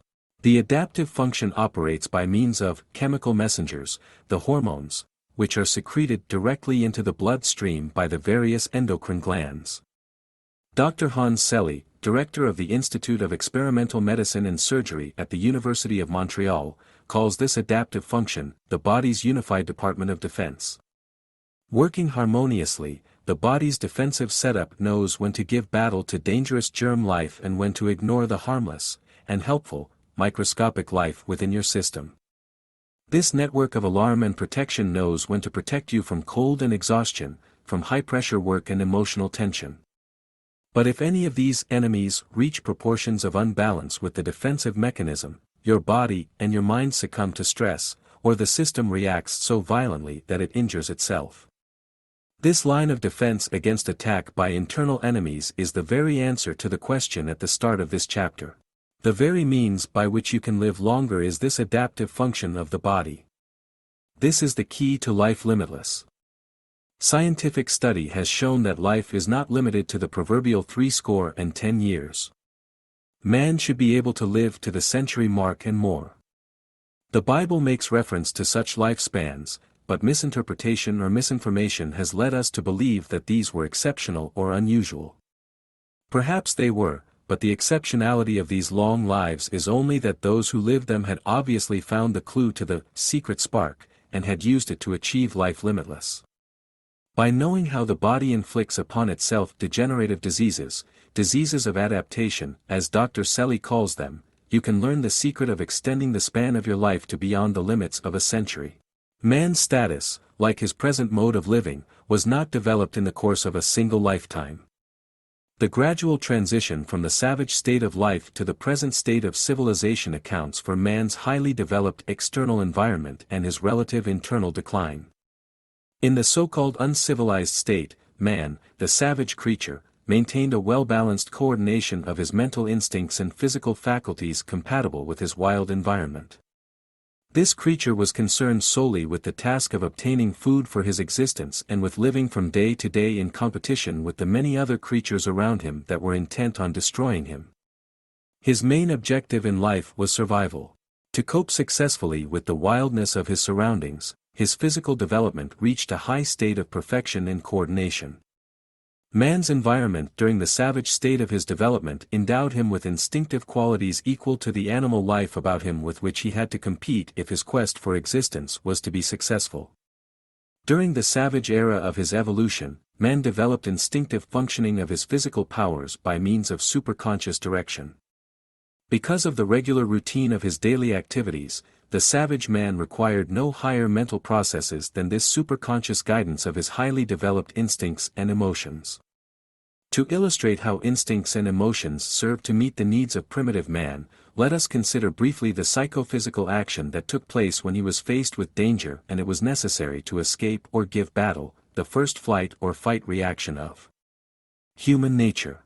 When he was faced with an adversary too powerful to overcome, the instinctive urge for survival within the superconscious caused the emotional impulse of fear to be transmitted to the pituitary gland, attached to the lower base of the brain.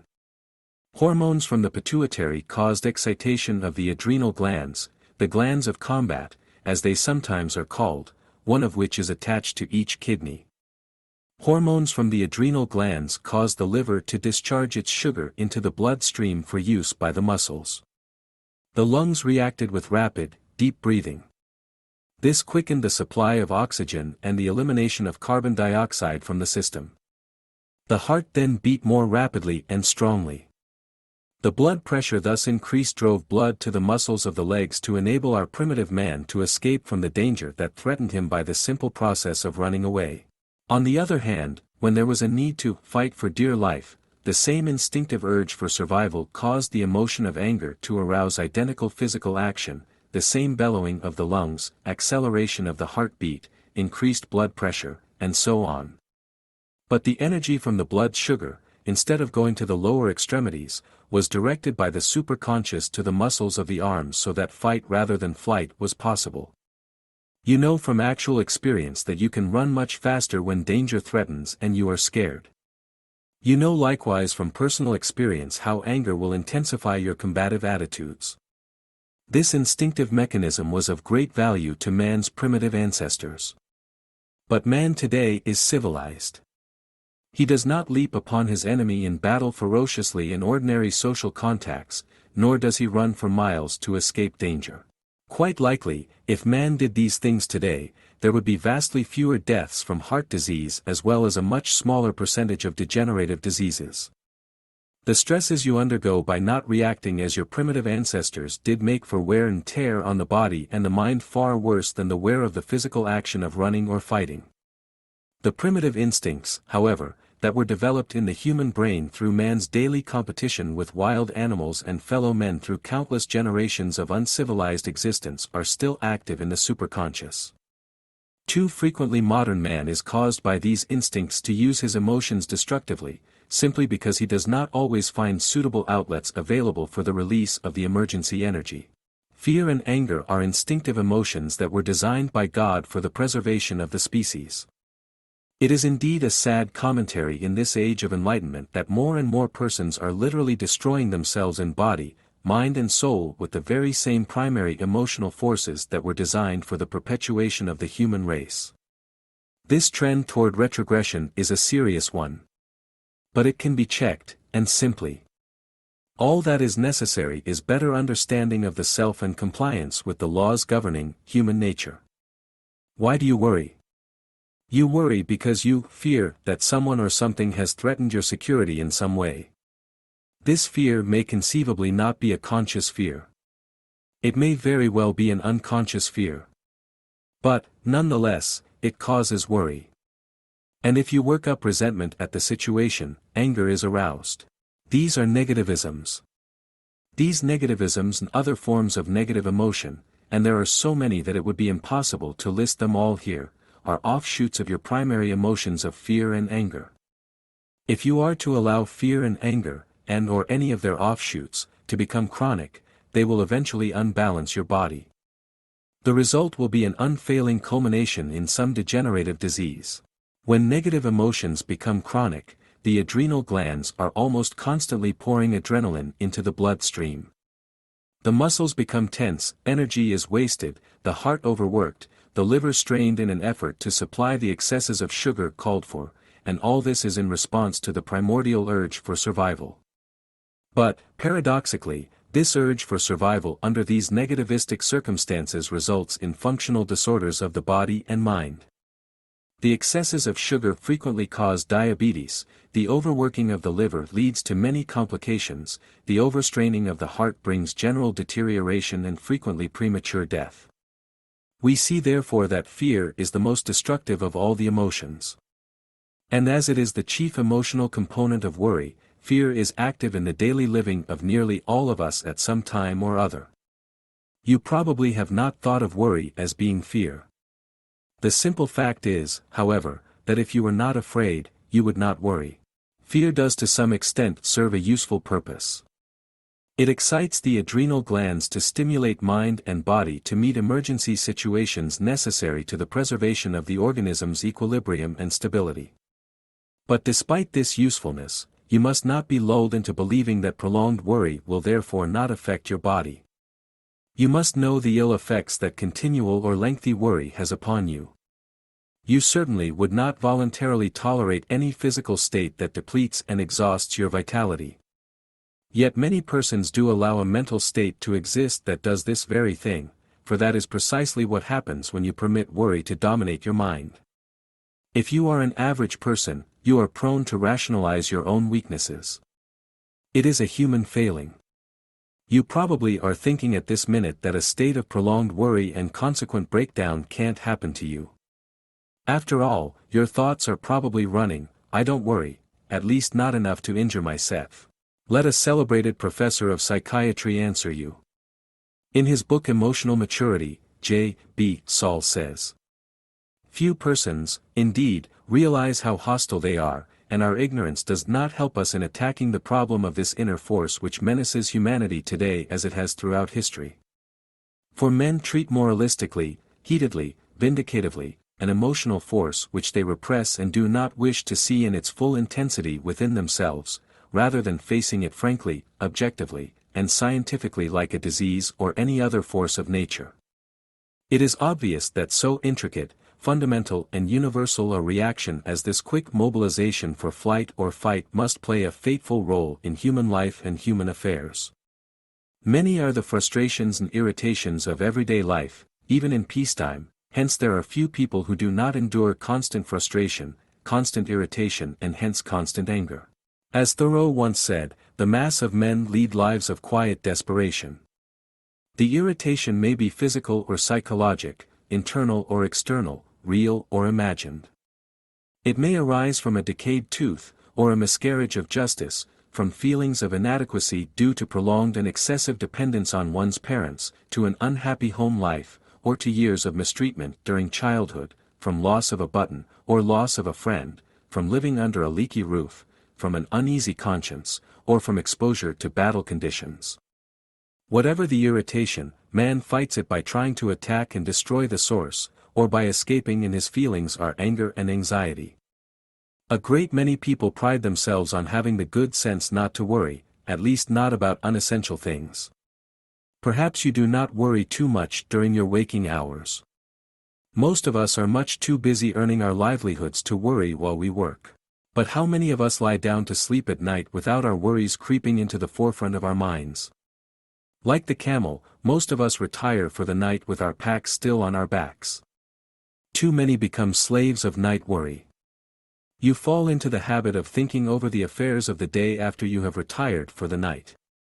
The thinking habit at bedtime is a wonderful habit to cultivate, but it must be used for thoughts of pleasant and cheerful things. This thinking period must be positive and constructive. You must think about your desires and yearnings and about ways to constructively gain them. But this is something I will deal with at greater length in a later chapter. The first proposition of the working hypothesis I have discussed earlier makes it clear that the superconscious is constantly amenable to control by suggestion. And the fifth proposition points out that the superconscious has absolute control of the functions and conditions of the body. Therefore, if you fall asleep entertaining positive thoughts, cheerful and constructive ideas, your mind and body will be the benefactors of your thinking during your sleeping hours. And your sleep, you will find, will always be sound and refreshing.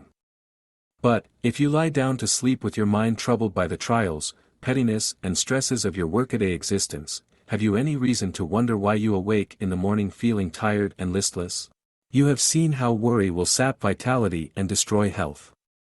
So it is that taking your troubles with you to bed at night will surely make you grow old prematurely. A troubled sleep is not one that will benefit you. An untroubled, peaceful and sound sleep is one in which the body's recuperative powers have a chance to work. It is such sleep which can be made amenable to suggestion of added rebuilding and regeneration of the body's tissues and cells. Going to sleep in a cheerful mood will always mean awakening refreshed and vigorous, simply because your body has had a chance to replenish itself, to grow, to build. Going to sleep in an ugly mood or in a state of depression or worry will only cause you to forfeit the natural benefit of sleep. In addition, you will harm your health, shorten your life, destroy your happiness, and quite conceivably bring to reality all the disagreeable things about which you thought at bedtime. Worry is a thief in the night. It robs you of your natural heritage of health, happiness, and longevity.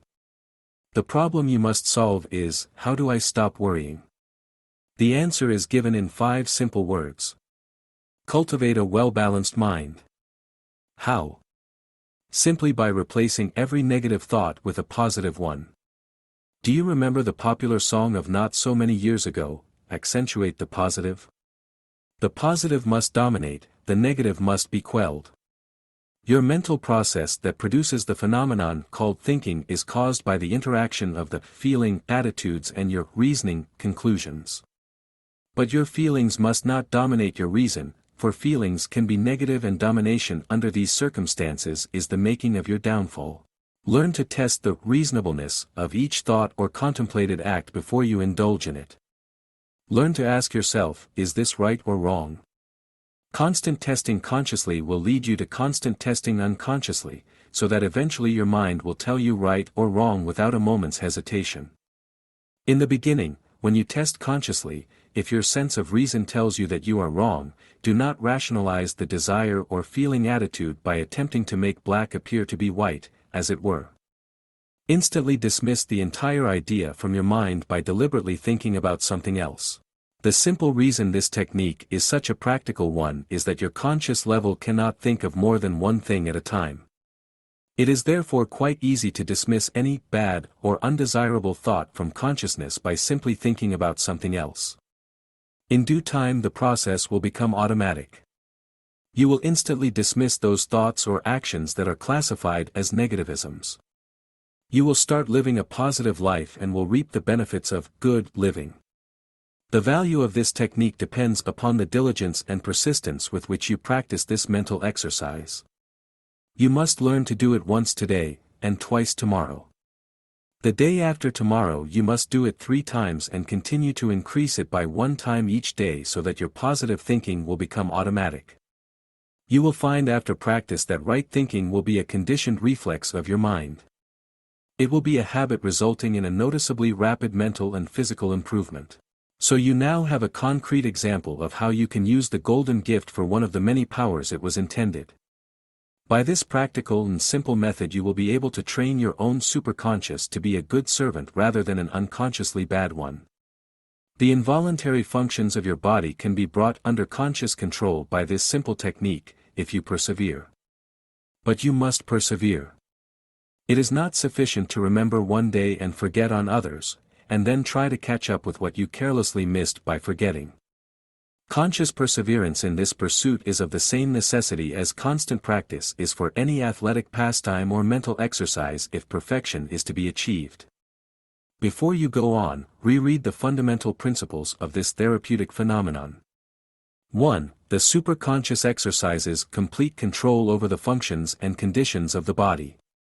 2. The superconscious is amenable to control by suggestion of the conscious mind. 3. These 2 propositions of the working hypothesis lead then to the unchallenged conclusion that the functions and conditions of the body can be controlled by suggestions of the conscious mind. It will take only a little practice before you find to your surprise how quickly and completely you can change your mental habits so that you will automatically review the happenings of each day with constructive mental attitudes before you fall asleep each night. You will find how wonderfully serene, calm, refreshed and completely rejuvenated you will be when you awake each morning. You will find how easy it will be to start the day with cheerfulness for all and malice toward none. On the other hand, if you go to bed in a sour mood, ill-humored, or permitting your conscious mind to dwell on negative thoughts, your superconscious will continue to entertain disturbing thoughts while you sleep. This will be a constant strain on your nervous system and cause malfunctioning of your bodily organs. It must become a fixed rule for you to set your mental house in good order upon retiring each night. Within short days you will become much healthier and happier than you ever were. By properly preparing your mind for sleep you hold the power of building for yourself a healthier body and a happier and longer life. Each night at bedtime you must visualize as vividly as possible constructive mental pictures of what you would like to be, or what you would like to possess, or what you would like to have happen to you. It will amaze you when you discover how the creative forces of the superconscious can be put to work in refashioning your mental, physical, spiritual and material life. But you must train this genie of your mind in positive, emotional thinking while you sleep. For if you allow negative suggestions to weave themselves into the fabric of life's reality, you will be doing the very thing you seek to avoid, giving the mind the fears and worries so many people have, caused mostly by imaginary things. Edward Van Dyne of Rochester, New York, has a short recipe for a long life: don't worry. Isn't that a wonderful plan to follow, and isn't it a simple one once you know how? Mr. Van Dyne should know what he is talking about. When he disclosed this recipe for longevity not too long ago, he was 106 years old. A Rochester psychiatrist, Dr. Daniel B. Schuster, described Mr. Van Dyne as amazingly alert. There is no senility here, no breakdown of the mental processes due to unnecessary worry and fear. This man at the age of 106 recorded an intelligence quotient of 126, an IQ reading well into the superior category. His alert brain is up to the minute on current affairs in all fields. He is active in his lodge and other organizations and loves to spend evenings playing cards with younger cronies. He drinks beer frequently and smokes 6 cigars a day. This is no exceptional phenomenon, this can be the rule for everyone. Dr. Schuster has offered the case of Mr. Van Dyne as evidence to support the scientific theory that there is, not necessarily, a direct relationship between age and breakdown of intellectual functions. Dr. William Brady, whose syndicated newspaper column is widely read, has given us this sound advice.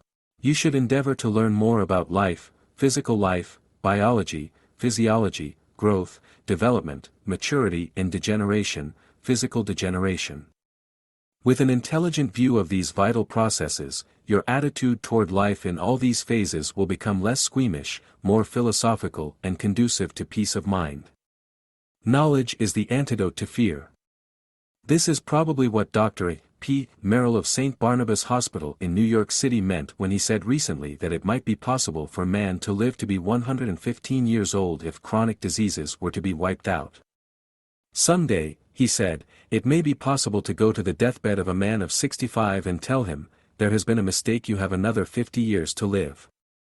This miracle will come to pass only after chronic disease, the nation's #1 health problem, has been put to rout.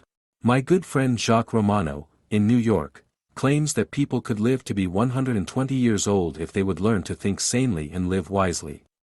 Jacques is more than 92 now, and his mental and physical condition is like that of a perfectly healthy person of 35.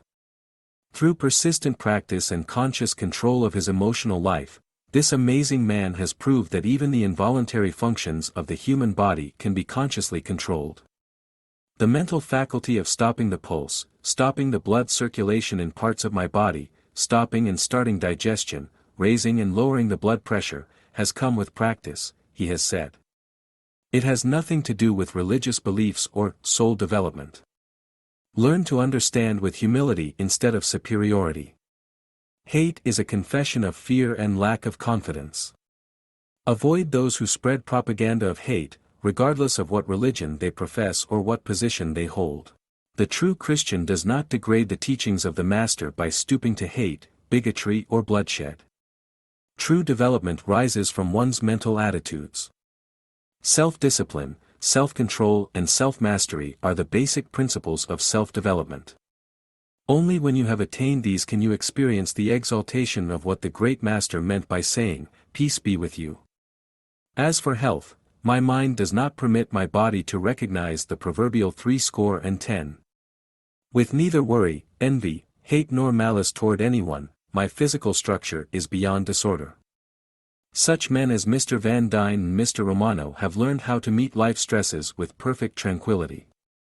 The formula they use is an old one, but it has never failed.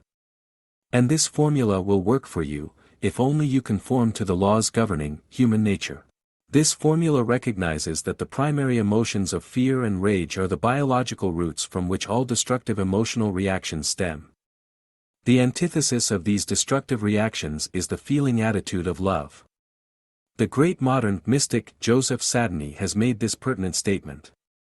We started our scientific investigation of God with Pope's famous warning ringing in our ears.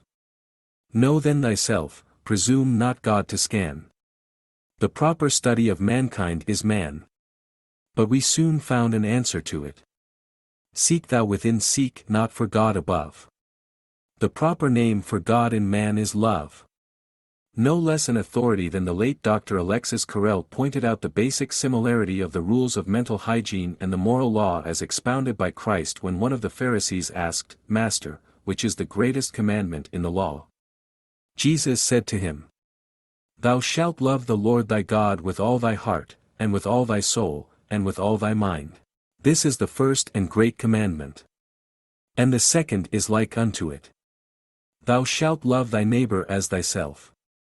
On these two commandments hang all the law and the prophets.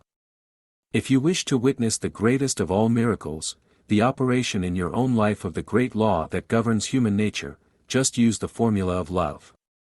This formula is the most effective means of attaining perfect tranquility, the basis of health, happiness, and longevity. As of this very moment start loving your fellow men, every one of them. Pour out the love of your heart to your spouse, your children, your relatives, your neighbors, your associates.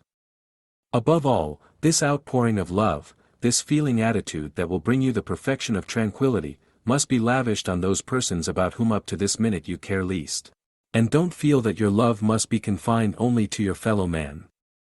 You can, and must, love everything that God has created, the trees, the flowers, the birds, everything, all that is about you. You must strive to increase your love each and every day. Aging is a disease. The technique of bestowing love upon everyone and everything will slow down this process of aging. It will bring you health. It will bring you happiness. It will bring you a long and fruitful life. It has worked for others. It will work for you. It is there for you to try, learn to love, and you will live. But today, not tomorrow, is the day to start. Fighting the age disease. Love is the all-curing medicine that conquers the dreaded disease known as old age. Age is a relative thing. The number of years you have lived is only an arithmetical symbol. The happiness you have spread, and have thus yourself had, during that time is the true determinant of your youth. Learn to use the formula of love. At least once each night before you fall asleep, and again at least once each day, preferably in the morning before the strain of the day's work is upon you, repeat either or both of the following thoughts. The proper name for God in man is love. And thou shalt love the Lord thy God with all thy heart, and with all thy soul, and with all thy mind. Thou shalt love thy neighbor as thyself. The best active use of the formula of love will come at any time during a period of stress or strain in any day. At such times you must repeat this thought, inserting in the blank space the word or phrase signifying that which has caused the moment of grief. I love underscore underscore underscore underscore underscore underscore underscore underscore underscore underscore underscore underscore underscore underscore underscore underscore underscore as I do myself. Chapter 8. How to generate prayer power. We hear a great deal these days about what prayer can do. The trouble is, said the late Dr. George Washington Carver, people don't know how to pray. Their prayers don't even reach the ceiling. A psychologist, speaking of prayer, said, the trouble is that most prayers are neither honest to God nor to oneself. Too many folks pray with malice still in their hearts. Greed, resentment, envy, jealousy, and lust dissipate the power their prayers would have if they had real love for God and their neighbor in their heart. What is prayer? The dictionary defines it broadly as request. The average person feels that one does not pray unless one has something specific being sought. This undoubtedly is a purpose of prayer, but it is not the prime purpose. Prayer, as Fyodor Dostoevsky wrote in his great novel The Brothers Karamazov, is an education. The poet Samuel Coleridge once said, "He prayeth best who loveth best." The emphasis is mine. For here you see the necessity of tying in the formula of love, love for all things, with the need of prayer. You must learn the real meaning of prayer, not the commonly understood dictionary definition. When you do find that meaning, you will find that what really counts is not what you are, but what you may become. Despite a general misunderstanding as to the real meaning of prayer, no intelligent person will deny its value in any progressive plan of life. Prayer enlivens the spirit of man by stimulating constructive excitation of the human emotions. Prayer has a stabilizing effect upon the human organism. It tends to harmonize the interaction of thalamic, feeling, impulses and cortical, reasoning, attitudes. In essence, prayer subdues the turbulence of the mental conflicts within the superconscious and effects a state of harmony in the entire consciousness. Eventually that state of harmony is reflected throughout the whole human organism. This peaceful and harmonious state of mind will result in a healthier condition of the body. For the body then comes under the positive influence of constructive thinking that characterizes sincere prayer. It has been the belief since time immemorial that prayer derives its extraordinary power from a supernatural source. In effect, this is true. But it is true in only the same sense that the force of gravity or other such laws of nature derive their power from God. Dr. Alexis Carrel, in an article in the Reader's Digest published in 1941, said, "Prayer is not only worship, it is also an invisible emanation of man's worshipping spirit, the most powerful form of energy that one can generate." The influence of prayer on the human mind and body is as demonstrable as that of secreting glands. Its results can be measured in terms of increased physical buoyancy, greater intellectual vigor, moral stamina, and a deeper understanding of the realities underlying human relationships. All this, some skeptic may ask, from a little thing like a prayer. After all, isn't prayer something you are taught as a child to help you develop a worshipful respect for God? What good can prayer really do? The skeptic who asks these questions certainly doesn't understand the basic value of prayer to the individual. In the first place, he fails even to understand what prayer is. Prayer is not necessarily saying words, it more often is just meditating quietly. Thinking about God is the way Norman Vincent Peale put it in his book The Power of Positive Thinking. Try thinking about God, make it your prayer until such time as you have developed the power to pray. For unless you develop the power to pray, you will never be able to utilize the power of prayer. Try to pray when you are alone, where it is quiet. Until you are able to utilize the power of prayer, try to choose a spot conducive to a receptive mood. You may find that, once you have developed this great and wonderful power, you will always return to such a spot, for freedom from distracting thoughts is an essential in good prayer. Next, try to free yourself from negative emotions. These, as I have repeatedly pointed out up to this time, are destructive. Your mind cannot function properly if it is filled with feelings of worry and fear, of self-pity or hatred or jealousy. Finally, the main rule of prayer is to relax. Let yourself go, as the once popular song said. Let yourself go, both physically and mentally. Dr. Albert E. Cliff put it this way: let go and let God. When Dr. Carrel referred to the realities underlying human relationships, what did he mean? It is a generally accepted fact that the laws of nature, the cosmic forces, if you will, govern inanimate life. Under God, there are immutable laws that likewise govern human nature. It has been said that the ideal state of being for the human is one of peace and poise. This implies complete union with the all-pervading spirit.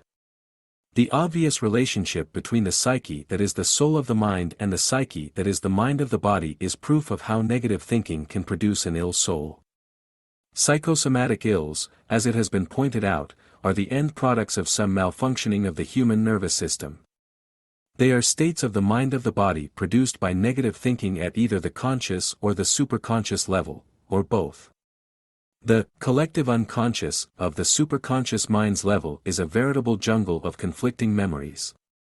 With the psychic self bound to a negative state, the redeeming function of prayer becomes obvious. Elevating conscious thoughts to a higher power alleviates the disturbances of negative, emotional thinking.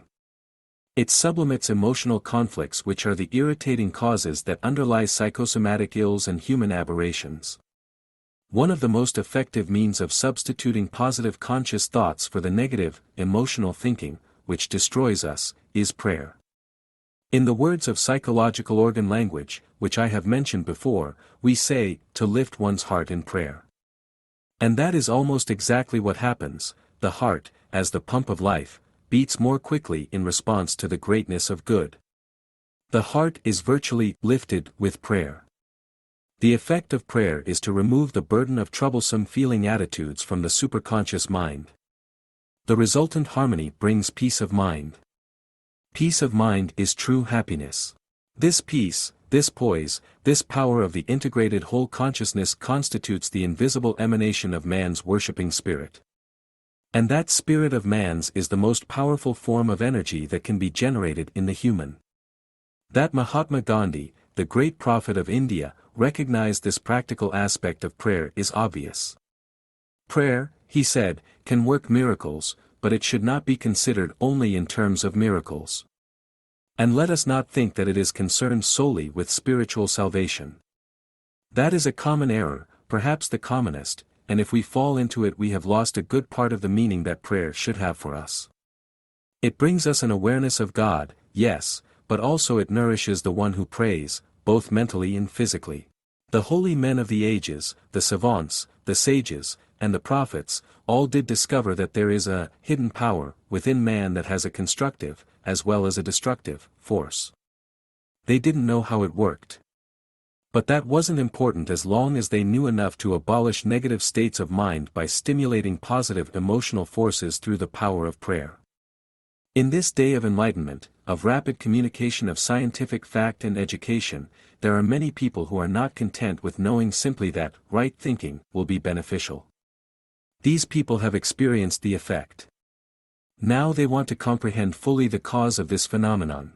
The late Dr. Carrel spent much time at Lourdes, in France, studying the miracles in healing that were claimed there. He saw a cancerous sore shrivel to a scar before his own eyes. The only condition that Dr. Carrel believed to be indispensable to the occurrence of extraordinary rapid acceleration of the process of bodily repair, or miraculous healing, is prayer. In his book Man, the unknown Dr. Carrel wrote, "Generally, the patient who is cured is not praying for himself, but for another. Such a type of prayer demands a complete renunciation, that is a higher form of asceticism. The modest, the ignorant and the poor are more capable of this self-denial than the rich and the intellectual. When it possesses such characteristics, prayer may set in motion a strange phenomenon, the miracle. The process of healing changes little from one individual to another. Often there is an acute pain. Then a sudden sensation of being cured. In a few seconds, a few minutes, at the most a few hours, the wounds are cicatrized, pathological symptoms disappear, appetite returns. Sometimes functional disorders vanish before the anatomical lesions are repaired.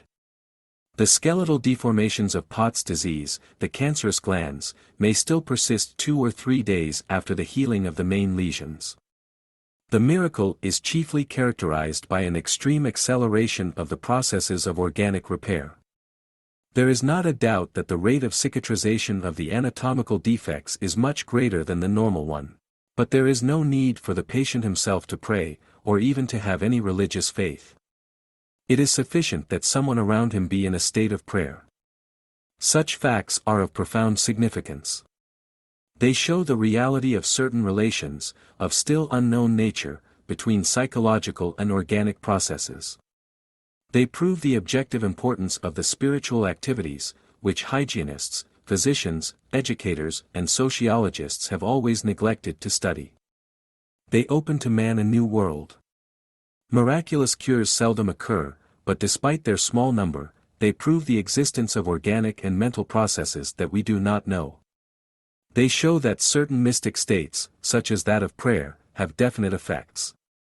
They are stubborn, irreducible facts, which must be taken into account. So, we see that 2 elements are necessary to produce the phenomenon of miraculous healing.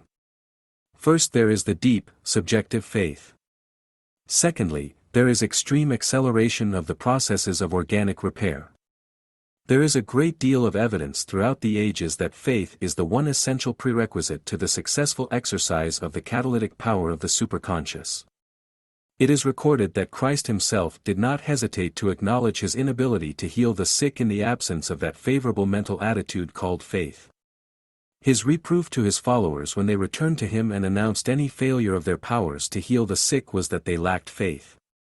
In this way he offered the greatest proof that he himself regarded faith as an essential element of success, not only in the patient, but in the therapist. What is this essential element called faith which appears to be the key to so many powers that the human can call upon? How can we best define this great, hidden power, of human nature? The dictionary definition is a cold one, too brief, too terse, too unmeaning, reliance, trust and belief founded on authority. Scripture provides much better the enlightenment we seek. After Jesus cured the lunatic, the disciples inquired why they had failed in this task. And Jesus said unto them, Because of your unbelief, for verily I say unto you, if ye have faith as a grain of mustard seed, ye shall say unto this mountain, Remove hence to yonder place, and it shall remove, and nothing shall be impossible unto you. Again, when the disciples saw Jesus walking toward them on the sea, they were troubled and frightened, saying, It is a spirit. But he admonished them not to be afraid. He even reassured them by telling Peter to come to him. It is recorded in Matthew how Peter walked on the water, to go to Jesus. But when he saw the wind boisterous, he was afraid, and beginning to sink, he cried, saying, Lord, save me. And immediately Jesus stretched forth his hand, and caught him, and said unto him, O thou of little faith, wherefore didst thou doubt? Here we have the authority of Christ himself that faith is belief. Fear and doubt destroy the positive feeling attitudes of faith. And fear and doubt are all about us. They must be overcome, for doubt leads to increased fear, and fear leads to disbelief and complete stagnation. Having thoughts of fear, having thoughts of doubt sets up negative thoughts within you and breaks down the powers that the superconscious gives us all. You are well advised to work at your own religion if cultivation of a deep subjective faith is desired. It is only in this way, be assured, that you can enjoy the many benefits of the healing power of faith and the ability it gives you to improve yourself in every way conceivable. It is not necessary, nor is it even advisable, to change your religious convictions or your church affiliations. The church is man's greatest invention for his own self-help. It has been quite properly named, the house of God, for if you are sincere in your desire to make use of this implement of religion to worship God and employ the facilities that your own church provides, you will have no great difficulty in communicating with God's infinite intelligence. It is easy enough to explain the mechanics of the positive feeling attitude that we call faith. But explanation of any subject does not necessarily mean that you can employ or utilize it. Faith is something, once it has been explained to you, and only you can make work. Many persons have found that the mystical rituals of their own religion have been helpful. To me, personally, these rituals have become indispensable ever since I learned, through biological knowledge of self, how inseparable are the physical, mental and spiritual aspects of human nature. To deny the power of prayer, or even to pray without deep feeling and conviction, dissipates the value of faith, and such petitions, as Dr. Carver said, don't even reach the ceiling. I have been asked, why is it that belief has anything to do with the miraculous results that can be obtained through prayer, meditation and other constructive means of arousing the catalytic force of human emotions? My only reply, and the only one there is that the creative power of human nature is controlled by the positive emotional forces of the superconscious. This power simply will not function constructively when mental attitudes are negative. It will not function when doubt, or prejudice, or intolerance, or bigotry, or fear, any of these negative millstones of mankind, dominates the mind. You may find it hard to concentrate on the thoughts that are constructive, the thoughts that give you positive emotional powers. You may find it hard to hold your mind to the constructive thoughts of prayer, to keep out other distracting, and destructive, thoughts and ideas. If that is so, perhaps you will be benefited by these 5 simple rules. 1. Pray when you are by yourself. 2. pray in a quiet place. 3. Free yourself from destructive emotions. 4. Relax physically and emotionally. 5. Concentrate on a simple truth and do not wander from it. You will find it so much easier to set about concentrating on positive and constructive thoughts if you are in a place that is conducive to a receptive mood. Remember, too, that if your mind is preoccupied with feelings of worry, fear, self-pity, hatred and jealousy, there is no place for constructive thoughts. Negative thoughts, the destructive ones, tend to be like elephants, they are too big to allow for even a flea in the same space. Don't let them be there. And, as I pointed out before in using the words, let yourself go. There must be no tenseness in you. If you are relaxed physically, there is a greater chance that you will relax mentally. Once relaxed, you are free to allow the powers of prayer to seep into your system and go to work. Choose a basic truth upon which to practice concentration with care. Perhaps the words of Coleridge that I quoted before, he prayeth best who loveth best. Or from the Psalms, the Lord is my shepherd. Whatever you choose, do not let yourself wander from your chosen affirmation. Allow it to become deeply engraved on your mind. If other thoughts tend to intrude on your meditation, push them back and return to your own positive thoughts. You will soon begin to feel that you are a part of the great divine plan. Calm, quiet and peace will follow. You will find that prayer will become more natural every day.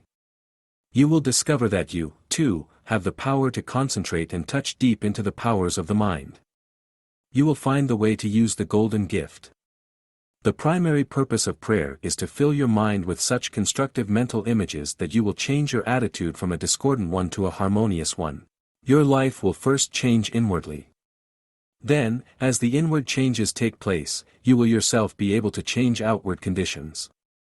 Prayer is the means of letting loose the hidden power of the golden gift.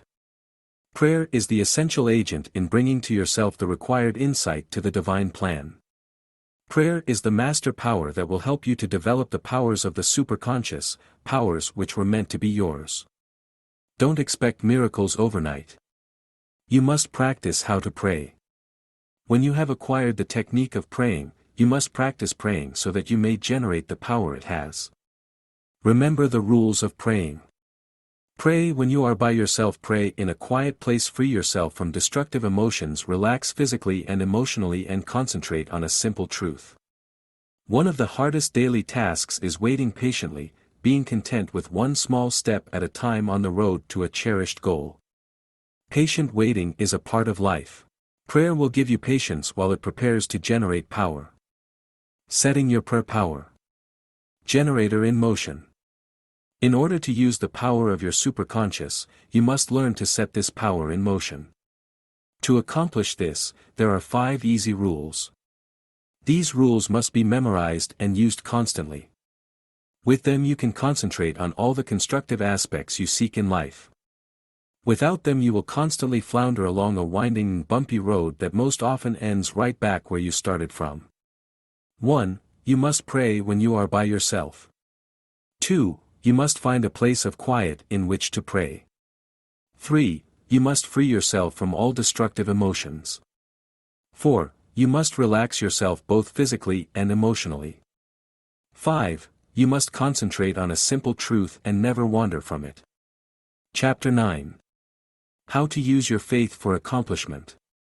Faith, says the dictionary simply, is belief. And the great key to happiness, to betterment, to achievement is faith, faith in yourself. That is to say, you must believe in yourself. Without this self-belief, this faith, your power of accomplishment is limited immeasurably. Believe in yourself. Have faith in your abilities. Without a humble but reasonable confidence in your own powers you cannot be successful or happy. These 24 words, directly put, are the opening words of Norman Vincent Peale's great best-selling book, The Power of Positive Thinking. Success depends upon self-confidence. You must not have a poor opinion of yourself, although you should recognize that you are not perfect. The imperfections, though, are slight. They are trivial and you need only give them passing notice. Instead of dwelling on the minor things you feel are imperfections, count up the major things in your favor. Don't underestimate the things you have taken for granted in the passing years of your life. List all the assets you know of. Restore your faith in yourself. Faith will sweep away your doubts. Doubts themselves are great revivers of faith. Robert Browning, in his poem Bishop Blougram's Apology, the central character of which is said to have been modeled after the great Cardinal Wiseman, wrote, "I show you doubt, to prove that faith exists. The more of doubt, the stronger faith." I have heard people say, it's easy to talk of faith, but it's hard to practice. How easily fooled were these people? I do not know what they conceived faith to be. Perhaps they believed it to be some great, supernatural, gift, a package from God that only a few of the chosen have. Well, it is a gift, but it does not belong to any chosen few. Faith is a gift that you have always owned. It is another of the great gifts that the divine plan has placed within your grasp. It is a gift that can carry you successfully on any road you choose. The gift you possess, the great helper to do which you own and can use, is the faith factor. The faith factor is a part of everyone, but too few people realize it, recognize it, and make use of it. By failing to use your faith factor, you are failing to give yourself all the opportunities that the divine plan has in store for you. The faith factor is much like an efficient vehicle, it can get you there. Without faith, that is, if you fail to use your faith factor, you are going nowhere. Faith factor failure is as much a stumbling block to your success and happiness as negative thinking. Of course, it is easy to talk faith, you may say. But, remember this, it is just as easy to practice faith. It is just as simple to have faith in yourself as it is to say the word faith. There is no doubt that faith has become a vastly overworked and overused word. We are too easily inclined to gloss over it so that, while we see it and hear it and use it, it makes little impression on us. Think of what Henry Ford once said, "Few people realize what a substantial thing faith is." Yes, faith is substantial. How substantial it is can be seen by how faith has helped countless thousands in their work, their beliefs, their thoughts, and their plans. If your faith factor is being put to use and helps you, keeps on helping you, it is genuine. The trick of using the faith factor is by acting it.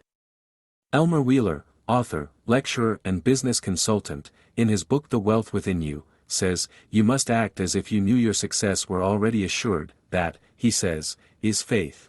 The faith factor is not a mysterious thing. Having faith is not a matter of feeling it, it is a matter of acting it. You must act as though faith is working for you. That will put the faith factor in working order and it will begin to run of its own accord.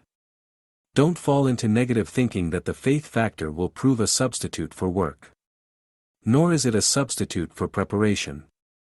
The faith factor is a necessary part of both these vital aspects of your life. Elmer Wheeler points out that, the man who says he has faith he can do something and then does nothing has never known faith. Belief in anything, that is faith in anything, will produce results, any results, you desire, provided you plan and work for those results. Do you sincerely feel you cannot believe? I doubt that, but let us assume for a moment that this is true. Let us pretend that you are a person who feels he cannot believe, cannot have faith in himself. Now let me pose another question: have you any superstitions? Your answer is unquestionably yes. Then you have refuted your own first statement. Superstition is much the same as belief. Faith and superstition produce the same phenomena. If you actually believe anything, that is, if you have faith in it, even though it is generally thought by other persons to be mere superstition, your mental attitude toward this belief will produce the desired result. What is superstition to some is faith to others. In an operative sense, the same instrument that one person uses successfully to arouse the catalytic force of the God power within his own being, may be scoffed at by others as pure superstition. In reality, the only difference is the quality of the mental attitude. In the first instance, the individual's feeling attitude is positive. In the latter case, the other person's emotional thinking is negative. How pure superstition can arouse the same magical power that true faith can, is depicted by the machinations of the so-called witch doctors of Africa. All African wizards are not evildoers as is sometimes popularly supposed. In fact, most are practically harmless, and their activities are not wholly medicinal. Their trafficking in spells, charms and general quackery is the reason that they have been thought of in the light of roguery and crime. When one realizes that, among the African tribes, sickness and death, except in cases of extreme old age, are looked upon as being unnatural and due to the malignant spells of some enemy or evil spirit, it is easy to see how fertile a field the witch doctor has. After being called to attend a patient, the witch doctor always performs a lot of mumbo-jumbo to impress the client with his ability to attempt a cure. In the case of simple ailments, the wizard often prescribes some basic medicinal formula that is curative. But the witch doctor is careful to point out, always, that the trouble is the work of an ill-wisher, either human or ghostly. This leads to his own employment so that, by way of reprisal, he may cast evil on the supposed enemy. This practice frequently ends in the death of the unfortunate person singled out for attack. Poison is usually the agent employed, but often there is found a case of terrible, and unaccountable, sinking. The victim, seemingly without the will or hope to live, merely lies down and dies. Even superstitious fears and blind belief in the potency of the wizard's charms hardly seem enough to cause the demise of a big, strong, happy-go-lucky native without any trace of some organic disease. In some places in Africa, a comprehensive witchcraft ordinance is in force. And although natives are shy of invoking the white man's law in cases touching on the supernatural, they do sometimes appeal to it. The following recorded incident is a case in point. There was an elderly man called Njero who possessed a bad reputation. He was originally a harmless doctor, but as he grew older he dabbled more and more in so-called black magic. At least 2 deaths were attributed to his foul play. He also levied a form of blackmail on his fellow tribesmen under the threat of sickness, or worse. Njero had a son who went by the name of Jerogi. Jerogi had been educated at a mission. He returned to his home one day wearing a silk shirt of a vivid color. Njero at once coveted the garment and demanded it. The boy, much attached to his colorful piece of wearing apparel, refused to give it up. Hearing this, Njero became enraged at his own son and cursed him bitterly, threatening him with tribal banishment, a very serious thing. The tribal elders were approached by Njero, but they refused to take this drastic step. So, for a time, the youth was permitted to retain his property and his clanship. Some weeks went by when one day Njero saw his son walking with a girl. Jerogi's choice of woman pleased the old man's eyes and he ordered his son to have no more to do with her. He wanted the girl for himself, he said. Naturally Jerogi was furious and he refused to obey his father's demand. He told his father that as he had gone to the mission school he was no longer a shensi, that is, a savage bushman, who could be frightened by threats. More argument followed, and again Njero threatened Jerogi and cursed him. Then, seizing a goat and killing it with a club, the old man shouted, "In the morning of the coming day your life will be as the life of this goat." In this tribe, such is the taboo and the horror of death that any hut in which a person has died must be immediately destroyed. And anyone believed to be near the end of his natural life is placed in the bush with a few scraps of food and some water to await death. Exposure and meat-eating hyenas soon make the matter certain. It was in the bush the next morning that the lifeless remains of the unfortunate Jerogi were found. Only the hyenas could have told whether he had been placed there dead or dying. As it proved impossible to judge how the boy died, the bright shirt he had owned and the pretty girl he had wanted both went to his father. Wearing the brilliant garment, Njero married the girl. But one day not long after, an elder of the tribe, named Kisingo, met Njero on a forest path and in a discussion with the witch doctor bluntly accused him of having killed Jerogi by poisoning. For a moment old Njero made no answer. He stared at the tribal elder, who was known for his kindliness, and then in a voice charged with malice, he replied, "You are a bold man, Kisingo. If by tomorrow's sun you are able to carry out your daily duties, you will be very lucky. In spite of himself, Kisingo was troubled, for he was born with the deep-rooted superstitious tendencies that are inherent in all bushmen. Kisingo returned to his home and during the night suffered a stroke. By morning he was virtually helpless and very near death. In the ordinary course of events he would have been put out into the bush to await his end. But his wife, who happened to be a strong-minded woman, went alone to the witch-doctor's hut and, without any reproaches or hedging, bluntly asked Njero what he would take to remove his spell. Njero attempted no denial of responsibility. Instead, he demanded a high fee, including much native beer and 2 heifers. The wife agreed, returned home and sent the fee to Njero. The tribal elder started to improve almost at the same time as the extortion fee was due to reach the witch-doctor's hut. He became well rapidly and in a short time was completely fit. Instead of being cowed and thankful, however, for his narrow escape, Kisingo was furious with Njero. He made the long journey to the nearest village where the governing Europeans held forth and told a magistrate the story and placed a charge against Njero. In due course Njero was arrested and convicted. The long spell of imprisonment to which he was sentenced may or may not have caused the evildoer to mend his ways. This case is unusual inasmuch as it was settled by law. Of a far more common type is the case that follows. The principal was a man named Kibudi. He belonged to a tribe in what is considered the most witch-ridden part of Kenya. His wife, Kabanja, was working on their maize patch one afternoon when a woman named Mjeri, long suspected of witchcraft, who was working on an adjacent piece of land, approached. She said to Kabanja, "Oh, wife of Kibudi, help me with my patch for the sun journeys down the hill."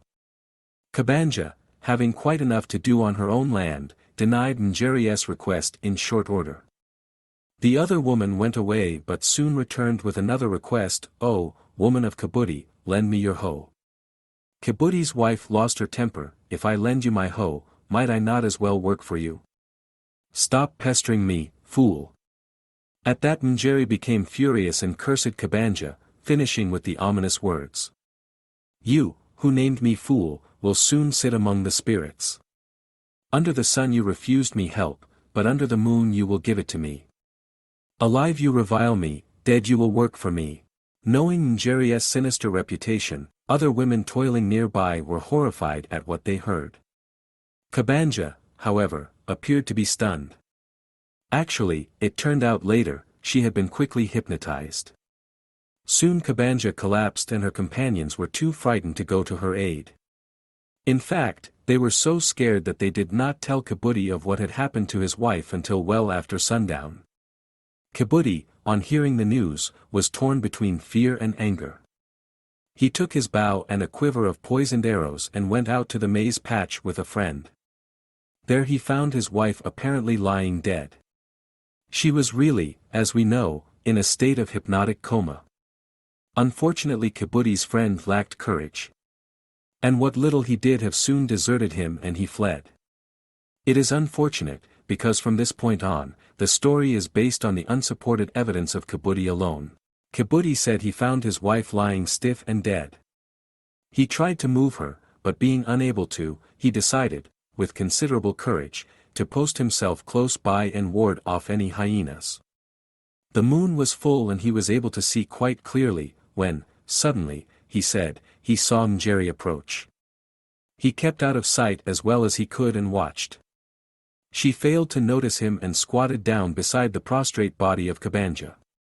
Kibudi said the woman appeared to whisper to his wife and then stood up and stared at the body.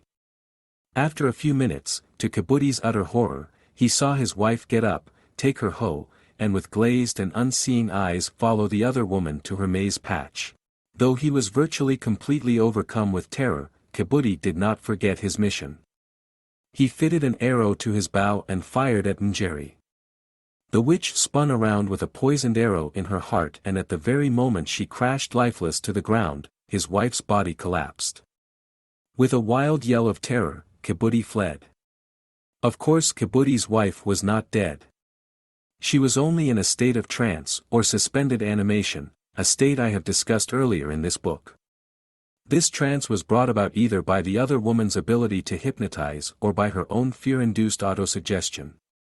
Suspended animation is a striking example of the fifth proposition of our working hypothesis: the superconscious has absolute control of the functions and conditions of the body. There is a story, and it has been authenticated, that a famed yogi, Herodotus, was buried alive for 120 days while in a state of self-induced catalepsy. When he was dug up, he was still clean-shaven. These phenomena explain the mystery of so-called zombies, or living dead, who are found wherever voodoo is practiced. Evil priests, or witch doctors, often prey upon the primitive superstitions of the natives by having a zombie or two working in their fields as mute evidence of their alleged supernatural power. The victim is placed into a state of suspended animation by hypnotic influence. After the dead man has been buried, and embalming is not practiced among African or Haitian natives, he is later dug up in the presence of relatives and friends, perhaps at the eerie hour of midnight, and placed in bondage by playing up the inherent superstition of the natives. "I brought you back to life," says the nefarious witch doctor, "so now you belong to me." Under a continuous hypnotic spell, the wretched victim lives in silent servitude without a mind of his own, a mute spectacle of the mystical power of the evil voodoo priest or witch doctor. So, we see how the power of suggestion frequently works its diabolical magic on the highly superstitious minds of the natives of Africa and Haiti. These graphic illustrations should make it simple for you to understand how and why faith and superstition can both produce the same results. They confirm the correctness of Paracelsus' statement that, whether the object of your faith be real or false, you will nevertheless obtain the same effects. The cult of the holiness faith healers, which has spread rapidly through the southern mining country in the United States, is another striking example of the truth of what Paracelsus said more than 400 years ago. Although state laws have been passed prohibiting the use of snakes in religious worship, increasing thousands of these faith healers continue to snuggle up against rattlesnakes and copperheads in their religious services. To prove that they can be harmed by nothing once they have been anointed by the Lord, as they believe, they also expose their flesh to fire and drink poison with no apparent ill effect. The easiest way to climb to the hierarchy of the cult is to be nipped by a snake. One of the most recently raised to sainthood among the cult, as they term it, is a Mrs. W. M. Kleinike of Stone Creek Cove, Virginia. Mrs. Kleinike, or Saint Mancy, as she is called, was converted to the cult when she was 55 years old.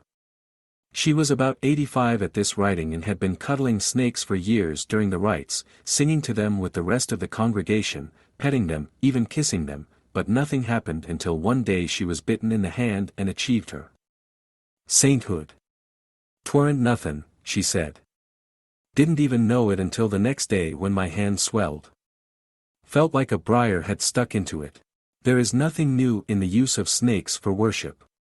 The snake was deified by the Egyptians, the Greeks and the Romans, the Druids, the Norsemen, virtually every people of ancient times.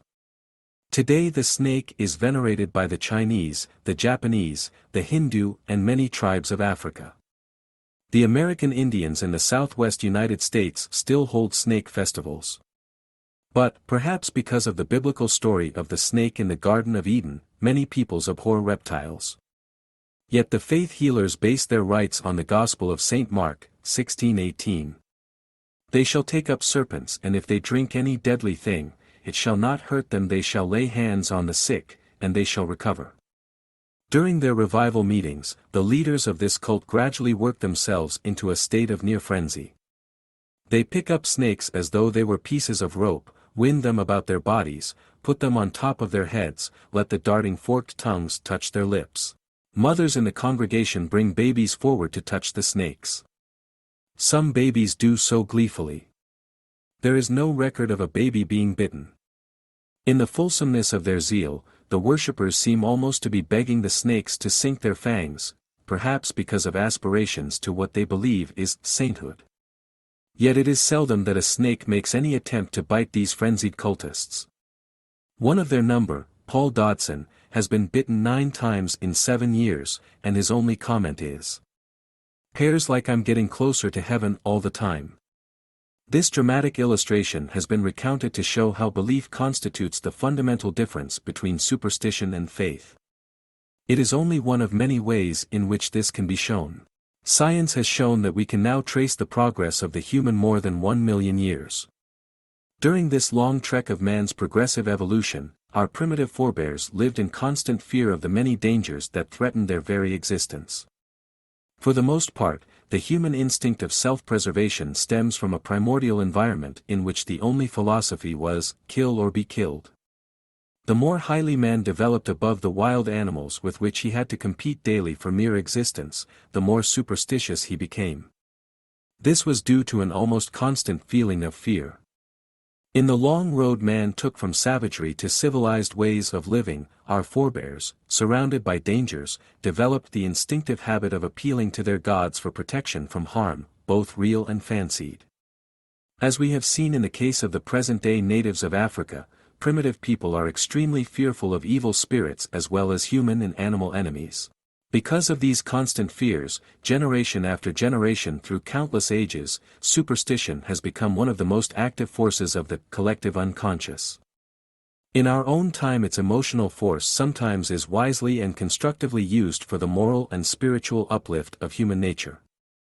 Without the self-help that religion affords, enough people would revert to savagery to completely destroy all vestiges of civilized society. Indeed, no less an authority than the late Dr. Nicholas Murray Butler, who was president of Columbia University, said in one of his annual messages that if our world is not rebuilt on a moral foundation, the end of all that has been accomplished in 5,000 years will not be far away. He traced the plight of civilization in our time to plain immorality growing out of calloused selfishness. He went on to affirm that the history of the world's religious philosophy, literature and science regards wisdom on the highest plane, but that wisdom has failed to control the conduct of mankind. Dr. Butler insisted that the force that rules the world is conduct, whether it be moral or immoral. If it is moral, he said, at least there may be hope for the world. If immoral, there is no hope. Dr. Butler called upon youth to accept the responsibility of leadership and to attack the problem that the older generation has failed to solve. He concluded with these words, young people will be called upon in the immediate future to determine whether mankind is intelligent and moral enough to put an end to the greater brute force and pillage which threaten to bring civilization itself to an end. All thinking people, especially those who exercise common sense enough to control the devastating effects of such negative feeling attitudes as prejudice, intolerance, bigotry, fear and jealousy, must subscribe to a constructive philosophy of life.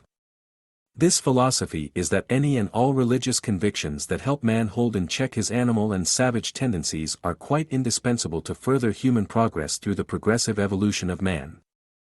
As a thinking person, you should not criticize the religious beliefs of others though they may differ vastly from your own.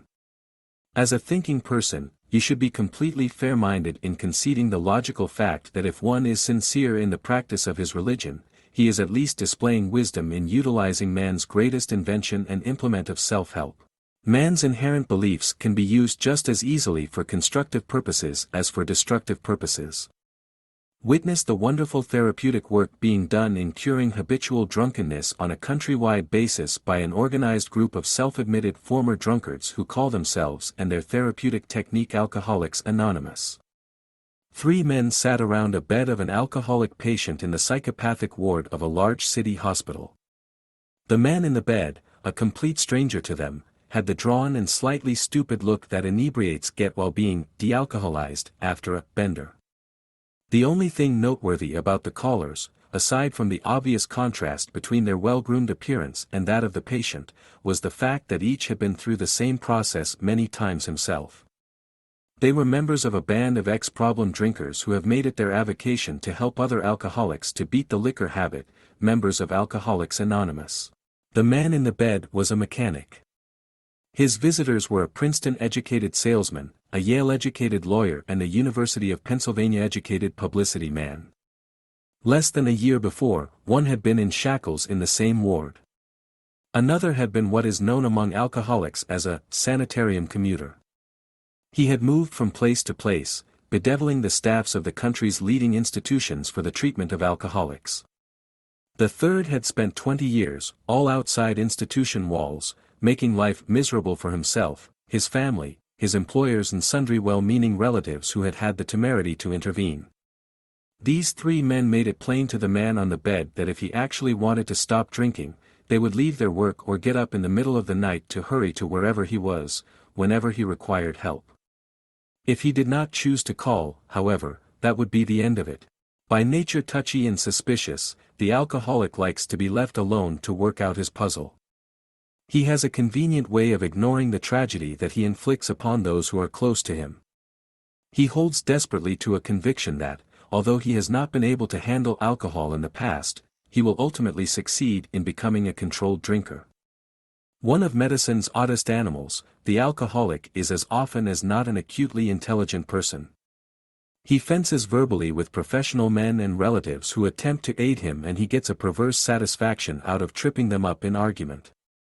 There is no plausible excuse for drinking that the troubleshooters of Alcoholics Anonymous have not heard or used themselves. When one of their prospects offers them a rationalization for taking a drink, they match it with half a dozen of their own experiences. This upsets the alcoholic a little and he gets defensive.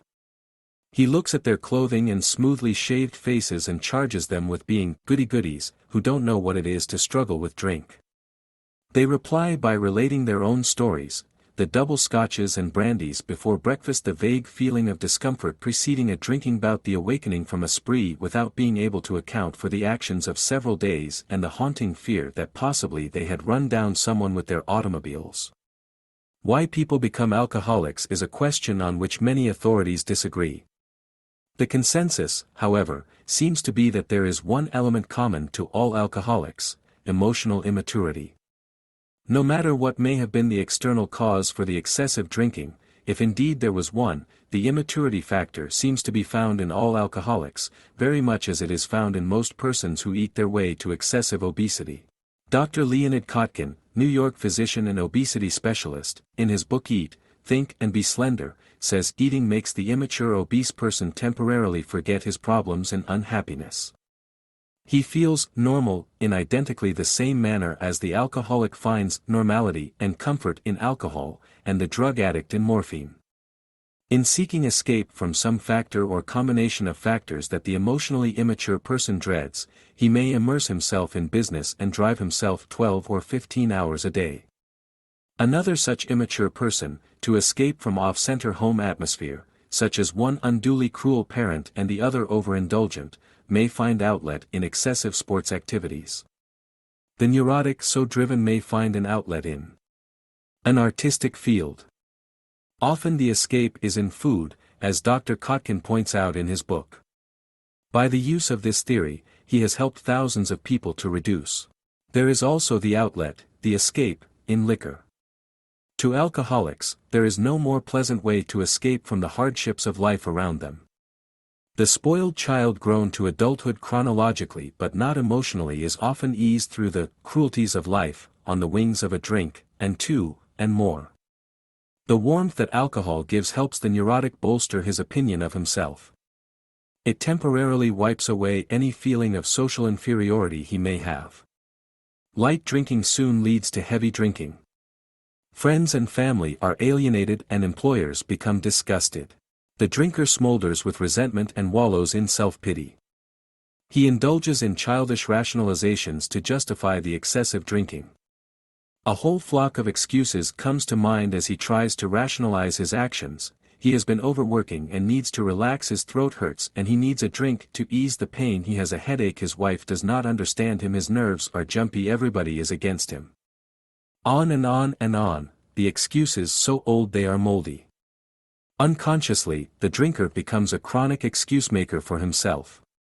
And all the time he is drinking, he tells himself, and those who seek to help him, that he really can control his drinking if he wants to. To demonstrate his strength of will, he goes for weeks without taking a drop. He makes a point of calling at his favorite bar at a certain time each day and ostentatiously sipping milk or a soft drink. He does not understand that by doing this he is indulging in juvenile exhibitionism. Thus, falsely encouraged by his own belief that he can control his drinking, he shifts the routine to one drink a day. And then the old cycle, the never-ending merry-go-round, is on the way once more. One drink leads to two, and two to more. Soon he is on another first-class bender. Oddly, the trigger that sets off the explosion again is as apt to be a stroke of success as it is to be a run of bad luck. An alcoholic can stand neither prosperity nor adversity. How does Alcoholics Anonymous affect the cure of the habitual drinker? And what has this got to do with faith and the faith factor? At a recent meeting of the New York State Medical Society, William G. Wilson of AA was invited to present a paper on the procedures of that organization. At the close of the session, the methods and results were discussed by a number of psychiatrists. Their reaction was one of complete approval. The three basic elements characteristic of the principal procedures of AA have been known and practiced in a fairly loose and unorganized way by others in the treatment of alcoholism since after the First World War. The AA organization, which utilized these elements in completely organized fashion, was not founded, however, until the mid-30s. The three basic elements are surrender, relaxation, and catharsis. Alcoholics Anonymous was the first attempt to create an effectual set of principles for producing these reactions. Precept and example, as we have seen, are used. Group therapy as well as individual therapy is relied upon to get these principles accepted by the alcoholic. Of the 12 steps in the program of recovery used by the AA, 8 are steps of surrender, 4 are of catharsis. The surrender steps are: 1. We admitted we were powerless over alcohol, that our lives had become unmanageable. 2. Came to believe that a power greater than ourselves could restore us to sanity. 3. Make a decision to turn our will and our lives over to the care of God as we understood Him. 4. Were entirely ready to have God remove all these defects of character. 5. Humbly asked Him to remove our shortcomings. 6. Made a list of all persons we had harmed, and became willing to make amends to them all. 7. Made direct amends to such people wherever possible, except when to do so would injure them or others. 8. Sought through prayer and meditation to improve our conscious contact with God as we understood Him, praying only for knowledge of His will for us and the power to carry that out. The steps of catharsis are: 1. Made a searching and fearless moral inventory of ourselves. 2. Admitted to God, to ourselves, and to another human being the exact nature of our wrongs. 3. Continued to take personal inventory and when we were wrong promptly admitted it. 4. Having had a spiritual awakening as the result of these steps, we tried to carry this message to alcoholics, and to practice these principles in all our affairs. While it is not included among the 12 formulated steps, relaxation is a part of the group therapy as demonstrated by the constantly repeated phrase, "easy does it," at meetings and in conversation between members. A wide variety of ideas, modalities, and even accidental experiences can and do induce these states in such a way that the need for alcohol disappears. These three manifestations are found invariably in cases that show improvement. There may be others, too, but always these. If we examine these reactions, we find that surrender is relaxation and relaxation is surrender, a giving up of tension, both physical and psychic. Catharsis is both surrender and relaxation, as those who have experienced psychiatric treatment, or Catholic confession, or the procedures of Alcoholics Anonymous, will attest. Catharsis is the relief that comes from the removal of the burden of trouble and feeling of guilt by sharing it with another. What that other is makes little difference. It may be a higher power in the sense of God, or another human who acts as the therapist and in whom the subject has come to feel complete confidence and voluntary relinquishment of his own ego supremacy. This latter is the normal situation in recoveries brought about through psychiatric treatment. The psychiatrist calls this process transference. Its appearance invariably marks the first sign of hope, and it is only then that the hard path to a difference evaluation of the patient, by himself, can be safely explored.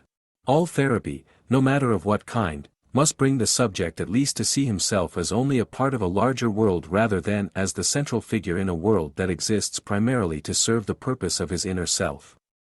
The subject must then face the true picture of himself as he is, with enough insight to lower his goals and alter the emphasis of his emotions, redistributing and reorganizing them, and modifying their intensity. The subject cannot be brought to do this until his resistance breaks down, until he surrenders, relaxes, accepts, and tells all. The subject will fight hard to retain his life lie. Every imaginable pretext, excuse, alibi and rationalization will be used to protect his precious sense of grandiosity in narcotized feeling of security. There is no way known to man to force his surrender against his own will, he must do it himself. The therapist leaves the bait around for the patient to nibble. There is always a crisis, as in physical ailments. At this moment a single dynamic suggestion from the therapist brings the false world of the neurotic tumbling to the solid ground of common sense and factual reasoning. The mental ice jam of unconscious emotional conflicts is broken and the disturbing tension released into consciousness. The effect is cataclysmic. Then comes complete surrender. It is the indispensable condition to recovery. To repeat what I asserted before, the only demarcation between superstition and faith is one's own mental attitude. If you believe with all your heart and mind anything that other people choose to call superstition, you have faith.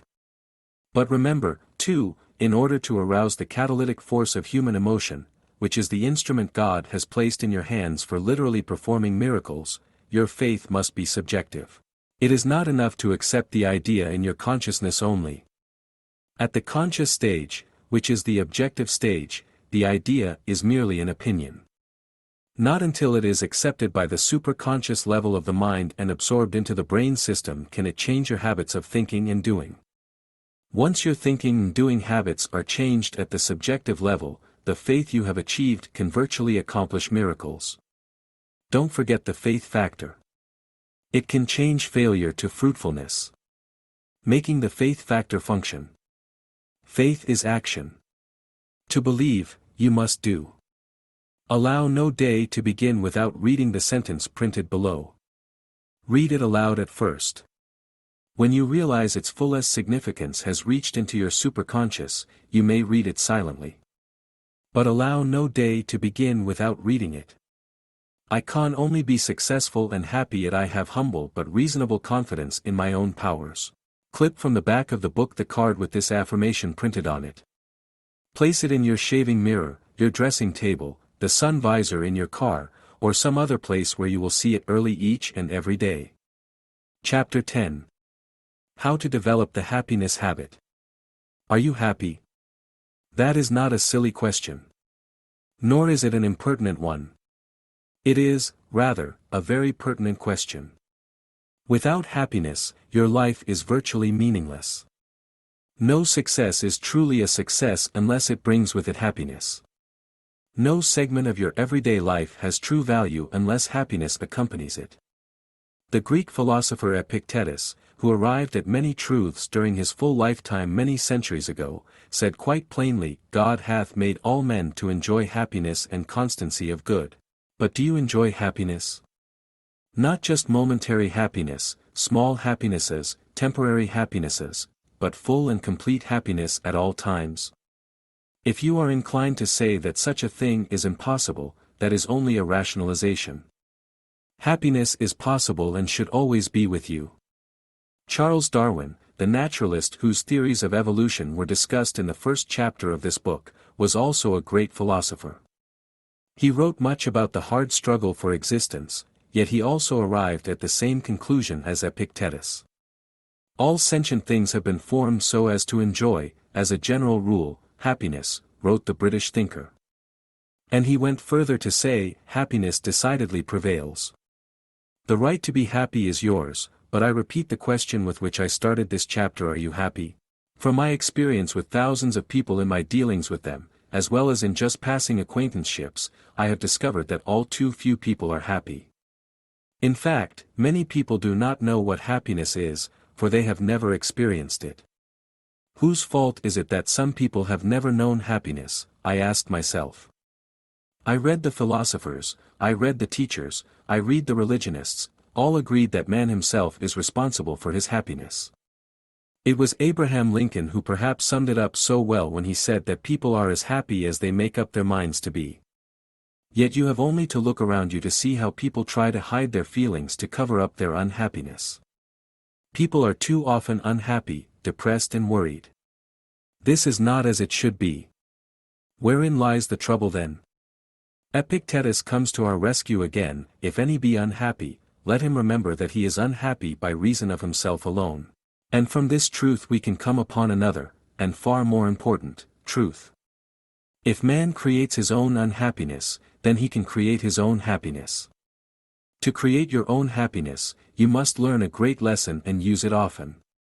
That is, you must learn the happiness habit. It means simply that you must say to yourself, often, I make it a habit to be happy. In this simple statement lies a profound truth. The book of Proverbs, 15:15, says that, he that is of a merry heart hath a continual feast. By cultivating the happiness habit, your life can be made more enjoyable and worthwhile. Habits are easy to cultivate. Ordinarily, we cultivate negative habits.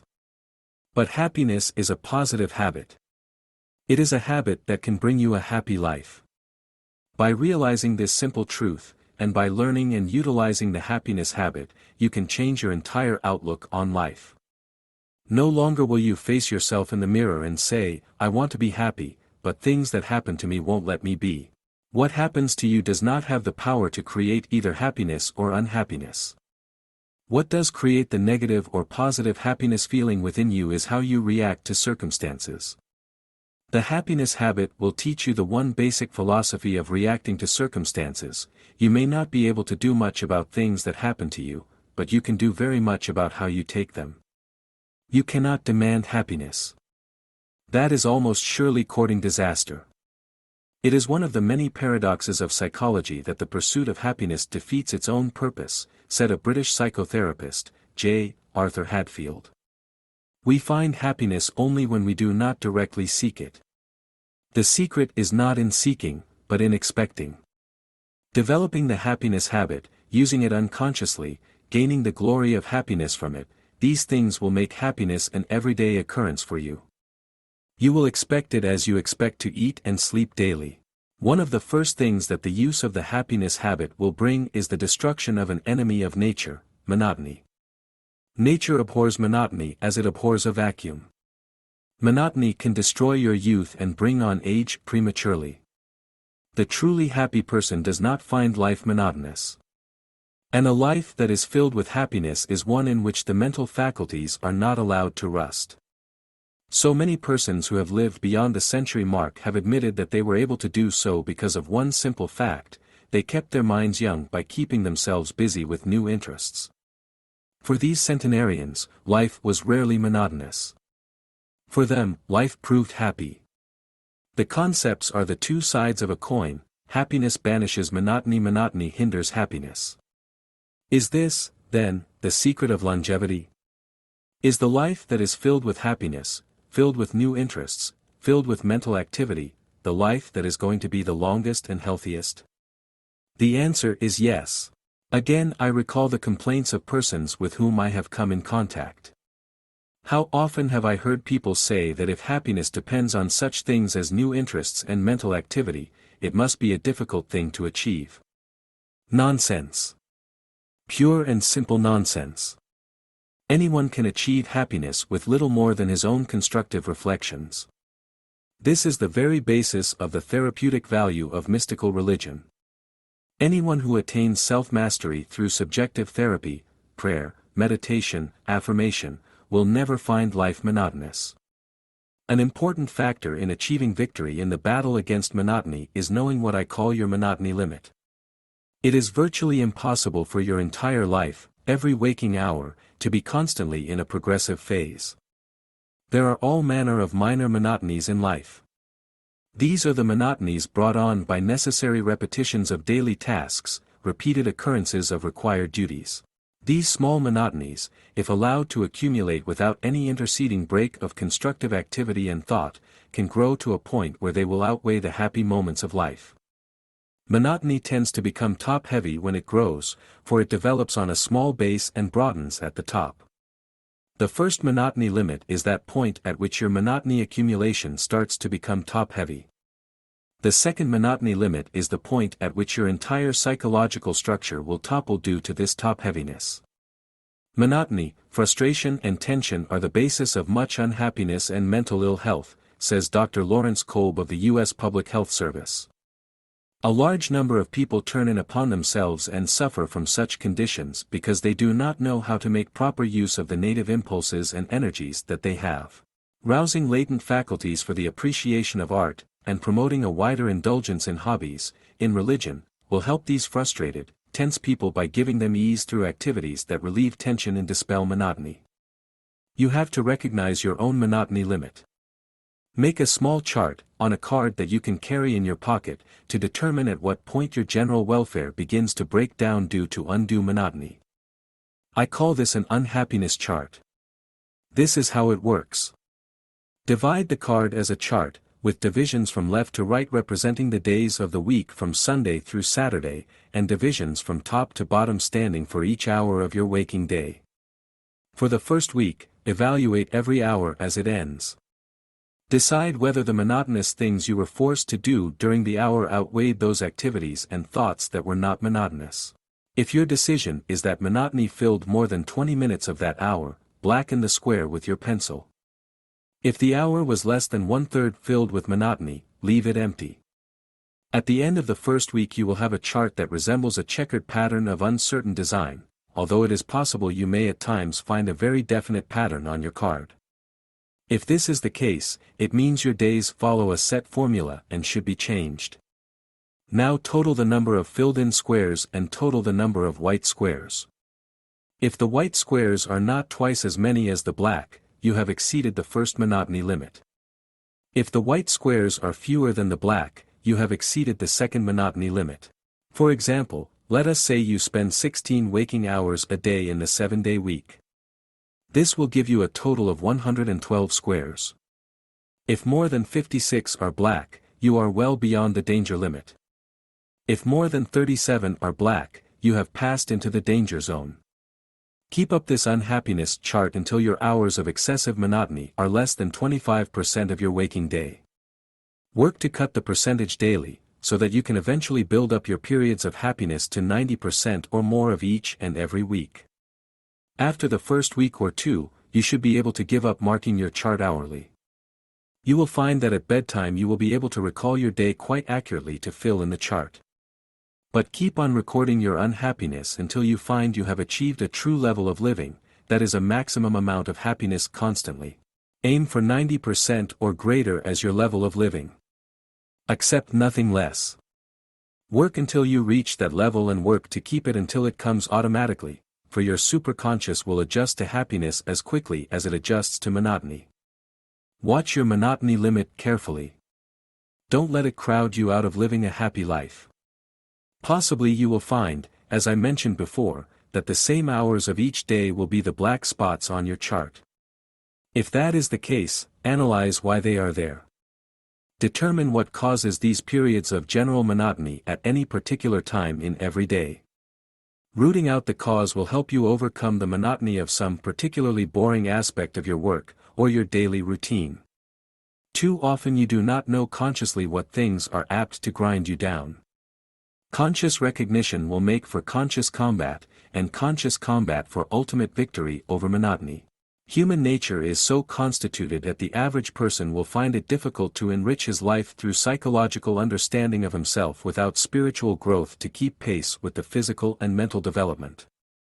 In fact, over the many years I have dealt with people and their everyday conduct, I have come to the conclusion that no method of therapy can effect permanent changes in human behavior unless it is based on a realization of the spiritual nature of man and recognition of the human personality as an instrument of God for the expression of his divine nature and the manifestation of his power and glory. For a long time, it was thought that a human was divided into 3 parts, each distinct from the other: body, mind, and soul. The body was believed the traditional business of the medical men, the mind was the responsibility of the educators, the soul was the preoccupation of the ecclesiastics. We now know that, for practical therapeutic purposes, the human personality must be considered a unity of function and purpose. The human must be studied as a total organism if man is to understand himself, his relations with others in general, and his relationship with God in particular. The trinity of man's nature makes it imperative for religion and science to abandon the negative, emotional thinking of the past. Mutual recognition must be made, for the sake of the common welfare of humanity, of the simple truth that spirit manifests itself always in mental and bodily activities. Studies in abnormal psychology have attempted to shatter the traditions of religious philosophies.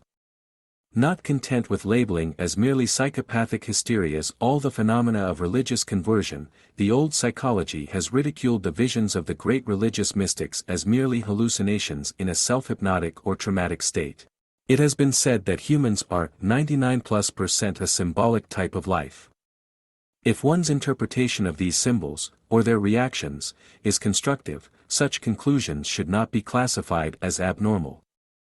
Many so-called miracles and psychic phenomena are in the symbolic category of extranormal, or what Professor J.B.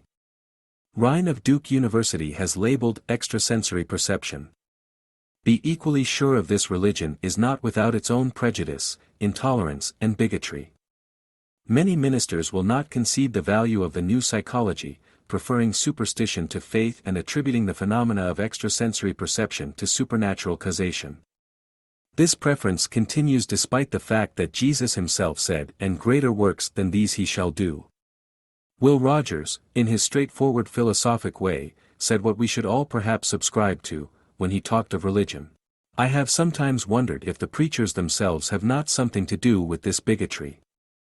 You hear or read a sermon nowadays and the biggest part of it is taken up by knocking or trying to prove the falseness of some other denomination. They say that the Catholics are damned, that the Jews' religion is all wrong, or that Christian Scientists are a fake, or that the Protestants are all out of step. Now just suppose, for a change, they preach to you about the Lord and not about the other fellow's church. For every man's religion is good. There is none of it bad. We are all trying to arrive at the same place according to our own conscience and teachings. It doesn't matter which road you take. Suppose you heard a preacher say, "I don't care if you join my church or the other fellows across the street. I don't claim mine is better. Hunt out and talk about the good that is in the other fellow's church, not the bad, and you will do away with all this religious hatred you hear so much of nowadays." This is the sort of religious philosophy one would expect from a man of Will Rogers' caliber, a man who had so many friends and no known enemies because he never met a person he ever disliked. Every man's religion is good. It is good to the extent that he lives in accordance with the spirit of its goodness, faith and love. This, perhaps, is the pertinent place to make a point to any reader who has up to this point felt repugnance for the various religious and biblical references I have made. Such a person is sensing, by these reactions, within his own nature, the most common and perhaps deadliest negative form of emotional thinking, intolerance, prejudice, bigotry. The emotional thinking of a negative nature must be combated. Something must be done about it, and something can. For each one of you, and you alone, individually, can change an instinctive mental attitude that you possess. You will find such a change perhaps the most self-satisfying experience you have ever had. Dr. Carrel, writing in the Reader's Digest, once said, "If there is to be any regeneration of our people, it must take place in the small laboratories of our private lives.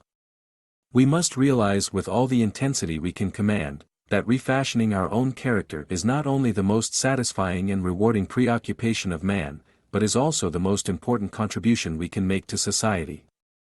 Happiness, then, is the direct result of knowing yourself. It is a self-made commodity, a do-it-yourself acquisition. How many times have you seen a happy face and noticeably brightened yourself? Think what your being happy can do for others. Man was made to be happy. Man was meant to be happy. Don't let negative, emotional thinking color your life with a dull gray coating. Utilize your waking hours to create happiness so that your superconscious will become accustomed to the happiness habit and take over your entire personality. Happiness means health, it means longevity, it means success. Develop the happiness habit. Happiness is not happenstance. All habits, good or bad, can be acquired. With the constructive thinking you have been doing up to this point, your habits newly acquired are all good. There is no room for the bad. Now you must learn to make a habit of one of life's greatest gifts, happiness. The bad habit of monotony is the enemy of the good habit of happiness. You must banish monotony and its resulting unhappiness from your life. At the back of this book there has been prepared for you enough unhappiness charts to last for several weeks. Start to use the first today. Within a few weeks you will be nearer the goal of the happiness habit. But don't stop using your unhappiness chart. When you have used all that have been supplied here, make your own. Keep on recording your monotony and unhappiness until you have achieved a true level of living. Make your life a life of maximum happiness constantly. Chapter 11. How to conquer disease. Perhaps the principal road to happiness is by healthiness. A happy mind lives in a well body. A sick body only houses an unhappy mind. How are you to assure yourself health? How can you, without the study of medicine, set about to cure the bodily ills that make for mental ills, and the mental ills that create bodily ills? You may feel that these questions are unanswerable, but they are not. You can, and you will, do just these things. You can, and you will, assure health for yourself. You can, and you will, find the kind of happiness that health brings. Through countless ages man has battled disease.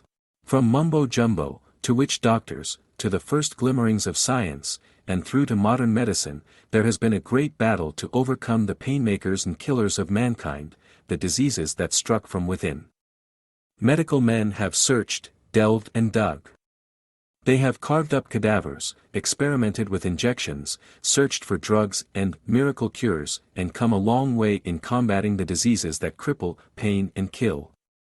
But recently medicine has discovered a concept that, while it is new, is as old as time. This is the idea of the will to live. More and more, through the years, physicians have noticed that some persons have wanted to recover from illness and others have not desired to live.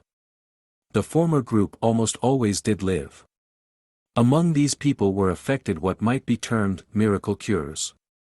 But, among those without the desire to live, even comparatively minor illnesses have proved fatal. Why? Medical science for a long time was at a loss to explain why what should have been almost certainly fatal illnesses were overcome and patients recovered when none but they themselves felt they would become well again.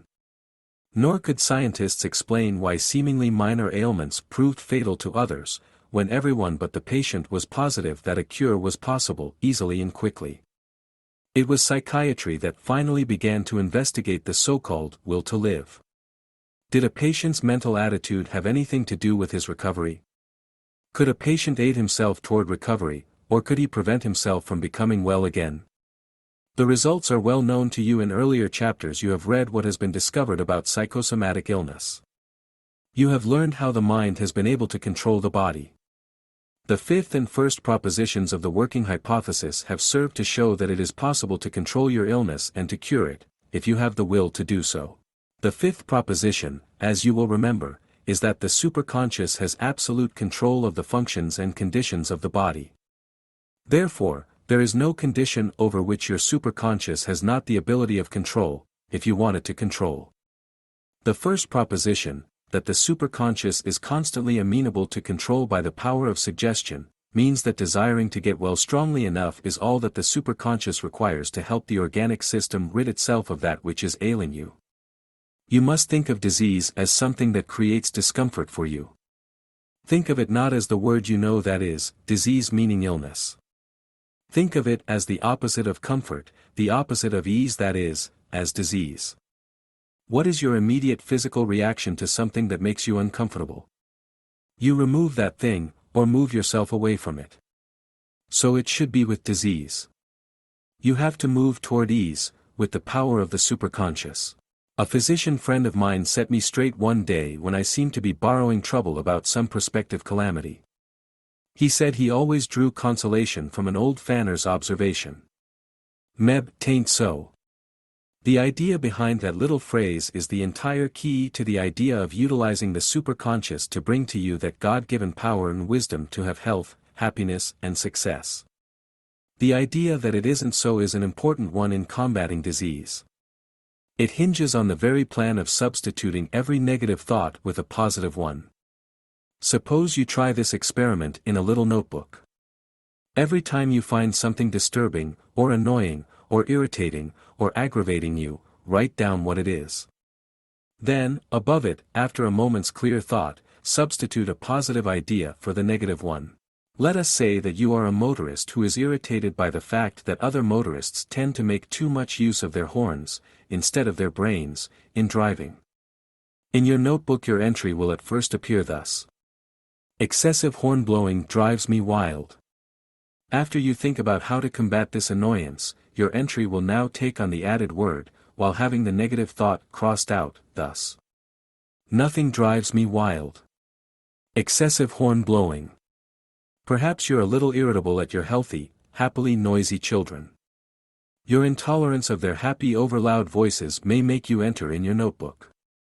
I can stand anything but noisy children. On consideration, the positive thought would make this substitution. At all. I can stand anything but noisy children. Simple. Yes, and quite effective in preparing your superconscious for the type of mental process that is going to make you a healthier person. My main purpose in writing this book is to show you that within you, in your superconscious, there lies the power and wisdom of which I spoke. This power and wisdom, this understanding of the purpose of the superconscious, will help you cast the evil from you that brings with it illness and unhappiness, disease. That faith is a factor in healing has been proved by medical men over many years. There is much important evidence in favor of such a belief. Scientific research has given us definite proof that faith properly understood and applied is a powerful factor in overcoming disease and establishing health. It seems to me that obviously this is what Jesus Christ meant when he said that the kingdom of God is within you. Christ said that truth would make us free. What is this truth and from what shall it free us? The truth is that God is love. The healing power of God's love alone can free us from the ills and woes of the world. Man's dual nature is characterized by the negativeness of his savage ancestry and the spiritual attributes personified by Christ's love for all mankind. You have seen how the human organism responds to mental suggestion and emotional stimuli. The relation of emotional reactions to the power of suggestion usually determines the condition of the organism commonly called health or sickness, or which I prefer to term ease and disease.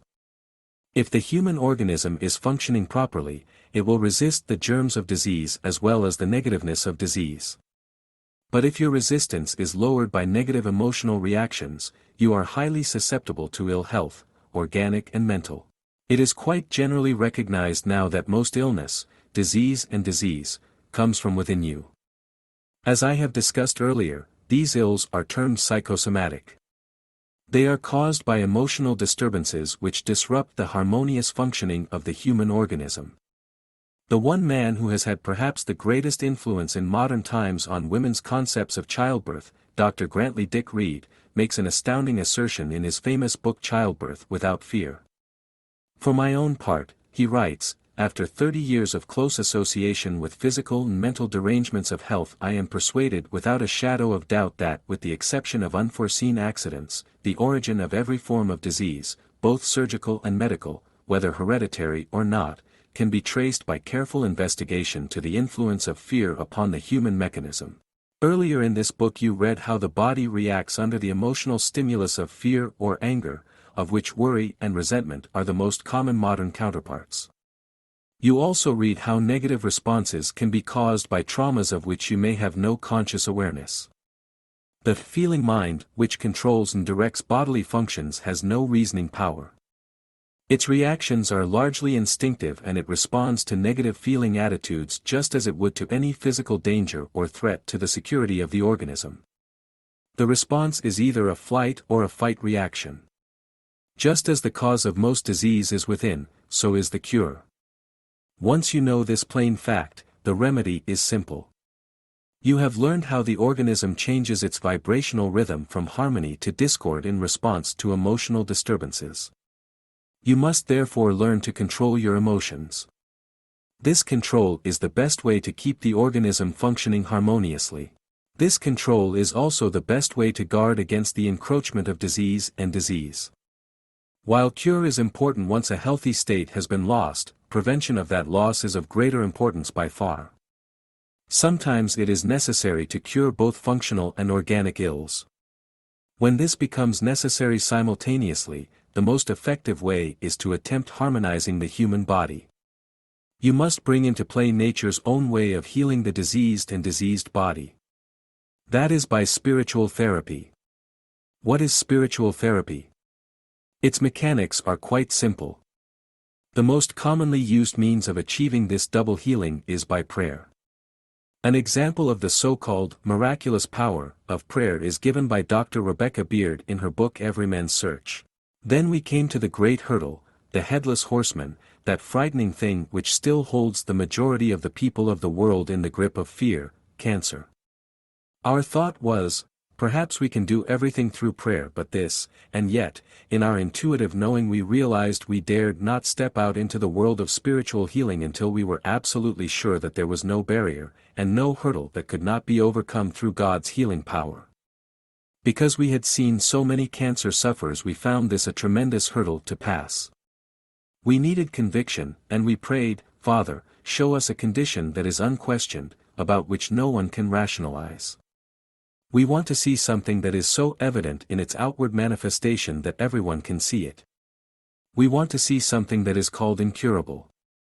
We want to see an instantaneous healing, and we want to see it complete and made possible without any agency but prayer. The answer to our prayers was the healing of our friend, Alice Newton of Leavenworth, Kansas. It was not many weeks after we had prayed that she came to us in St. Louis. She had known me in Kansas City when I practiced there. This is what she said, I come because I have faith in you, and because I know you have something beyond medicine. I am in great need. Tell me the truth. Her appearance when we first saw her shocked me. Her huge abdomen was larger than a woman at full-term pregnancy. She had the dreaded cachexia.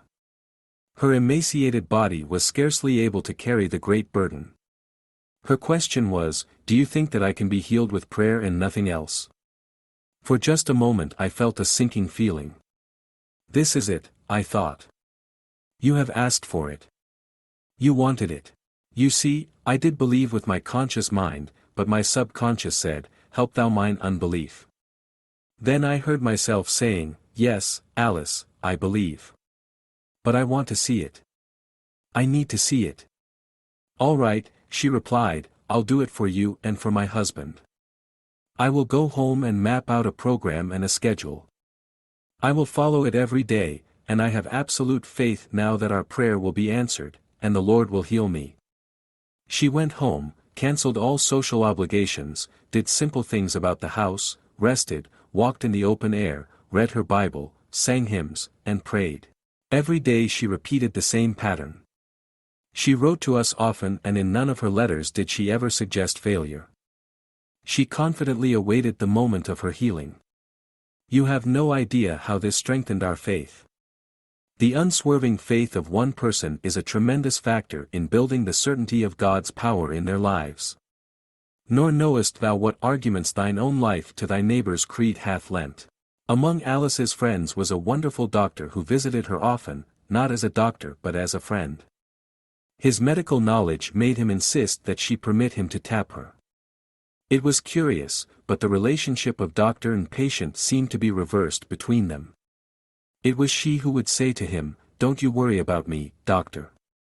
She often consoled and encouraged him, but he would go on his way, sorry and unbelieving.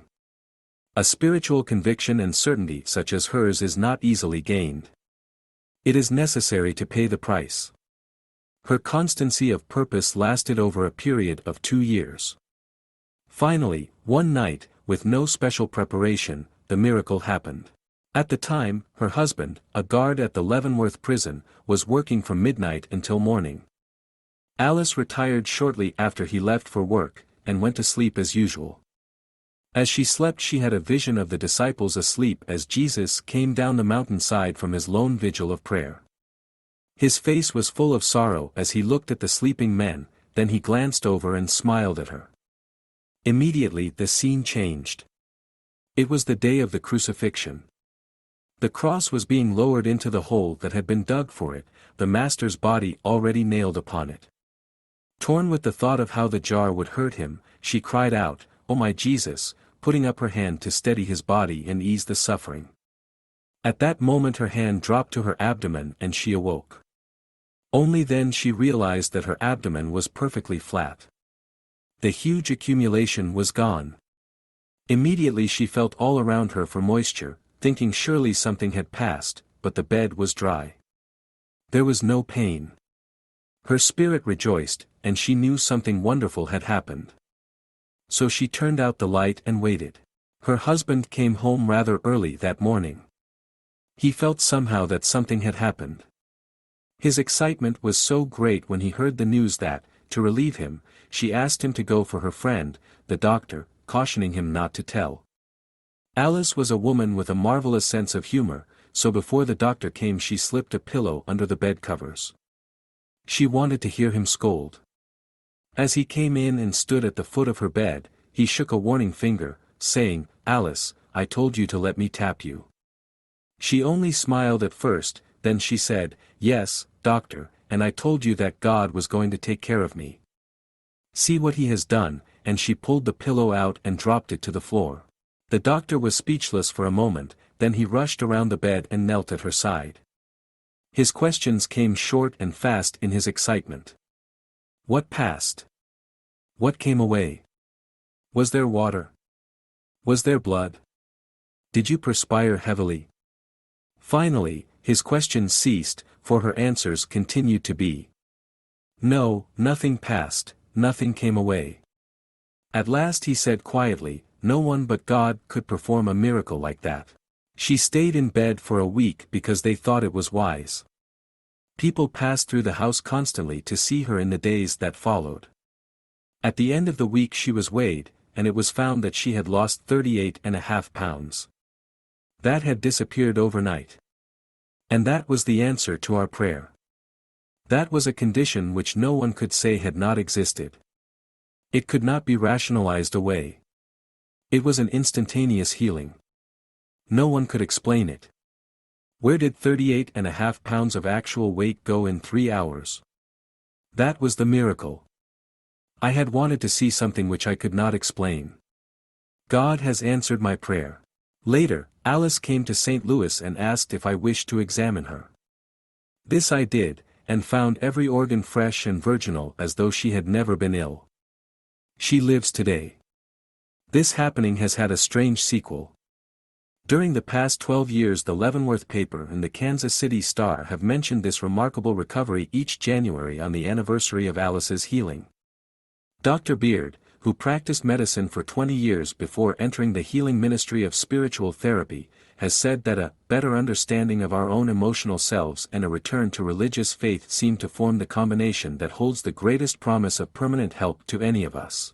Is there any other explanation of such a miracle as the healing of Alice Newton?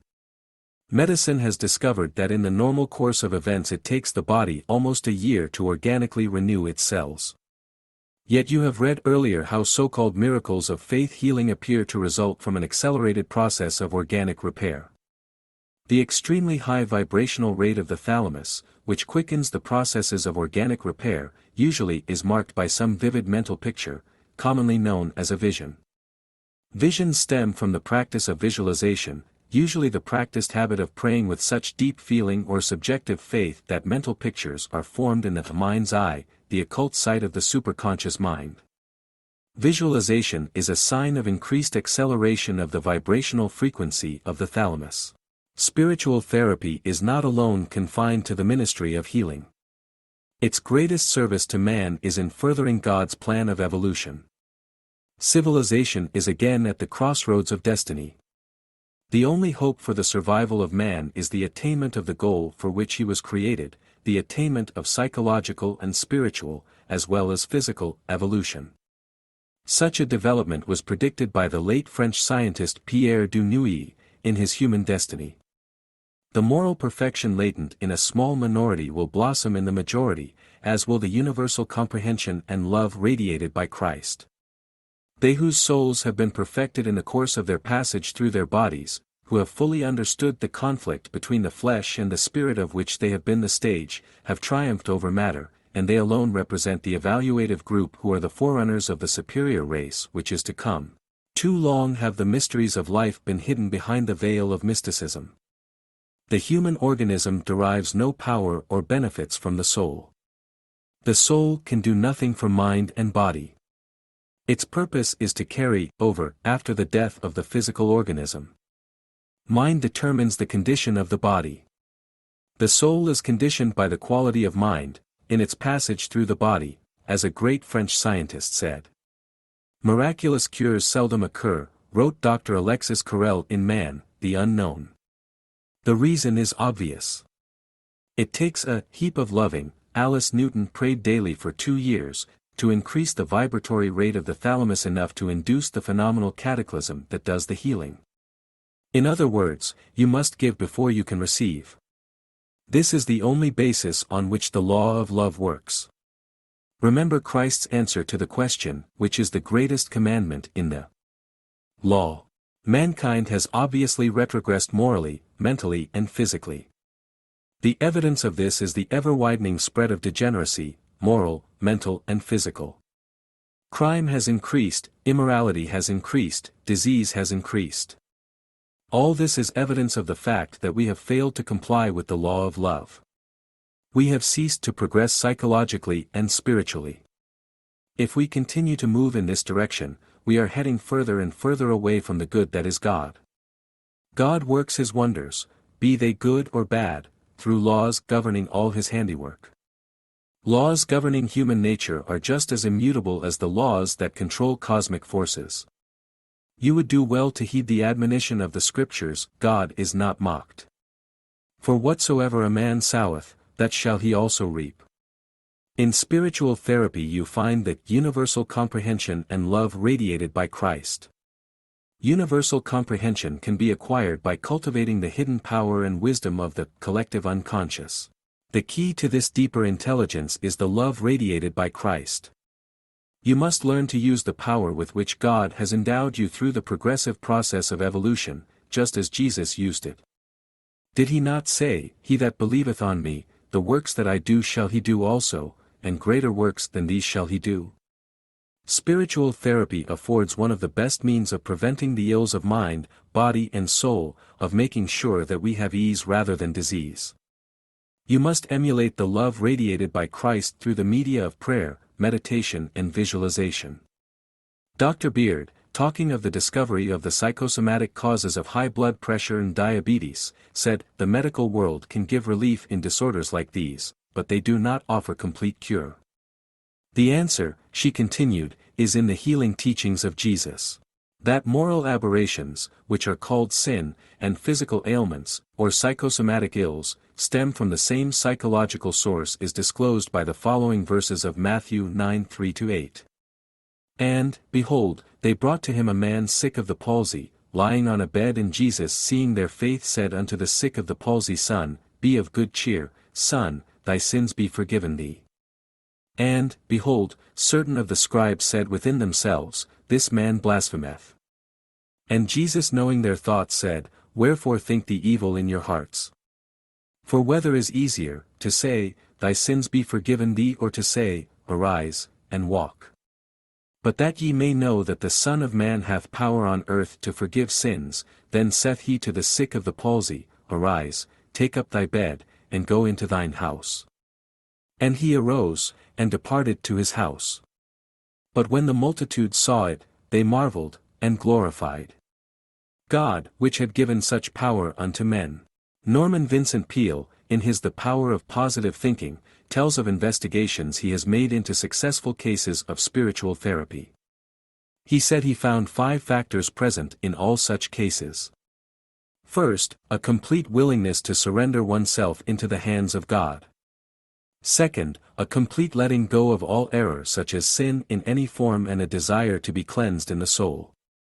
Third, belief and faith in the combined therapy of medical science in harmony with the healing power of God. Fourth, a sincere willingness to accept God's answer, whatever it may be, and no irritation or bitterness against His will. Fifth, a substantial, unquestioning faith that God can heal. So that you may prevent disease, so that you may help to heal mind and body, you must draw upon one of the greatest resources available to man, the faith that heals, the ability to heal through spiritual therapy. There are certain rules that I have discovered are easy to follow in the battle for ease and against disease. 1. Have positive, affirmative faith so that you may release the deep spiritual power of God's loving care.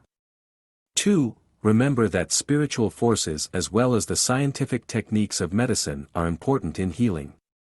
3. Avoid disharmony, in your family, in your work, in your relationships with all people. Disharmony, disease and disease are akin. 4. Visualize a picture of perfect health, happiness and vitality.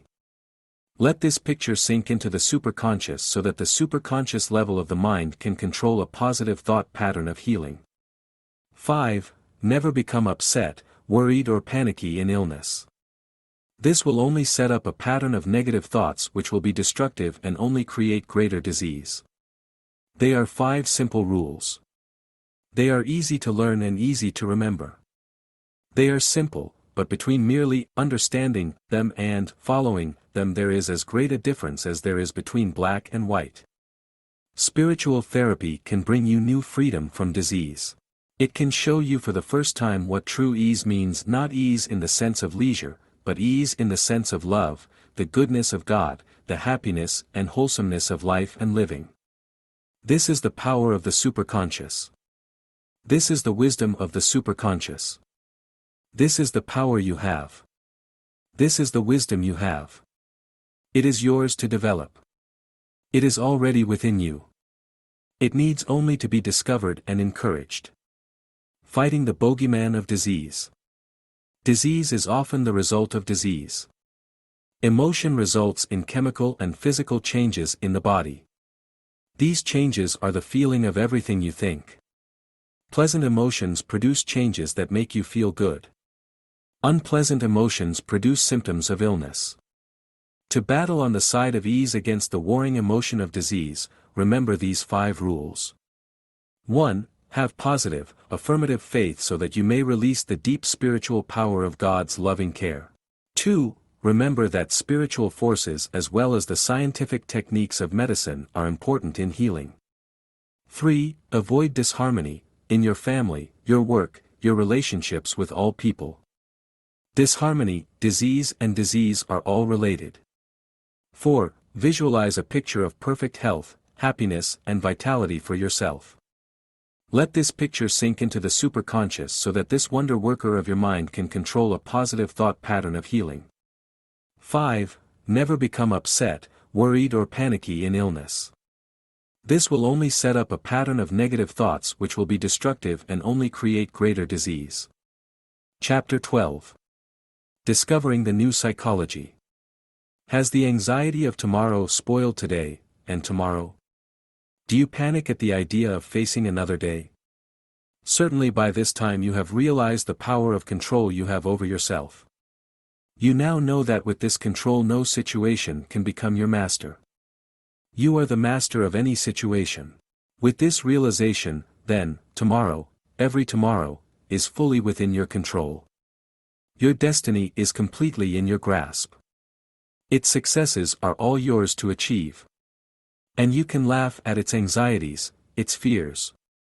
For you know what these fears are, you understand the meaningless qualities of anxiety. You are able to conquer today. And you are able to conquer tomorrow. As I sat and wrote this book, it was announced that reality was about to be given to a dream. President Eisenhower told the world that this country's scientists were about ready to place a man-made satellite in the skies. A little moon was to be rocketed up several hundred miles to travel about our Earth at shattering speed and record scientific data we have never had before. From this start, the reality of a platform in space to act as a way station for space travel is a possibility within our lifetimes. Incredible. Unbelievable. Yet true, completely true and possible. And all the result of a willingness to think ahead and believe. As I read the President's words, I recalled the words of one of the great wise men this country has produced, William James. Human beings can alter their lives by altering their attitudes of thought. That, James believed, was the greatest discovery of his generation. It is the greatest discovery of any generation, providing it is discovered and put to full use. The discovery amounts simply to, think positive thoughts. What are positive thoughts? They are good thoughts, they are loving thoughts, they are creative thoughts, they are decent thoughts. They are all the things that should be and, best of all, they don't allow any room in your mind for all the things that should not be, the negative thoughts. Positive thoughts are dynamic thoughts. This is in complete harmony with God's divine plan of evolution. This plan is a threefold one: physical, intellectual, and spiritual. It is a dynamic one, it is not a static one. The divine plan will not tolerate standing still. It demands moving ahead, progression, reaching for new and greater things. It demands that life be lived on a positive level, it will not abide life based on negativism. It is true that mankind can regress rather than progress. At the present time there is evidence of a regression in mankind. There is an alarming increase in degenerative disease, there is a widespread rise in crime, and even political thought has suffered in the emergence of totalitarian ideas that seek to undermine our democratic way of life. Something must be done about this encroachment of negative thinking, something drastic. The task of doing it lies with you. This is not a matter of letting George do it. This has become a personal matter for every clear-thinking, intelligent and fair-minded individual. It is up to you, as an individual, to set into motion positive thoughts that will help mankind progress, rather than regress. More and more people are dying without ever knowing they had heart trouble. Millions have diabetes but do not know it. Arthritis is crippling countless other millions each year. Overweight, with its roots in unhealthy thinking, is ruining the lives of yet other millions. And cancer is becoming a dread to all. Our criminal population is growing, and it is spreading through the teenage ranks of the population so that it now encompasses more than 1 million juveniles. And the same unstable emotional state is responsible for the psychological thinking behind the political ills of the world, fascism and communism. Worst of all, this political emotional unbalance has spread even to the educated classes. Yet man has a great invention for self-help against all these scourges. That invention is religion. When properly used, it is virtually a panacea, a cure-all. But what has happened to religion? We no longer use it. We have relegated it to Sundays. Unhappily, it has become more and more a Sunday affair. A new philosophy of everyday life, based on a new psychology, is needed, because intellectual and spiritual growth depend upon psychological development based on knowledge of self. Having read, absorbed and understood what has been outlined up to now in this book, and being intelligent and unbiased, you now know 3 things. 1. Man possesses a deeper intellectual faculty than his conscious mind. 2. This superconscious level of the mind can be developed through objective effort. 3. Our system of education and manner of living must be drastically changed if we are to make this effort and get the most out of life. To achieve this goal, it is necessary to expand the consciousness with a profound awareness of the superconscious power and wisdom which have been endowed by the divine plan for your use. To be consciously aware of these inner forces is to free your mind of the destructive effects of fears and other negativisms. The best way to get rid of the negativeness that is so harmful to your health, your happiness, and the successful achievements of life, is to substitute positive thoughts for the negative emotions which are the biological heritage of the superconscious level of the mind. You must never forget that it is natural for the superconscious to act automatically like a veritable tyrant until you learn to become its master. The experience of a Major League Baseball pitcher is a perfect example of what can be done by substituting positive thinking for negative emotion. The pitcher was at a low ebb. His team had lost a series of games because he was pitching poorly. He was angry with his manager, annoyed at the fans and peeved at himself. This negative thought pattern of emotions destroyed his self-confidence more and more. Each time he pitched, he sank deeper into the morass of negativism. He soon developed a complete defeat complex. He felt he could not possibly win a game for his team under any circumstances. His wife persuaded him to join her church. There he learned how feelings of hatred and resentment combine to deteriorate the mind and the body. His wife got him to join her in reading from the Bible every morning after breakfast. And at night they prayed together. This routine of positive thinking bolstered his waning morale, despite the discouragement he felt at eventually having been sent down to a minor league team.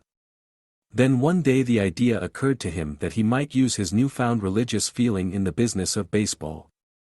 He found that allowing passages from the Bible to run through his mind actually helped him to relax when he got into a tight situation on the playing field.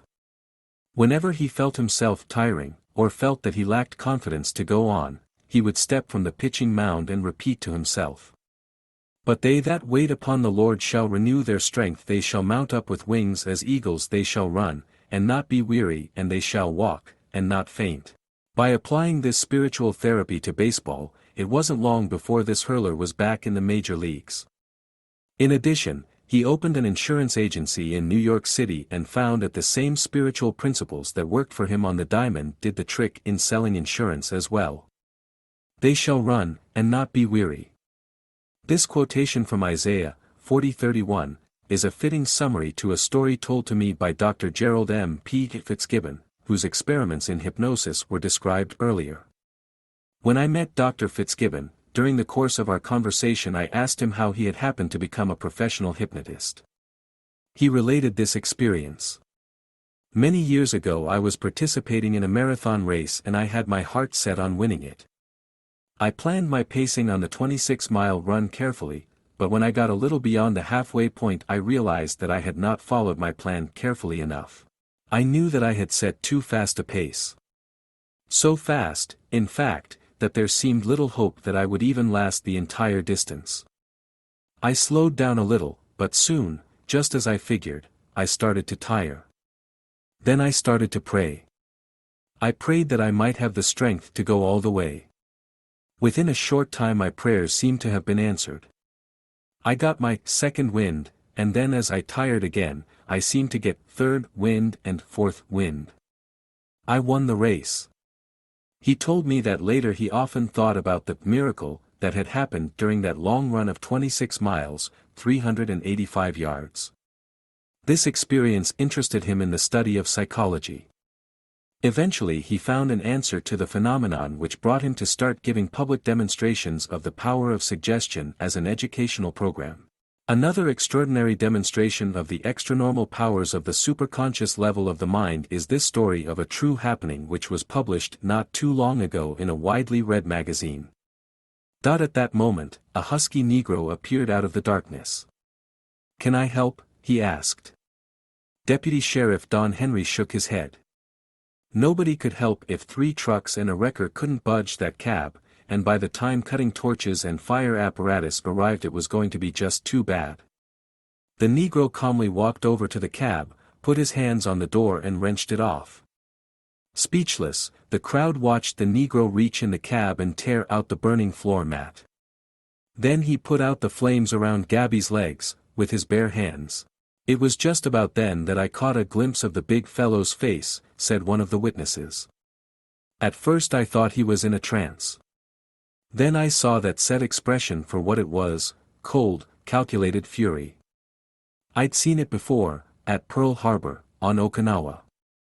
I remembered thinking, why, that guy's not calm, he's enraged. It was just as if he despised fire." Swiftly, almost as if rehearsed, the Negro worked on, poking large arms into the truck cab. "He straightened that steering wheel like it was tin," the driver of the wrecker said.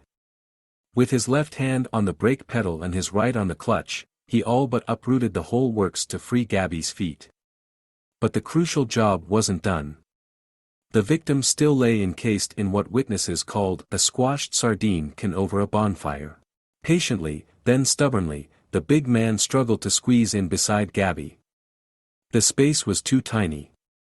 Stepping back from the cab, he hesitated fleetingly.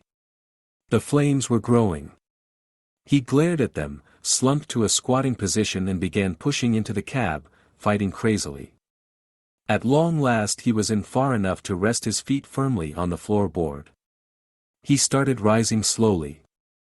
His muscles bulged in the half-light and the sleeves of his shirt tore. "My God, he's trying to push up the top," a woman's voice called. Neck and shoulders against the caved-in cab roof, he pushed hard. "We actually heard the metal give," reported a farmer who had come to the scene. Discussing the rescue afterward, Deputy Henry shook his head, still baffled. "And he held that top up until we could pull Gabby out." In the excitement of attending to Gabby, no one thought to thank the Negro or even ask his name. Later at the hospital with Gabby, Deputy Henry told newsmen, "The mysterious Samson disappeared as quietly as he'd come. If I hadn't witnessed it, I'd never believe a lone man could do a job we couldn't do with 3 trucks and a wrecker." When this mysterious Samson was finally located, he told interviewing newspapermen an interesting, and significant, story. He said that he had seen his young daughter burn to death when a flash fire destroyed their home. With the mental picture burned into his brain, he said, he could not stand idly by and watch another human burn to death. The thought that a human was burning in that truck made him so furious that he had to do something about it.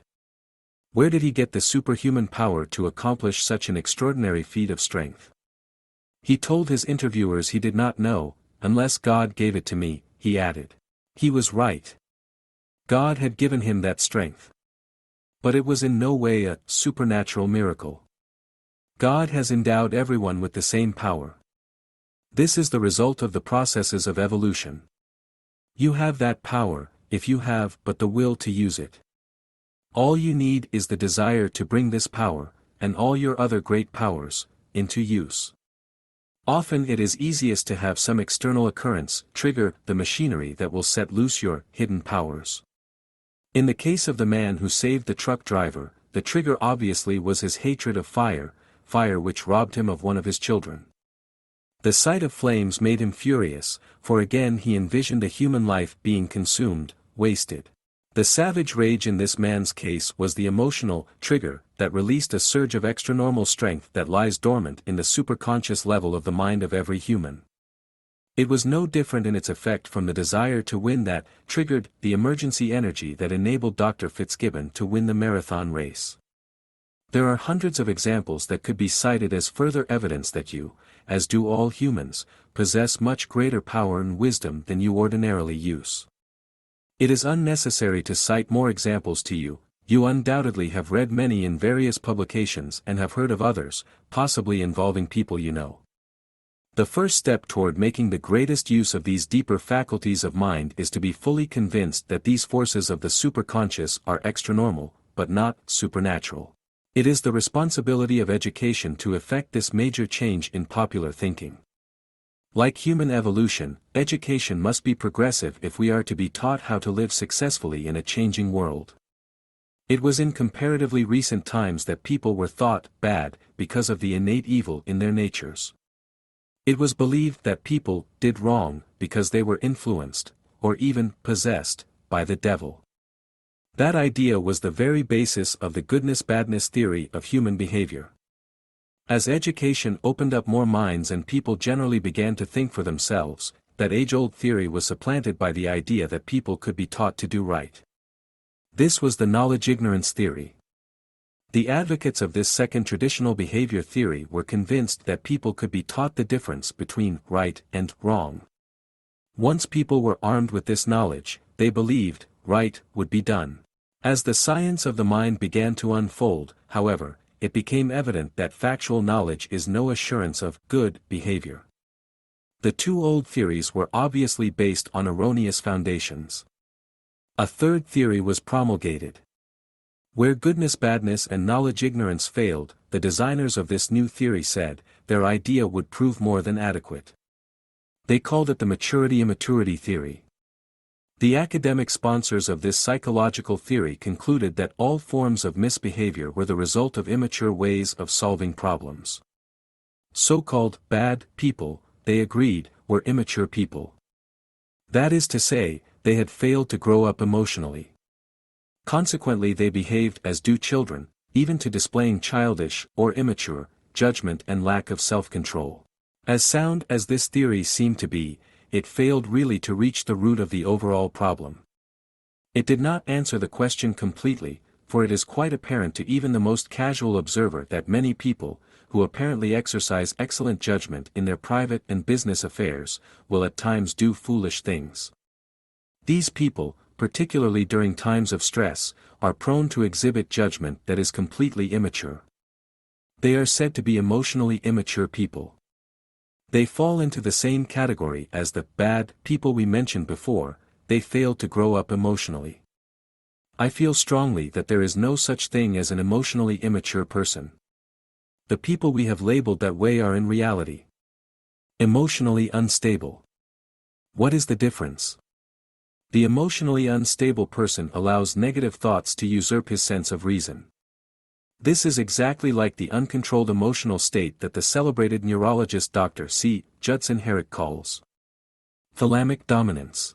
The instinctive and emotional brain, the feeling mind, the thalamus, is fully matured at birth, both structurally and psychologically. The immense memory bank of the superconscious level of the mind contains the cumulative experience, both good and bad, of man's long trek of development through from savagery to civilization. This means that the human personality is basically not dual but multiple. Recent psychiatric experiments have uncovered the same fact. The most startling of these was a recent paper presented at a meeting of the American Psychiatric Association concerning a woman who had 3 distinct personalities. If you go back and reread Chapter 5, Your Incredible Memory and What It Can Do, now, you will note again the case history of the woman who was discovered to have 4 personalities, one of which was completely conversant in French while the others were unaware of the woman's ability to speak that language. What deeper probing into the superconscious will show remains to be seen. It will, however, continue to discover the multiplicity of the human personality, possibly to extents that now seem fantastically unbelievable. Just as the early belief in man's dual personality lead to the formulation of the goodness-badness, the knowledge-ignorance, and the maturity-immaturity theories, so the more enlightened concept of man's multiple nature leads to a new theory of behavior. It is my belief that man, in his multiple nature, is motivated on a positive-negative basis. In my theory of positivism versus negativism, I use the terms to mean constructive, positive, and destructive, negative. I have shown you that the superconscious level of the mind is a veritable jungle of conflicting memories. The superconscious remembers all. Selectivity remains yours, once you develop the use of this level of your brain. Under these circumstances, it is obvious that the only way that there can be harmonious development of the human organism is by following the advice given by the recent popular song, Accentuate the Positive. By putting accent on the positive and constructive memories of the superconscious, you acquire the power of attaining health, happiness, longevity, and achievement. The need to develop positive thinking has never been greater.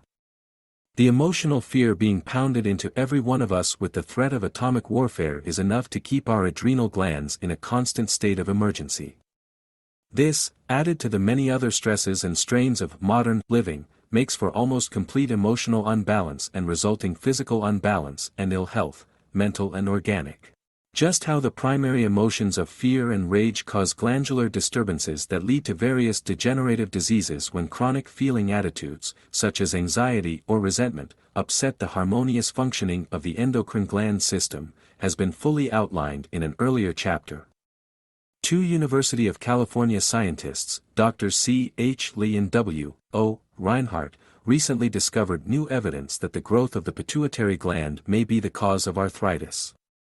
They found that pure growth hormone would occasionally produce arthritic conditions in normal rats as well as all rats with adrenal glands and ovaries removed. The joint swellings, tenderness and other arthritic symptoms were relieved when hydrocortisone was given. These experiments give confirmation to a theory suggested by many scientists, including Dr. Hans Sale, that the pituitary keeps on producing growth hormones at a significant rate even after the body has grown to maturity and no longer needs the hormone for growth. In most cases this is not damaging to early adulthood, the scientists say, because the cortisone produced by the adrenal glands combats the action of the growth hormones. But as people grow older, the adrenals produce less cortisone. The growth hormone has no place to go, normal body growth having been completed. With not enough cortisone to combat this growth hormone, the hormone starts making the joints grow, hence arthritis. It is unquestionable that a lack of cortisone is the cause of arthritis. But this deficiency is not due to old age or to adulthood. It is rather the other way around. People grow old because their adrenals produce less cortisone. If your cortisone-producing machinery in the adrenal glands has not been impaired by needless flight or fight reactions, as described earlier, a proper balance will be maintained. The major result will be, then, that the growth hormones of the pituitary gland will be utilized in a normal process of organic repair. Instead of arthritis, you will have good health and long life. The same biological reactions cause diabetes. Chronic anxiety and resentment keep the human organism in an almost constant state of emergency, which was originally designed only for self-preservation during the long trek of mankind through the stages of savagery. The emergency state was to help man fight or flee when danger appeared. But, like any piece of machinery, the human organism is subject to wear and tear. Chronic flight or fight reactions impair the insulin-producing capacity of the pancreas. Without the hormones that convert blood sugar into emergency energy, the sugar content of the blood becomes excessive. The result is diabetes.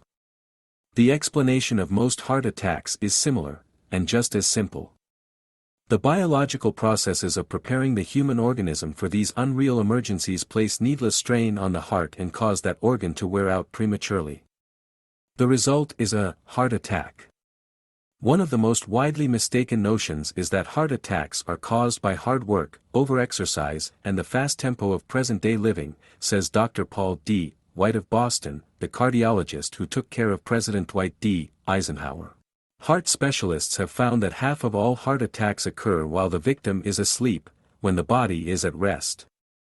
When worry, or resentment, becomes chronic, these negative feeling attitudes literally have a field day, at night, every night, while the conscious mind sleeps. And while the conscious level of the mind is asleep, the superconscious level continues the mind's orgy of self-destruction. As my friend Jacques Romano puts it, it is slow suicide. This slow suicide goes on in the superconscious, rather than its regular function of directing the processes of organic repair which normally revitalize and rebuild nerve and body cells during sleep. Whether a heart attack occurs while one is awake or asleep is more often than not purely a matter of happenstance. It depends only on when the weakened organ happens to falter in its functional operation of pumping blood through the circulatory system. Physicians are quite correct in warning their patients that too much eating and insufficient exercise contribute to heart attacks. The heart literally carries the weight of the body. The strain placed upon it when walking up a flight of stairs is equivalent to the weight of the body. The heavier one is, the greater the strain on this muscular, but small, organ. While excessive weight in itself does not cause heart trouble, it is a factor that contributes to heart attacks. And the connection between chronic worry and overweight has been ably proved by such experts as Dr. Leonid Kotkin of New York City. Overeating provides a cloak for much anxiety, Dr. Kotkin writes in his recent book Eat, Think and Be Slender. However, just because one has had a heart attack, this does not mean that he will die of heart disease. It has been said that it is never too late to mend. Even a heart weakened by years of flight or fight reactions can be strengthened by the formula of the divine plan, the formula of love. This should be good news for thousands, especially harassed businessmen who worry needlessly about the tempo of their lives bringing on heart attacks. They are afraid to live for fear of dying, was the way the athletically inclined president of a New York pharmaceutical house, Dr. Theodore G. Klump, put it. The connection between chronic worry and cancer has recently been proved just as obvious. The underlying cause is the same for cancer as it is for the other man-killers. Recent experiments have shown that the human organism, if given the opportunity to protect itself against cancer, will do so effectively. A Los Angeles surgeon, Dr. Ian McDonald, recently published findings which show that thousands of biopsies disclosed scarring or minute destruction, where former clumps of cancer cells had fought a losing battle against the survival forces of the body. Here, then, were human organisms prepared to fight disease from within organisms not riddled with anxieties. Dr. McDonald has come to the conclusion that 4 of 5 persons have a built-in body defense against cancer. I believe everyone has such a defense, if only it is allowed to function.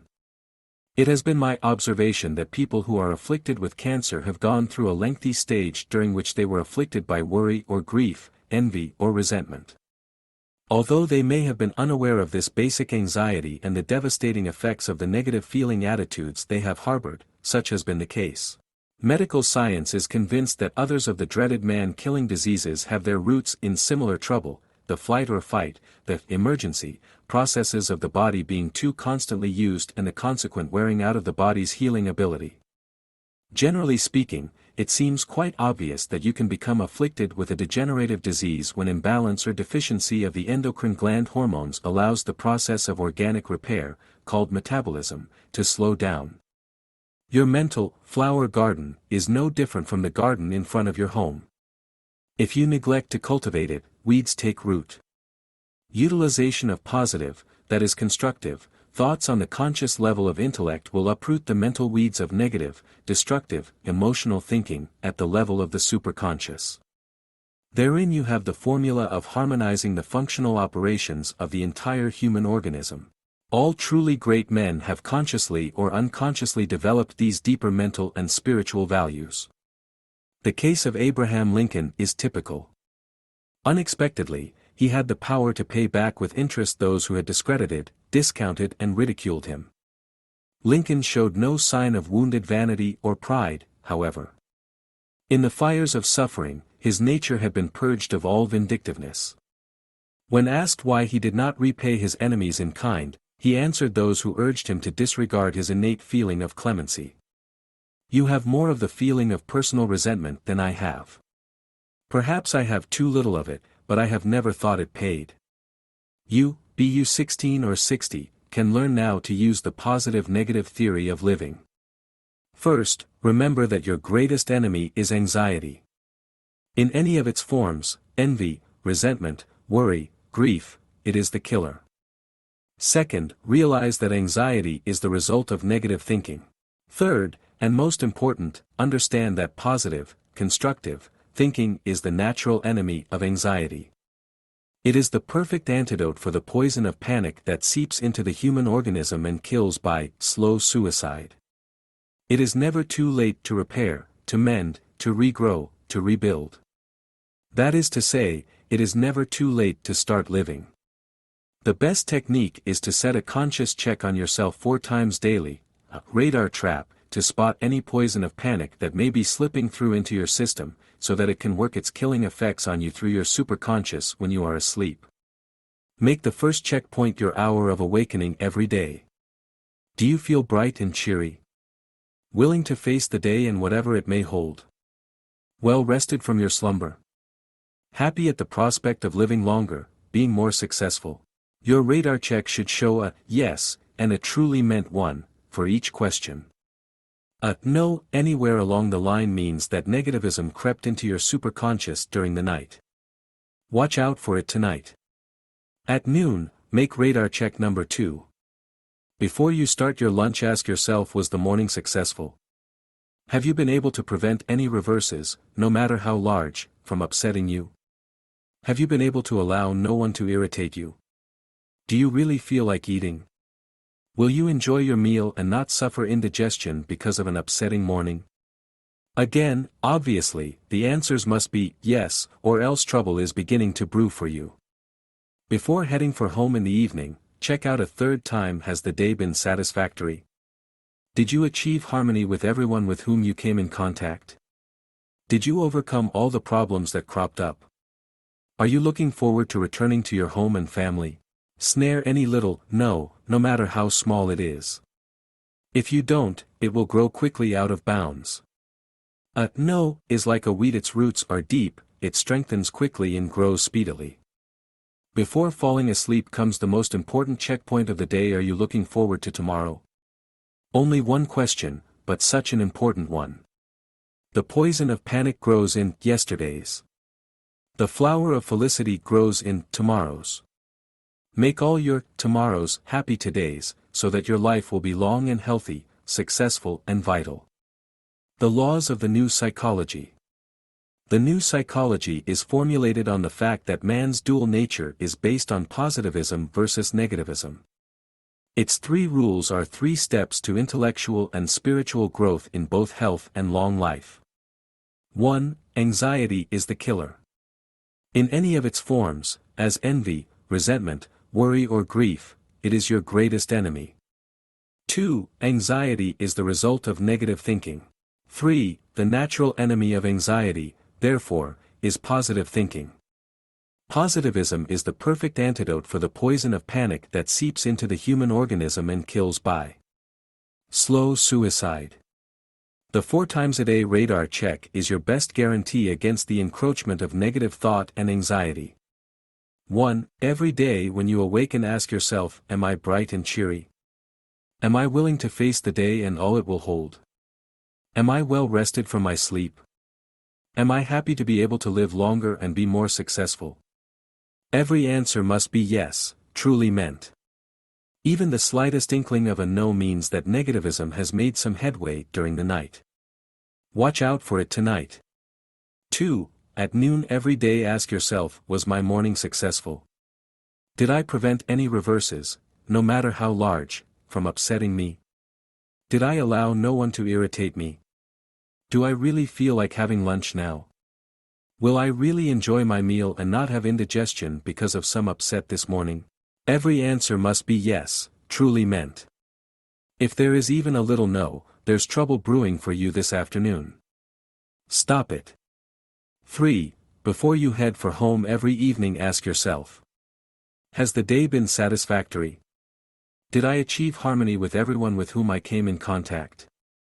Did I overcome each and every problem that presented itself? Am I looking forward eagerly to going to my home and family now? Every answer must be yes, truly meant. No matter how small a no is, it will soon grow out of bounds. It is like a weed. Root it out. 4. The most important radar check of the day is before falling asleep. Ask yourself, am I looking forward to tomorrow? The answer must be yes, truly meant. A no here is a danger flag. Pull it down. Chapter 13. How to use your hidden powers. There is within you complete power over the functions and conditions of your body. This has been proved time and again. It has been done in this book in the process of expounding and proving the propositions of the working hypothesis that was set forth at its beginning. Perhaps it is best, before you go further, to re-examine the 7 propositions of the working hypothesis at this point. This will enable you to see how each has been proved by experiment, natural and scientific, and how these powers, now recognized for what they are and accepted, can be put to the greatest use. The 7 propositions of the golden gift, to reiterate, are: 1. The superconscious is constantly amenable to control by the power of suggestion. 2. The superconscious is incapable of independent reasoning by the processes of induction. 3. The power of the superconscious to reason deductively from given premises to correct conclusions is practically perfect. 4. The superconscious is endowed with a perfect memory. 5. The superconscious has absolute control of the functions and conditions of the body. 6. The superconscious has the power to communicate by means other than the recognized channels of the 5 senses. 7. The superconscious is capable of intuition and perception of the laws of nature. The question that naturally should now arise in your mind, and it undoubtedly has, is, what am I to do with the power that is within me? What you are going to do with this great golden gift is, of course, up to you alone. You can use it for the greatest benefit to self and mankind. Or you can allow it to lie unused and wasted. If you prefer to make use of this hidden power, you must now learn how it can be aroused at will, under certain requisite conditions, for many purposes, including the alleviation of human suffering. Skeptics have long taken a negative attitude toward the belief in mental therapy. I recall quite vividly one man with whom I discussed this theory saying, even if good can be derived by credulous people from any system of so-called mental therapy, it can never be of any benefit to me, because I don't believe in such things. But you are making a great mistake. I explained to this man, adding, and don't feel that the mistake you make is in any way a personal one. It isn't. It is almost a universal one. It is a mistaken belief such as that you just expressed that permits many petitions of sincere pilgrims to holy places to go unanswered.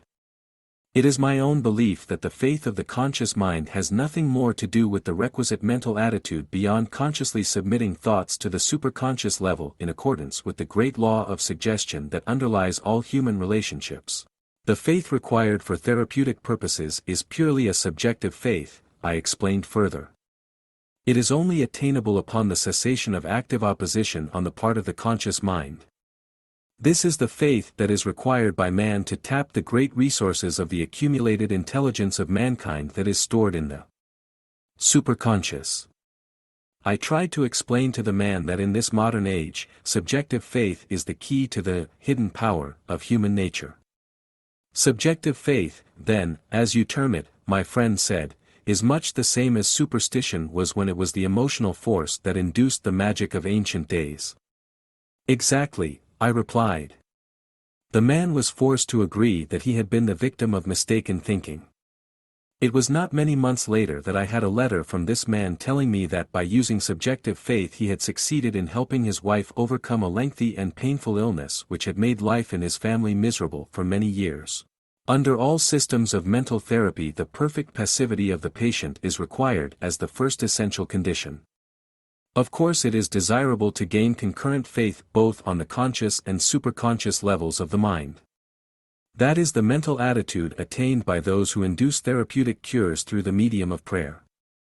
But it is not absolutely necessary if the patient, in good faith, makes the necessary autosuggestions. This can either be done consciously in words or by submitting to the suggestions of a therapist. The many examples of suggestion through hypnosis are ample proof of this fact. No matter what the system of mental healing used, the conditions are essentially the same. The whole science of mental healing can be summarized in two words: passivity and suggestion. The first requisite is perfect passivity and receptivity on the part of the patient. This means simply the suspension of the functions of the conscious level of the mind for the time being. This will allow the superconscious level of the mind to receive the impressions directed by suggestion and act on them. Of course, ideally, a state of profound hypnosis is generally considered the most favorable condition for the reception of suggestions, whether they be made orally or mentally. Whenever, by passivity, the patient becomes subjectively receptive to the corrective suggestions of the therapist, he is at least partially induced into a hypnotic state. Frequently the patient is wholly hypnotized. If the therapist can place himself in a similar hypnotic state, the result of the suggestions upon the patient will be all the more effective. The reason for this is a very simple one. The suggestions to the superconscious level of the patient's mind are conveyed telepathically from the superconscious level of the therapist's mind. If both the patient and the therapist are in a partially hypnotic state, they are en rapport on the superconscious level. The superconscious of the therapist, having been given direction in advance, can then convey the correct suggestions to the patient's superconscious.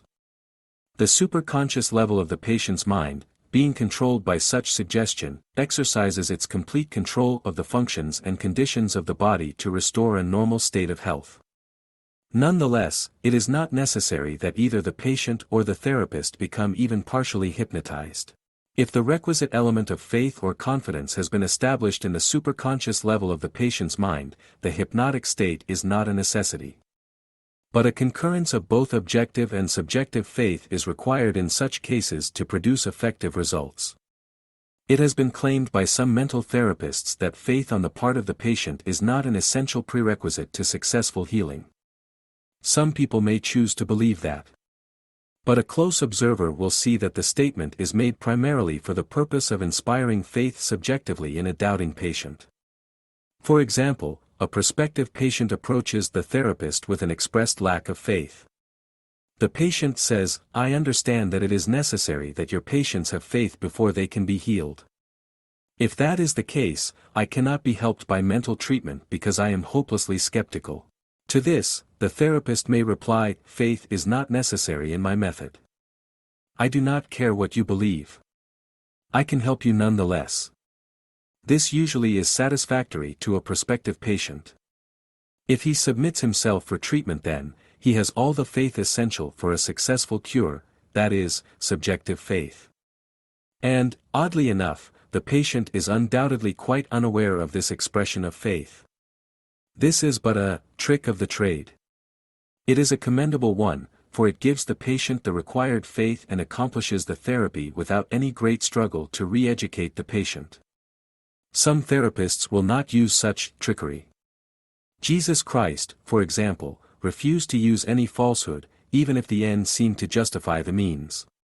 He always told his followers very frankly that faith was essential. The words of Jesus are as true today as they were when he proclaimed to mankind the secret power in a single word that epitomizes the entire science of psychotherapy, faith. Here we see the efficacy of his admonition, "What things soever ye desire, when ye pray, believe that ye receive them, and ye shall have them." Mark 11:24. The success of psychotherapy, depending as it does upon the mental attitude of the patient, may not be lasting. If the corrective suggestions do not remain dominant in the patient's superconscious, the cure may not be permanent. A patient may, for example, be so elated with the success of the treatment that he talks about it to an acquaintance who may be skeptical. The result is that his confidence is weakened by his friend's expression of incredulity or doubt. The patient's enthusiasm may easily be dampened by a storm of ridicule. The superconscious level of the patient's mind, ever amenable to control by the power of suggestion, is adversely influenced by his associate's unfavorable attitude. Without being consciously aware of it, the patient loses faith. In such a case, if the ailment has had a mental origin, the patient may even suffer a far more severe and serious attack than he did originally. Christ seemed fully aware of this danger. It is written that when he healed a person in private he usually enjoined him, "See thou tell no man." The very example of the skepticism of friends or relatives undoing the work of the golden gift is proof that the superconscious is constantly amenable to control by the power of suggestion. This is especially so when the individual is not aware that his mind is being influenced by the attitudes of others. How careful you have to be in guarding against negative ideas, whether they are expressed by others or originate in your own mind. This is why your daily fourth checkup against negative thinking is the most important. The final 15 minutes of every day are the moments that are going to plant the seeds of thought for your superconscious to consider through your sleeping hours. If you think constructively, if you think positive thoughts, just before falling asleep at night there is less possibility that the superconscious level of the mind will be disturbed by dwelling on some of the disagreeable happenings of the day. Do not fail to make your fourth checkpoint of the day. Before you read any further, go back to the last chapter and read again the process of checking against negative thoughts so that it is well absorbed by your conscious and will become a routine controlled by your superconscious. You have seen the results of suggestion in hypnotic sleep. Remember, natural sleep is no different from hypnotic sleep. The thoughts you plant in the mind before falling asleep are the thoughts upon which the mind will dwell. The suggestions you plant are the suggestions the mind will carry out. The results of hypnotic suggestion are, in a word, amazing. This is because the more perfectly objective intelligence can be held in abeyance, the more effectively the superconscious can perform its functions of directing the bodily organs in physical normality.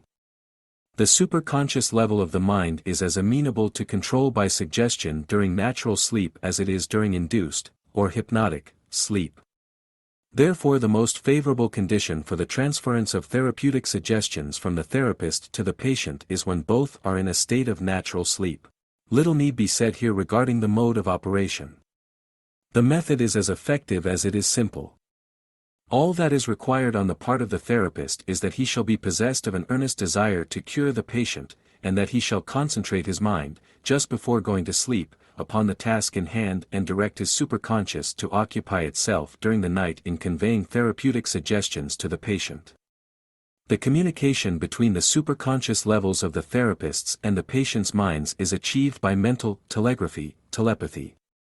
You will recall what Dr. Carrel said about the phenomenon of miraculous healing. There is no need for the patient himself to pray, or even to have any religious faith. It is sufficient that someone around him be in a state of prayer. To this end the therapist must accustom himself to the assumption that his superconscious is like a distinct entity. It must be treated as though it were separate and apart from the conscious level of the mind, and therefore it has to be guided and directed in the work to be done. You know that no part of the human organism functions as a separate unit. But for the purposes of autosuggestion it is desirable to look upon your superconscious as a willing servant, which will carry out the wishes and directions of its master, your conscious mind. The work is possibly more effective if the therapist knows the particular ailment with which the patient is afflicted. He will then be able to give directions more specifically. But this may be left to the natural instinct and latent wisdom of the superconscious. Everyone possesses the power to alleviate human suffering, to a greater or lesser degree, by this unique method. It is not a means by which money can be earned, but it has compensation far more valuable than money. Aside from the pure satisfaction of doing good, there is a practical reward in every effort to heal the sick by this method. Every sincere effort to convey therapeutic impressions to the patient during sleep is inevitably followed by a dreamless sleep on the part of the therapist. Try it yourself and see. This means simply that the superconscious is free from the usual conflicts of mind that usually cast their reflections across the threshold of consciousness in the form of dreams. It would seem that the superconscious, following the suggestions of the therapist, occupies itself so completely with the work it is directed to do that it has little time to indulge in the emotional conflicts that ordinarily worry the human nervous system while one sleeps. The physical environment of the sleeper, therefore, fails to produce impressions strong enough to cause the dreams that ordinarily result from the mental impressions of the happenings of the day. Thus the therapeutic suggestions imparted during sleep react favorably upon the therapist, and his own health is promoted by the very act that aids the health of the patient. Dr. Carrel said, generally the patient who is cured is not praying for himself, but for another. This constructive attitude is conducive to greater acceleration of the processes of organic repair and therefore beneficial to the therapist. You have been shown how the superconscious level of the mind is constantly influenced by the suggestions of the individual's conscious level of the mind. This is the normal relation between the two segments of the mind. Ordinarily, objective control is exercised unconsciously. That is to say, you are not aware of the interactive processes of the two levels of the mind, the feeling level and the reasoning level, explained in the chapter on brain power. Once you do recognize this fact, you have not only arrived at the principle that lies at the root of all true psychological science, but you are then prepared to accept the primary proposition which underlies the science of mental therapy. Man controls by suggestion the operation of his own superconscious, even though the suggestion be in direct contradiction to his own objective belief. This is unqualifiedly true, even though suggestion may be contrary to reason, experience, or the evidence of the senses.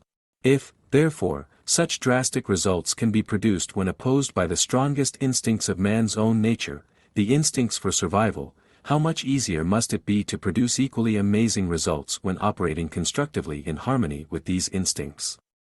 That is, along the lines of least resistance. It must be quite evident to you, now, that autosuggestion can be employed to great advantage for therapeutic purposes. Indeed, the power of self-help is the most important part of mental therapy. Without this power, psychotherapy is of comparatively little value or benefit to anyone. And with it goes the power to resist disease, to prevent sickness as well as to cure it. The old axiom that an ounce of prevention is worth a pound of cure holds just as good in psychotherapy as it did in organic remedies. If you can attain the power to hold yourself in the mental attitude that will enable you to resist the encroachments of disease, you have mastered the great secret of psychosomatic medicine. This is the hidden power that is yours to use. That you can do it as well as anyone else is a fact that has been demonstrated beyond question. The best workers in the field of Christian Science give more attention to teaching their pupils and patients how to help themselves than they do in instructing them how to help others. The fundamental principles which make mental therapy possible were outlined in Chapter 7, Live Longer and Love It. They bear repeating now. 1. The superconscious exercises complete control over the functions and conditions of the body. 2. The superconscious is constantly amenable to control by suggestions of the conscious mind. 3. These two propositions being true, the conclusion is obvious that the functions and conditions of the body can be controlled by suggestion from the conscious level of the mind. Perhaps it would be wise to turn back to that chapter and reread the words of my friend Jacques Romano. In those words you will find the proof of this proposition. The whole science of mental therapy is embraced in these three basic principles. They contain all that you need to know when you attempt to heal yourself or ward off the encroachment of disease. The process of making a particular application of these principles is equally simple. The main purpose of mental therapy is to arouse the catalytic power of the superconscious level of the mind and focus its curative force directly on the ailment or disease. The five senses of perception are the channels through which exterior stimulation is communicated to the brain. Medicine has determined that the stimuli of what one sees, hears, touches, tastes and smells pass through the thalamus, wherein is housed the superconscious, before the impulses reach the conscious mind to become conscious thoughts. Psychologists tell us that more than 80% of the mind's activity ordinarily is the result of what one sees. It is obvious, then, that the superconscious, being in the path of such stimuli before they are even consciously recorded, can be aroused to its greatest effort by the process of seeing than by any other means of sensory stimulation. The act of seeing with the physical eyes has a counterpart in seeing with the mind's eye. This is the great secret of visualization. It has been found that you will worry because you have made a mental picture of your troubles, real or fancied. If you can relax the muscles of your eyes, you can't worry, wrote Albert Edward Wigham, widely known psychologist. If you can quit looking at your troubles, they will disappear. These statements are made on the basis of 20 years of experiment by Dr. Edward Jacobson of the Physiological Laboratory of the University of Chicago. They are supported by 60 years of related experiments by scientists all over the world. No more important discovery for health and happiness has ever been made in the studies of the body and mind. To convince yourself, you should first notice that if you have lost money, or a loved one, or feel inferior, or fear you may lose your job, or are jealous, or have had a lover's quarrel, or your rent is overdue, you have pictures, visual images, in your mind of the things or persons involved. You will be astonished to discover you are always looking at your mental worries and troubles. Creating these mental pictures, this visualization, must be directed by your will. You cannot permit your imagination to run riot. It has been said that imagination is a good servant but a poor master. I personally employ a combination of visualization and affirmation to increase the vibrational rate of the superconscious preparatory to employing autosuggestion. Here is how it is done. 1. Take a piece of paper and pencil and write on it any affirmation. You might use something like, "Be still and know that I am God." Because of inherent superstition, or you can call it faith if you like, the hidden power of the thalamus is activated by the mere mention of the word God. The thalamus, as you remember, is the seat of the superconscious. It is a mental dynamo which generates the electrical vibrational force that makes the human organism tick. The superconscious is more susceptible to suggestion when its vibrational force has been increased to higher frequency than is normally required to maintain functional harmony. 2. When you are able to visualize the written affirmation in your mind's eye with your physical eyes closed, you have succeeded in turning on the catalytic power of your golden gift, the superconscious, literally to perform miracles of healing. The extraordinary rapid acceleration of the processes of bodily repair, which Dr. Carrel classified as miraculous healing, has been explained to you earlier in this book. 3. Practice this until you are able to project the visual image anywhere from head to toe. This is the way to channel the curative power of your superconscious directly to the afflicted spot or organ. 4. Once you have acquired complete control, the next step is to mentally command the superconscious specifically to rid you of a particular pain, ache, discomfort, tension, congestion, or ailment.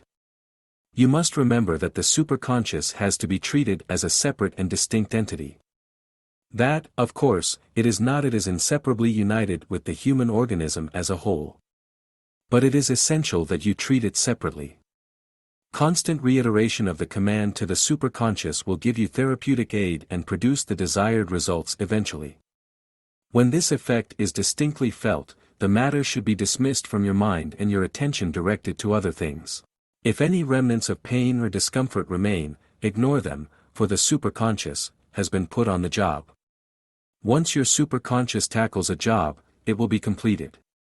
But you must give it continued conscious support by feeling completely confident of its ability to cure you. At the very start, the only real difficulty and obstacle in the way of success you will find as a beginner lies in the fact that you lack confidence. The education of your whole life has been such as to cause you to look with distrust upon any but material remedies. There is no inclination to persist in your efforts. If this book is not sufficient to bolster your confidence in your own ability to cure most of your ailments and render yourself immune to most of the diseases that humanity has fallen heir to, you should, upon finishing this book, read The Doctor Alone Can't Cure You by Rolf Alexander, MD Doctors of the Mind and How Never to Be Tired by Marie Bainan Ray. Take It Easy by Arthur Guy Matthews, Ph.D. Healing Mind, Body and Purse by Frederick G. Leap. Managing Your Mind, by S. H. Cranes and E. S. Thetford. It's All in Your Mind by John Davis. Within You is the Power by Henry Thomas Hamblin and Freedom from Fear by Lester L. Coleman, M.D. These works cover many aspects of what has been demonstrated in this volume. The practical application of that knowledge is summed up for you in this book. The first vital essential to effect mental therapy is faith, deep subjective faith. Secondly, you must never fail to realize that the suggestions conveyed by your conventional education are what you must combat, neutralize and overcome by stronger and more emphatic countersuggestion if you are to succeed. Writing in It's All in Your Mind, John Davis contributes these enlightening facts. Experiments in hypnotism have shown that suggestion, which is only the act of implanting an idea in another's mind, can cause an increase or decrease of the sugar content of the bloodstream, and for this reason suggestion is now being used to treat diabetes. Suggestion, which directly affects only the mental realm, can even bring about organic changes in the bodily tissue. A classic example is the old-time conjurer who conjured warts off the subject's hand by making suggestive motions, as if grasping the wart in his hand, and repeating some such phrase as, "I've got it now. It will disappear within 10 days. There is no doubt that this has been done, but the only magic involved was the magic of suggestion implanting the idea within the subject's subconsciousness that the wart was going away. Dr. Cleckley, a world-famous neurologist at the University Hospital, Augusta, Georgia, has told me that he has removed a great many warts and benign growths by hypnotic suggestion. I have personally seen a large bed sore, inflamed and speckled with pus pockets, completely disappear within 3 days following a suggestive treatment, although a specialist had been treating it with salves, drugs, and ray treatments for 6 months with no results. I have seen cured, with one suggestive treatment, a case of arthritis of 10 years standing. The patient could hardly walk and stated that he had not had a good night's sleep for years. Before he could get out of bed in the morning, it was necessary for his wife to massage his legs with liniments. After the one suggestive treatment, more than 2 years ago, he has had no more trouble, and can run, jump and climb stairs with no discomfort. Of course, some of the old-school materialist-minded doctors would say that this case of arthritis had not been cured by suggestion, but that only the symptoms had been removed. Evidence in this and other cases, however, seems to indicate the contrary. Who cured everything from diabetes to glaucoma with suggestion. There are those who will recall his famous, "Every day in every way I am getting better and better," was adamant that organic diseases yield to suggestion more readily than do functional or nervous disorders. Dr. Walsh, of Fordham University, has said, analysis of statistics of diseases cured by mental influence shows that its results have been more strikingly manifest in organic than in the so-called nervous or functional diseases. And Dr. James Pages, in lecturing on surgical pathology, says, there is scarcely an organ the nutrition of which may not be affected by the mind. Dr. Harry Lipton, psychiatrist in the U.S. Public Health Service, has demonstrated to me very convincingly that ideas can bring about an organic change in tissue. Dr. Lipton uses suggestive treatments extensively and has cured amnesia, stammering, and all manner of other disorders by this means. The most striking examples of the power of thought upon body tissue are the cases where shrunken limbs have been rebuilt. Dr. Lipton showed me a picture of a prisoner who had been shot through the thigh. The nerve had been replenished, but the patient was unable to use his leg. The leg had drawn upward until the foot was almost up to his hip, and for several years this man had walked upon a peg leg strapped to his knee. Then Dr. Lipton began a series of suggestive treatments. In 6 months, the leg had straightened out almost entirely, the atrophied muscles had regained some measure of their former strength, and it was possible for the patient to walk with the aid of a specially built shoe.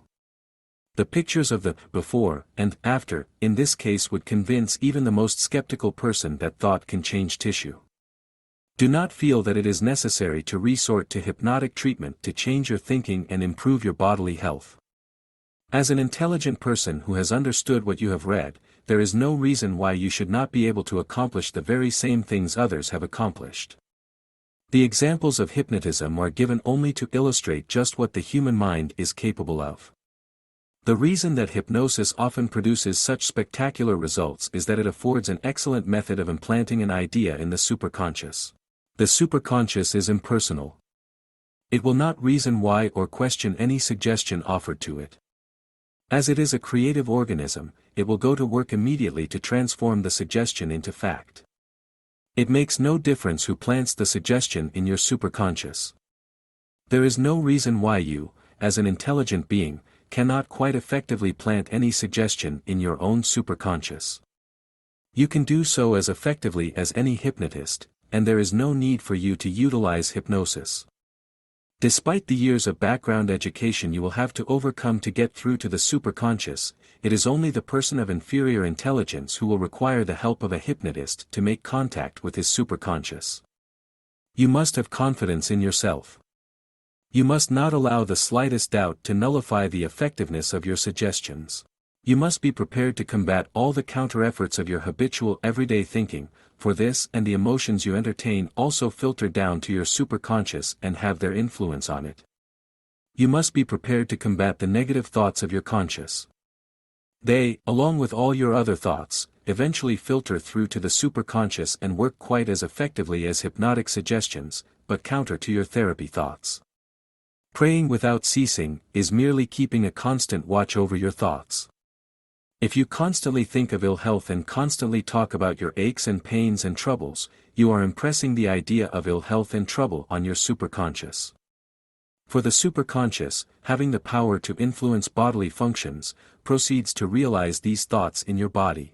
Fear, anger, hatred, pessimism and destructive thinking have their influence on you.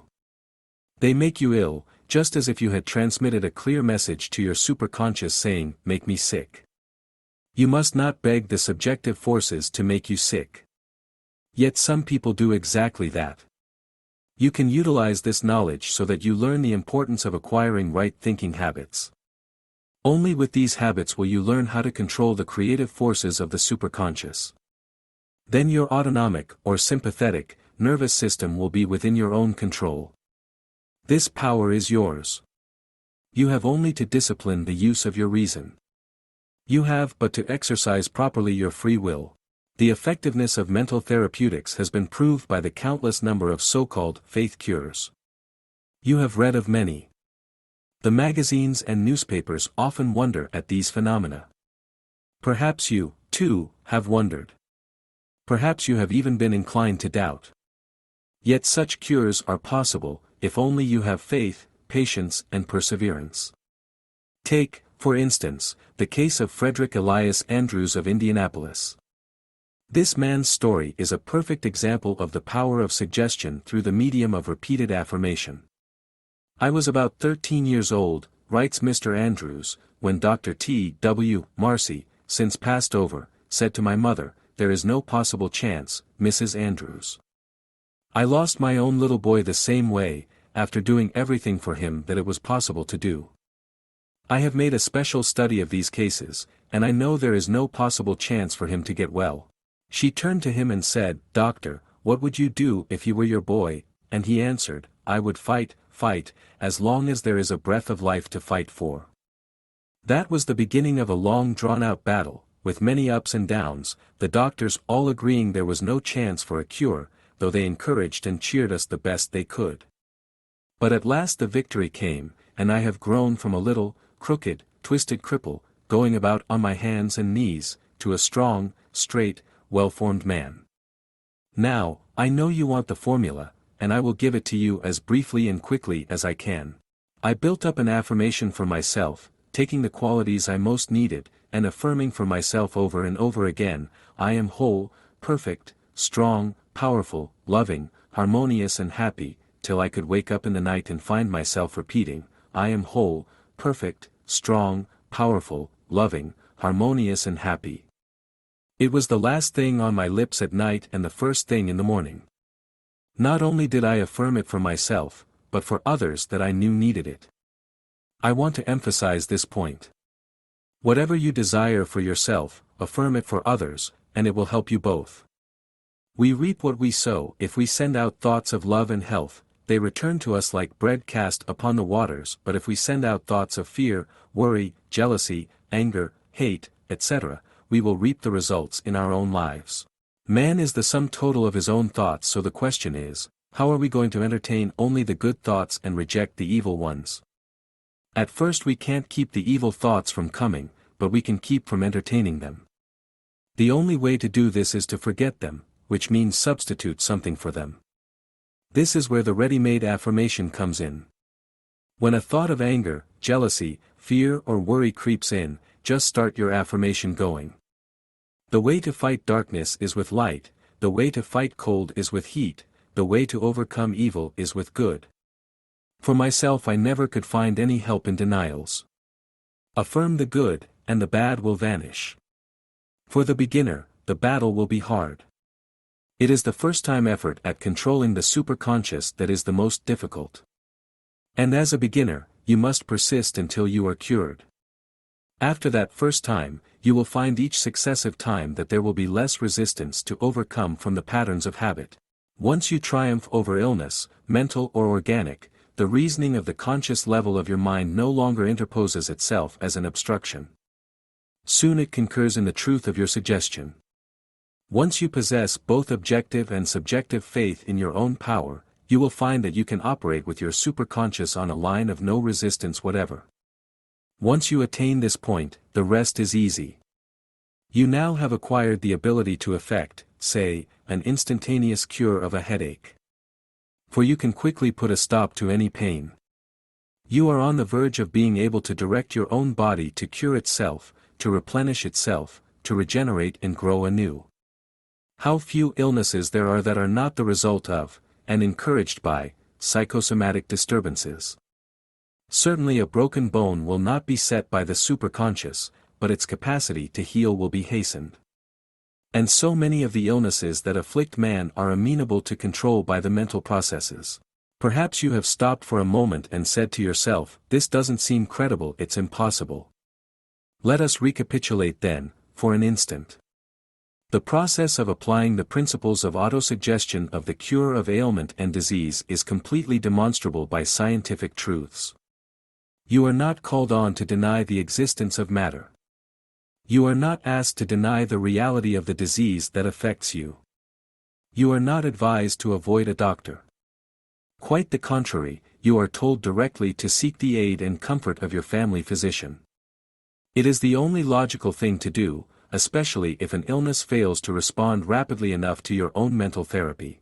Thorough examination of thousands of cases of mental therapy has pointed to one thing: no cure ever was effected by this method until the superconscious level of the patient's mind was impressed with a belief in the efficacy of the means employed. No cure ever will be effected without this belief. This is the basic requirement of every form of mental therapy.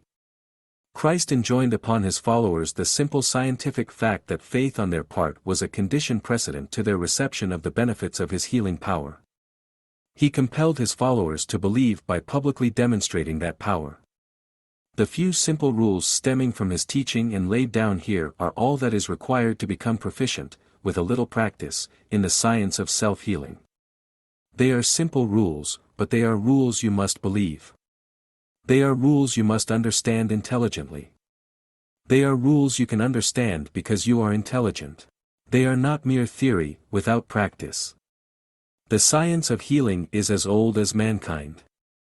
Max Long, in his The Secret Science Behind Miracles, tells how the ancient kahunas of Hawaii used the magic powers of suggestion to heal the sick and also to evoke fatal illness by means of a death prayer.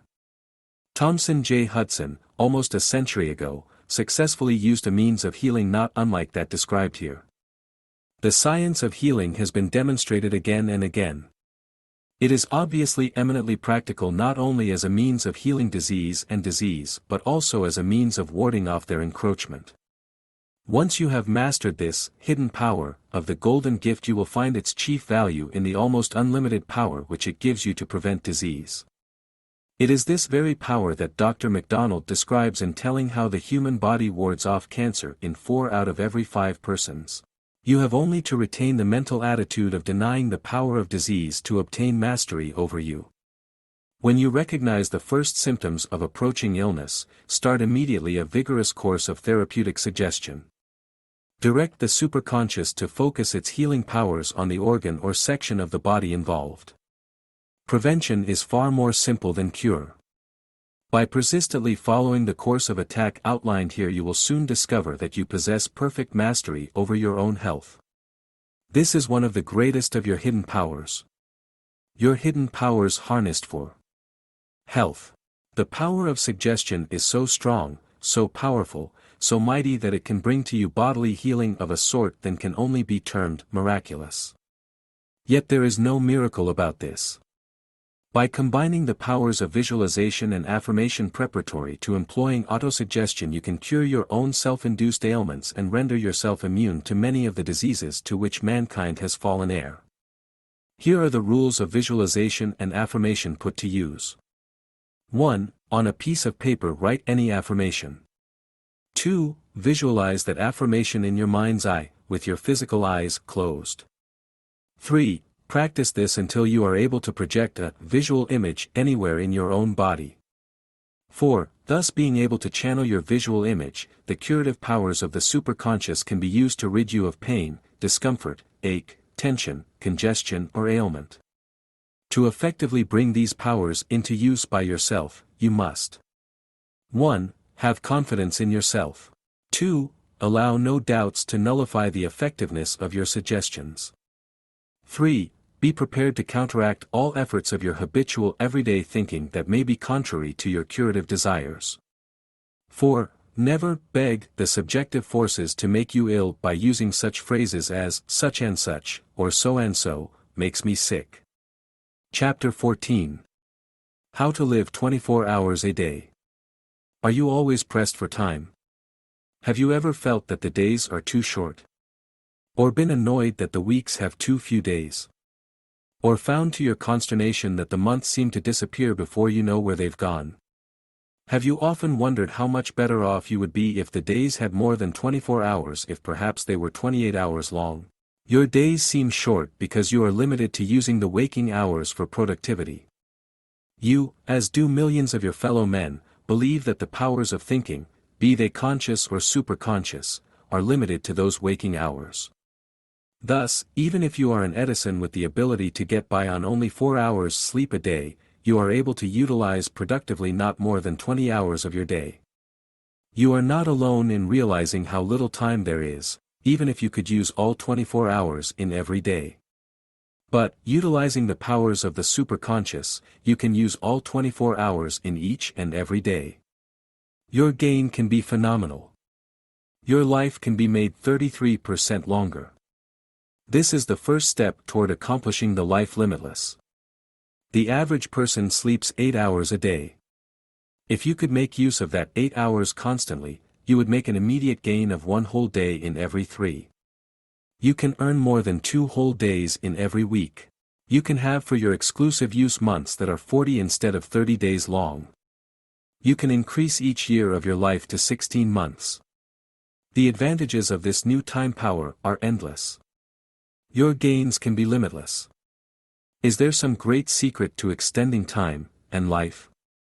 Is there some great formula you have to buy or acquire? No. The great secret of time power is already within you. You possess it now. And you are quite ready to use it if you have learned the lessons of the previous chapters. Your waking hours have now added to your productivity, health and happiness by the simple use of your superconscious powers. But those powers are not with you only during your waking hours. They are with you all the time. The 33% bonus on life you can take for yourself is those hours of bodily sleep. The wonderful machine in your skull needs little rest. All it asks is fuel. It wants to be fed, well and regularly. When you sleep, its period of dormancy is infinitesimal. Unlike your physical body, it is capable of going for days without any rest whatsoever. Yet most of us let all that fallow field lie dormant for 1/3 of our lives. Even if part of that time it does not lie dormant, we have not yet learned to recognize the fact that our brains are working longer hours than we are, and that we should tap that source of wonderful time power. The great secret of time power is what I term sleep thinking. A famous psychologist once wrote of his even more famous brother: he goes to sleep at night thinking about a problem and wakes up with the right answer. The psychologist is Dr. Herman Baruch. His brother is Bernard Baruch. Is it any wonder then that the man who owns this well-trained mind and utilizes this time power is a multimillionaire and advisor to presidents? One of the most outstanding demonstrations of sleep thinking is found in the explanation given by Napoleon Hill of how he developed his supersense, which he terms the sixth sense. Writing in his book Think and Grow Rich, Hill states, "Somewhere in the cell structure of the brain is located an organ which receives vibrations of thought ordinarily called hunches. So far science has not discovered where this organ of the sixth sense is located, but this is not important. The fact remains that human beings do receive accurate knowledge through sources other than the physical senses. Such knowledge, generally, is received when the mind is under the influence of extraordinary stimulation. We have already learned that the organ to which Hill refers is that segment of the brain called the thalamus. It receives thought vibrations which Hill calls hunches, and which we know are manifestations of the supersense. We, too, also know that the rate of vibration of the thalamus can be greatly accelerated by the technique of visualization, a process for stimulating the mental activity called creative imagination. Hill's method of cultivating creative imagination is unique and effective. Just before falling into a state of sleep every night, he would shut his eyes and create a mental picture. This picture, which he would see in his imagination, was that of a group of prominent men of past history. The men would gather to act as a mystic council of invisible counselors. The group included Ralph Waldo Emerson, Thomas Paine, Thomas Edison, Charles Darwin, Abraham Lincoln, Luther Burbank, Napoleon Bonaparte, Henry Ford and Andrew Carnegie. Every night, over a period of years, Hill held an imaginary council meeting with this illustrious group. This is how he describes one of the meetings. "I had a very definite purpose in indulging my imagination through these nightly meetings. My purpose was to rebuild my own character so it would represent a composite of the characters of my imaginary counselors. Realizing, as I did, early in life, that I had to overcome the handicap of birth in an environment of ignorance and superstition, I deliberately assigned myself the task of voluntary rebirth through the method here described. Being an earnest student of psychology, I knew, of course, that all men have become what they are, because of their dominating thoughts and desires. I knew that every deeply seated desire has the effect of causing one to seek outward expression through which that desire may be transmuted into reality. I knew that self-suggestion is a powerful factor in building character, that it is, in fact, the sole principle through which character is builded. With this knowledge of the principles of mind operation, I was fairly well armed with the equipment needed in rebuilding my character. In these imaginary council meetings I called on my cabinet members for the knowledge I wished each to contribute, addressing myself to each member in audible words, as follows. Mr. Emerson, I desire to acquire from you the marvelous understanding of nature which distinguished your life. I ask that you make an impress upon my subconscious mind, of whatever qualities you possessed, which enabled you to understand and adapt yourself to the laws of nature. I ask that you assist me in reaching and drawing upon whatever sources of knowledge are available to this end. Mr. Burbank, I request that you pass on to me the knowledge which enabled you to so harmonize the laws of nature that you caused the cactus to shed its thorns, and become an edible food.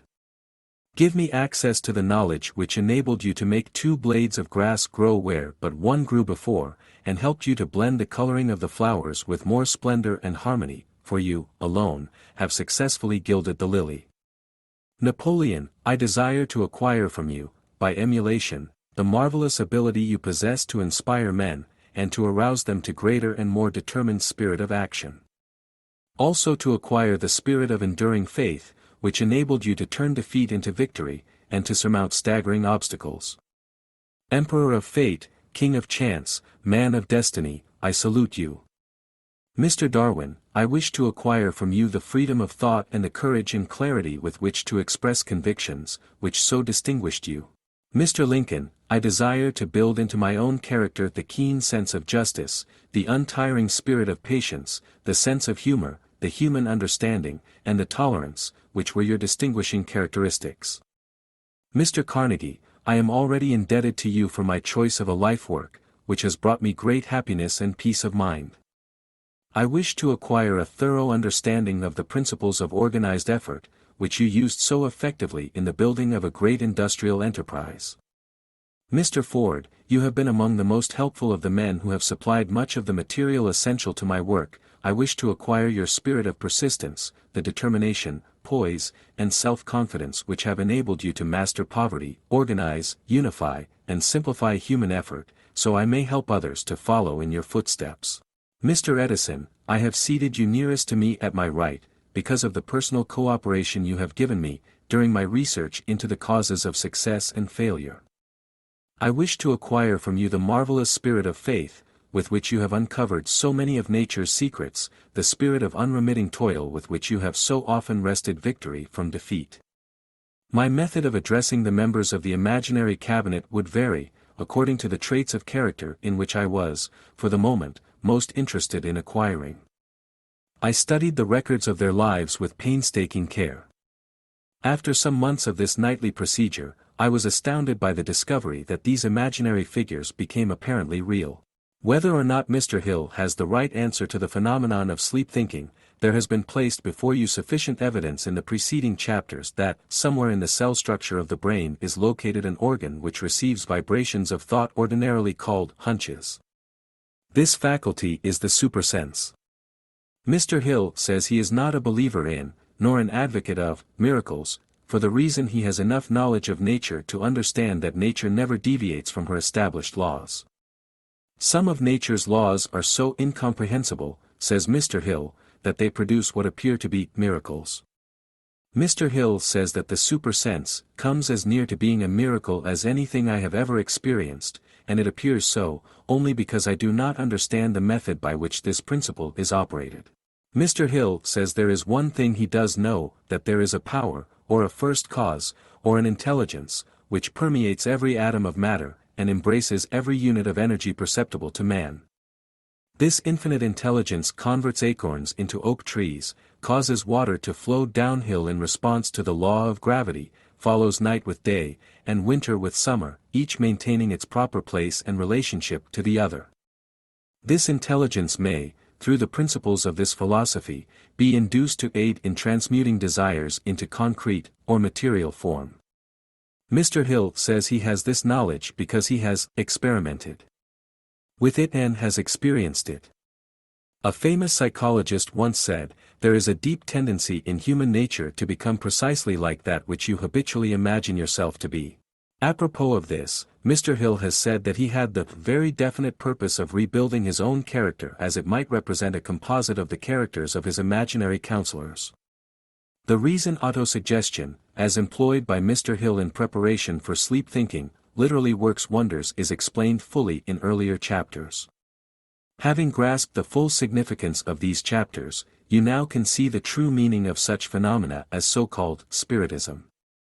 Had the late Arthur Edward Stilwell only comprehended the marvelous mechanism of his superconscious, instead of interpreting the experiences of his golden gift in terms of spirits, what a boon his life might have been to education, and through public instruction, to faltering humanity.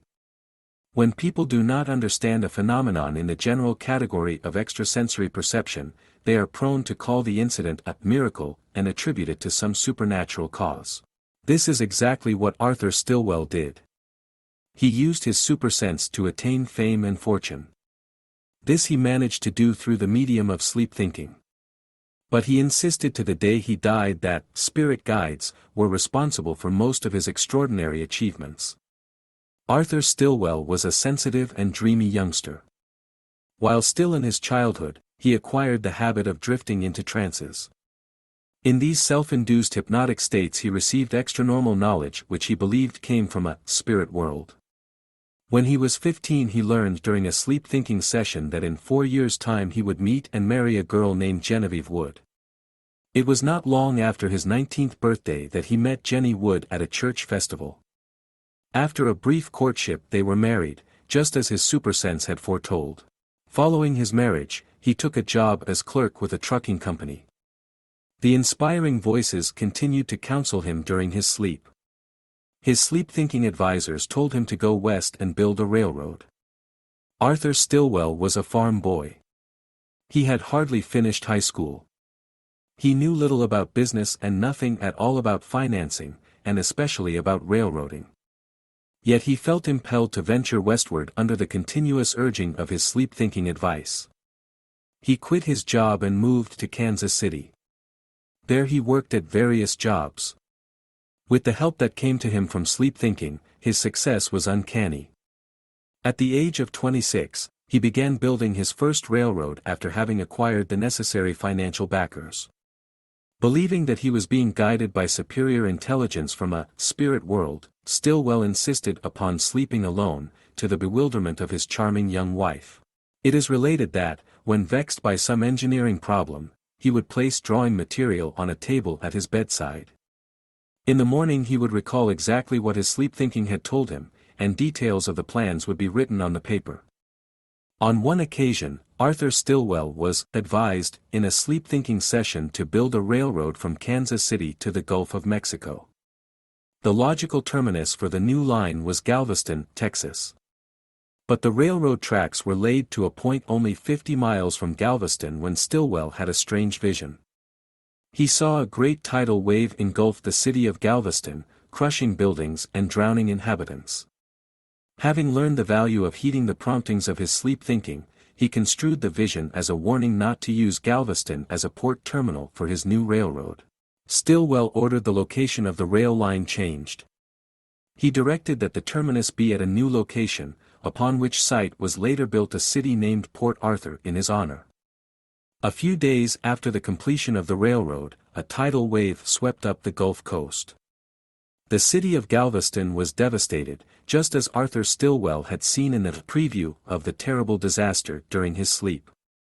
Arthur Stilwell made millions of dollars. He lived a long, happy married life. He credited everything to spirit guides, which he thought advised him while he slept. From what we now know of the astounding reach, power and wisdom of the superconscious level of the mind, there is no doubt that Arthur Stilwell actually had succeeded in tapping the extranormal resources of his superconscious while he slept. He benefited by using time power. The hours of sleep can be utilized for greater use of your productivity if only you desire it. Time power is yours to utilize. The secret is in visualization. Just before falling into the final state of sleep at night, you must imagine in your mind's eye whatever problem is facing you. In this way you can transmit it to the superconscious to answer or solve for you. The work your superconscious can accomplish is unlimited. The knowledge it can draw upon is universal. The answers it will give to your problems are perfect, if your superconscious is working correctly. One of the most successful ways of accomplishing the mental therapy that we discussed in the previous chapter is during sleep. Indeed, perfect rest and recuperative slumber can be assured under almost any circumstances at the word of command from your conscious. Even dreams can be controlled in this way. If you are troubled by distressing dreams, the result of negativism, you can change their current or prevent them altogether, by energetically commanding the superconscious to control this. It is especially effective in directing the superconscious to aid in the healing of some other person to use the powers of the golden gift during sleep. If you habitually do this at the time of going to sleep, you will not only be certain of obtaining recuperative sleep for yourself, you will also procure the contentment and peace of mind that always results from a consciousness of having done good for your fellow man. The exercise of the power of the superconscious in this manner is never a tax upon your vital force. It always, in fact, rebounds to your own benefit. The reason is obvious. The normal condition of the superconscious level of the mind, while the conscious mind is asleep and the body is resting physically, is that of increased activity. This is its technique of recuperation and rebuilding the body. If the activities of your superconscious are directed into pleasant channels, your bodily rest is perfect and your recuperative powers extended to their maximum. It is for this reason that mental therapy by means of sleep thinking is better for all concerned than any of the other methods of mental therapy known to mankind. By sleep thinking, you are following the pattern of nature. Nature employs the subjective powers at a time when they are normally active and at their best. This occurs when they are revitalizing the fatigued organs of the body and rebuilding their cellular structures. In acting on the commands of the conscious mind, given just before falling asleep, the discordant impressions that too often disturb the sleeper and disrupt recuperation are overcome by the more potent suggestion. Your sleeping hours are the basis of the foundation of a life limitless. Your sleeping hours are the source of time power, which in turn is the source of a vast increase in your living benefits. By developing your superconscious to the point where you can utilize sleep thinking, you are adding through time power 1/3 again as much productive living as you now use at maximum. There is only one rule you need to follow to make time power work for you. Just before falling into the final state of sleep every night, imagine in your mind's eye whatever problem is facing you. That is the rule for transmitting to the superconscious that which you wish it to answer or solve for you. That is the rule for bringing into play the wonderful gift of sleep thinking.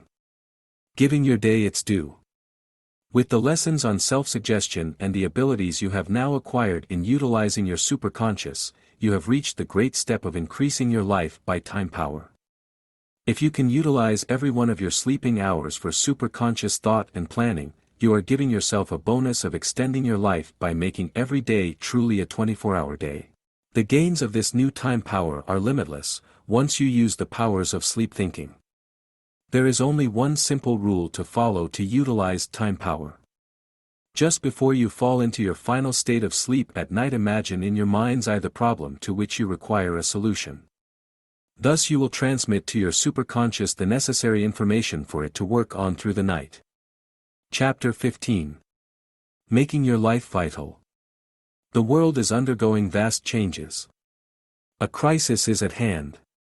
Whether civilization will suddenly disintegrate on the rocks of physical, mental and moral degeneracy will be determined by the decisions our leaders make now and during the years ahead. Involved in this new, and greatest, crisis with which we are faced are the wondrous discoveries science has made. We are on the threshold of unleashing physical forces of which man has hardly dreamed. The atom has been split. Will we use this new unlimited energy source for violence and destruction? Or will it be the means of material progress beyond anything man has dared to imagine possible? But science has another discovery, and this is one that you can use to help fashion a means of saving mankind from self-destruction. Everywhere, everyone must be made conscious of the powers within the mind of man. It is these powers, the hidden powers, of the golden gift, which have to be unleashed to accomplish this necessary humanitarian task. You, and you alone, are capable of taking off the wraps that hide the power of the golden gift.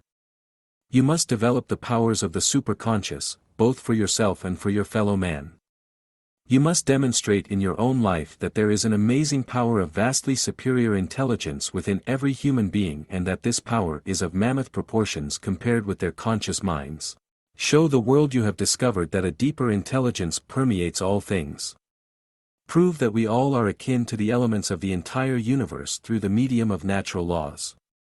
It has been difficult for the average person to conceive of a body of matter, such as the human organism, as being alive, with some kind of spirit force, or soul, to give it life.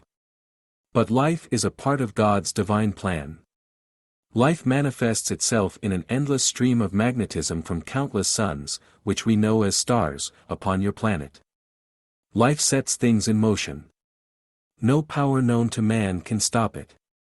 To continue to grow, you must obtain that which is essential for your growth. You must encourage the processes of organic repair, which are known as metabolism. Positive, emotional thinking must supplant the negativism that disrupts the creative functions of the body. Thought is the only means by which mankind can achieve individual and collective growth. It is, therefore, the key to human progress. On the mental level, like attracts like. That means simply that mental vibrations respond only to the extent of their vibratory harmony.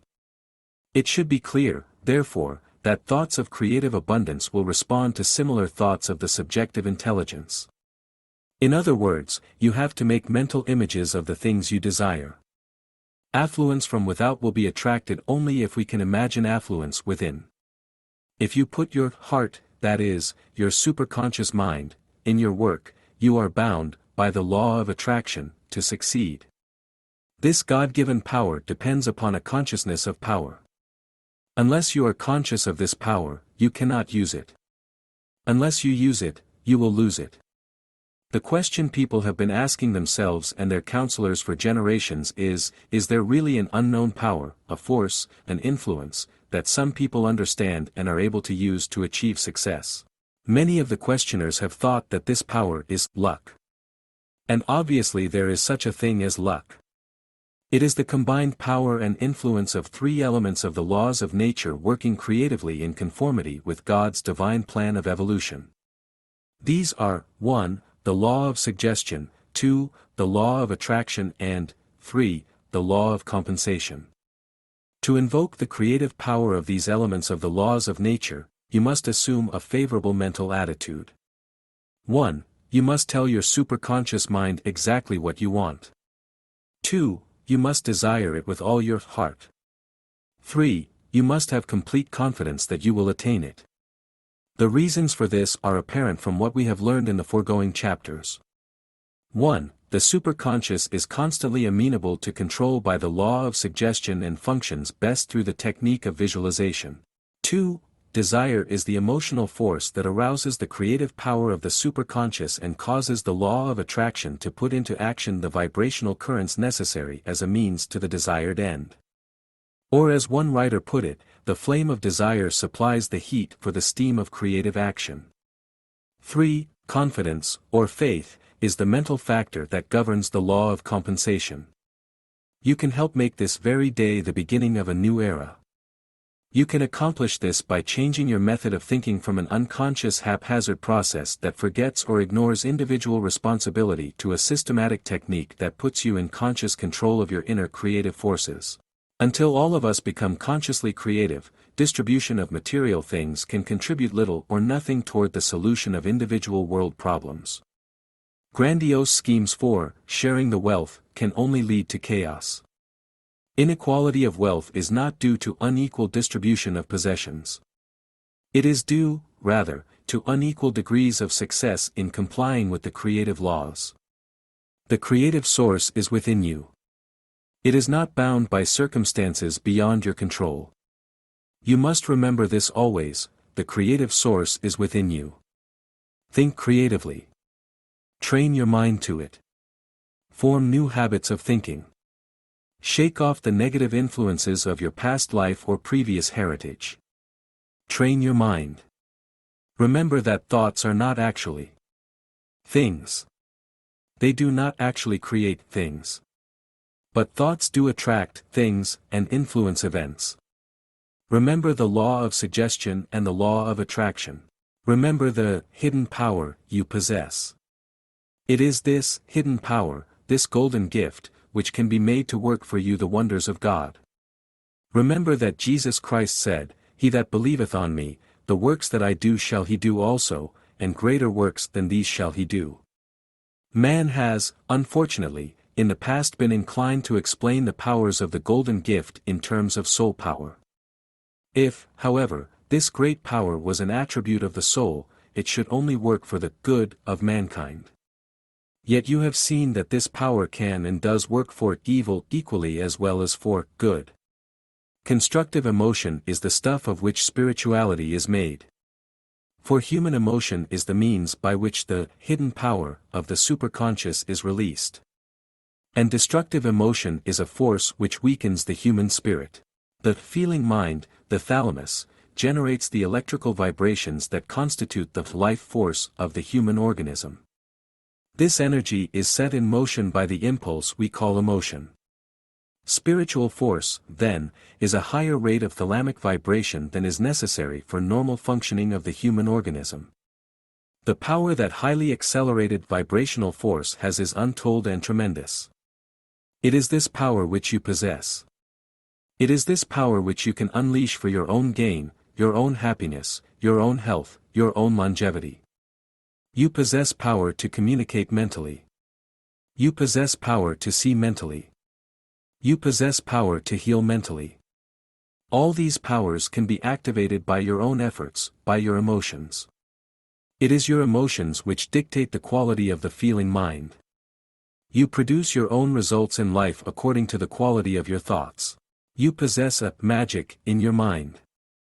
But only through your individual cooperation with God's divine plan for the evolution of a mortal man can you use this magic to attain health, wealth, happiness, and longevity.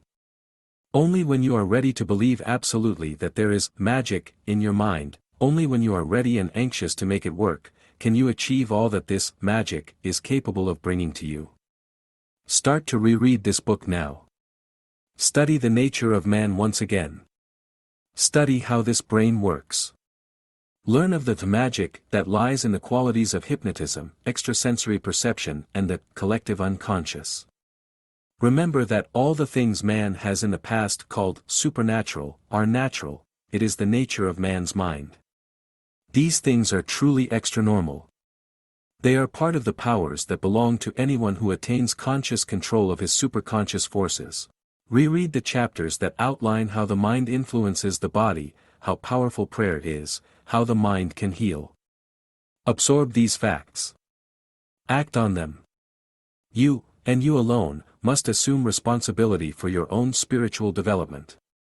This must be accomplished by elevating your own consciousness through positive thinking.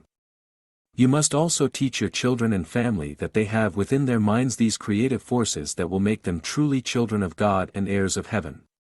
To the skeptical I can only point out the number of distinguished persons of this present hectic day who are reaching some of these same conclusions. For example, we have shown that mental health cannot be considered apart from physical health. Such distinguished doctors as Dr. Morris Fishbein, formerly of the American Medical Association, and ministers such as Dr. Norman Vincent Peale, of the Marble Collegiate Church in New York, are speaking their minds on these matters. The American Academy of General Practice, an association of family doctors, is carrying on an educational plan for its members so that the doctors may better be able to consider emotional and mental problems when they treat their patients for stomachaches or heart palpitations. Medical authorities all over are telling the world that emotional problems are universal and there is nothing shameful about them. Fear, anger, and guilt have been named by these doctors the greatest enemies of our general well-being. In another area, practical and highly successful business executives are practicing creative thinking.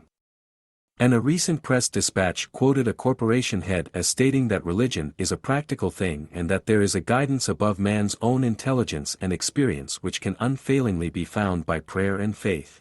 There are daily illustrations of achievement against so-called insurmountable obstacles. Prominent people have recognized the seriousness of the problems we face today. The current trend to mental, physical and moral degeneracy is being seen as a miscarriage of the natural laws that govern human nature. The thinking world is beginning to realize that all the dangers that besiege you can be met with the greatest weapon you possess: your thoughts and your emotions.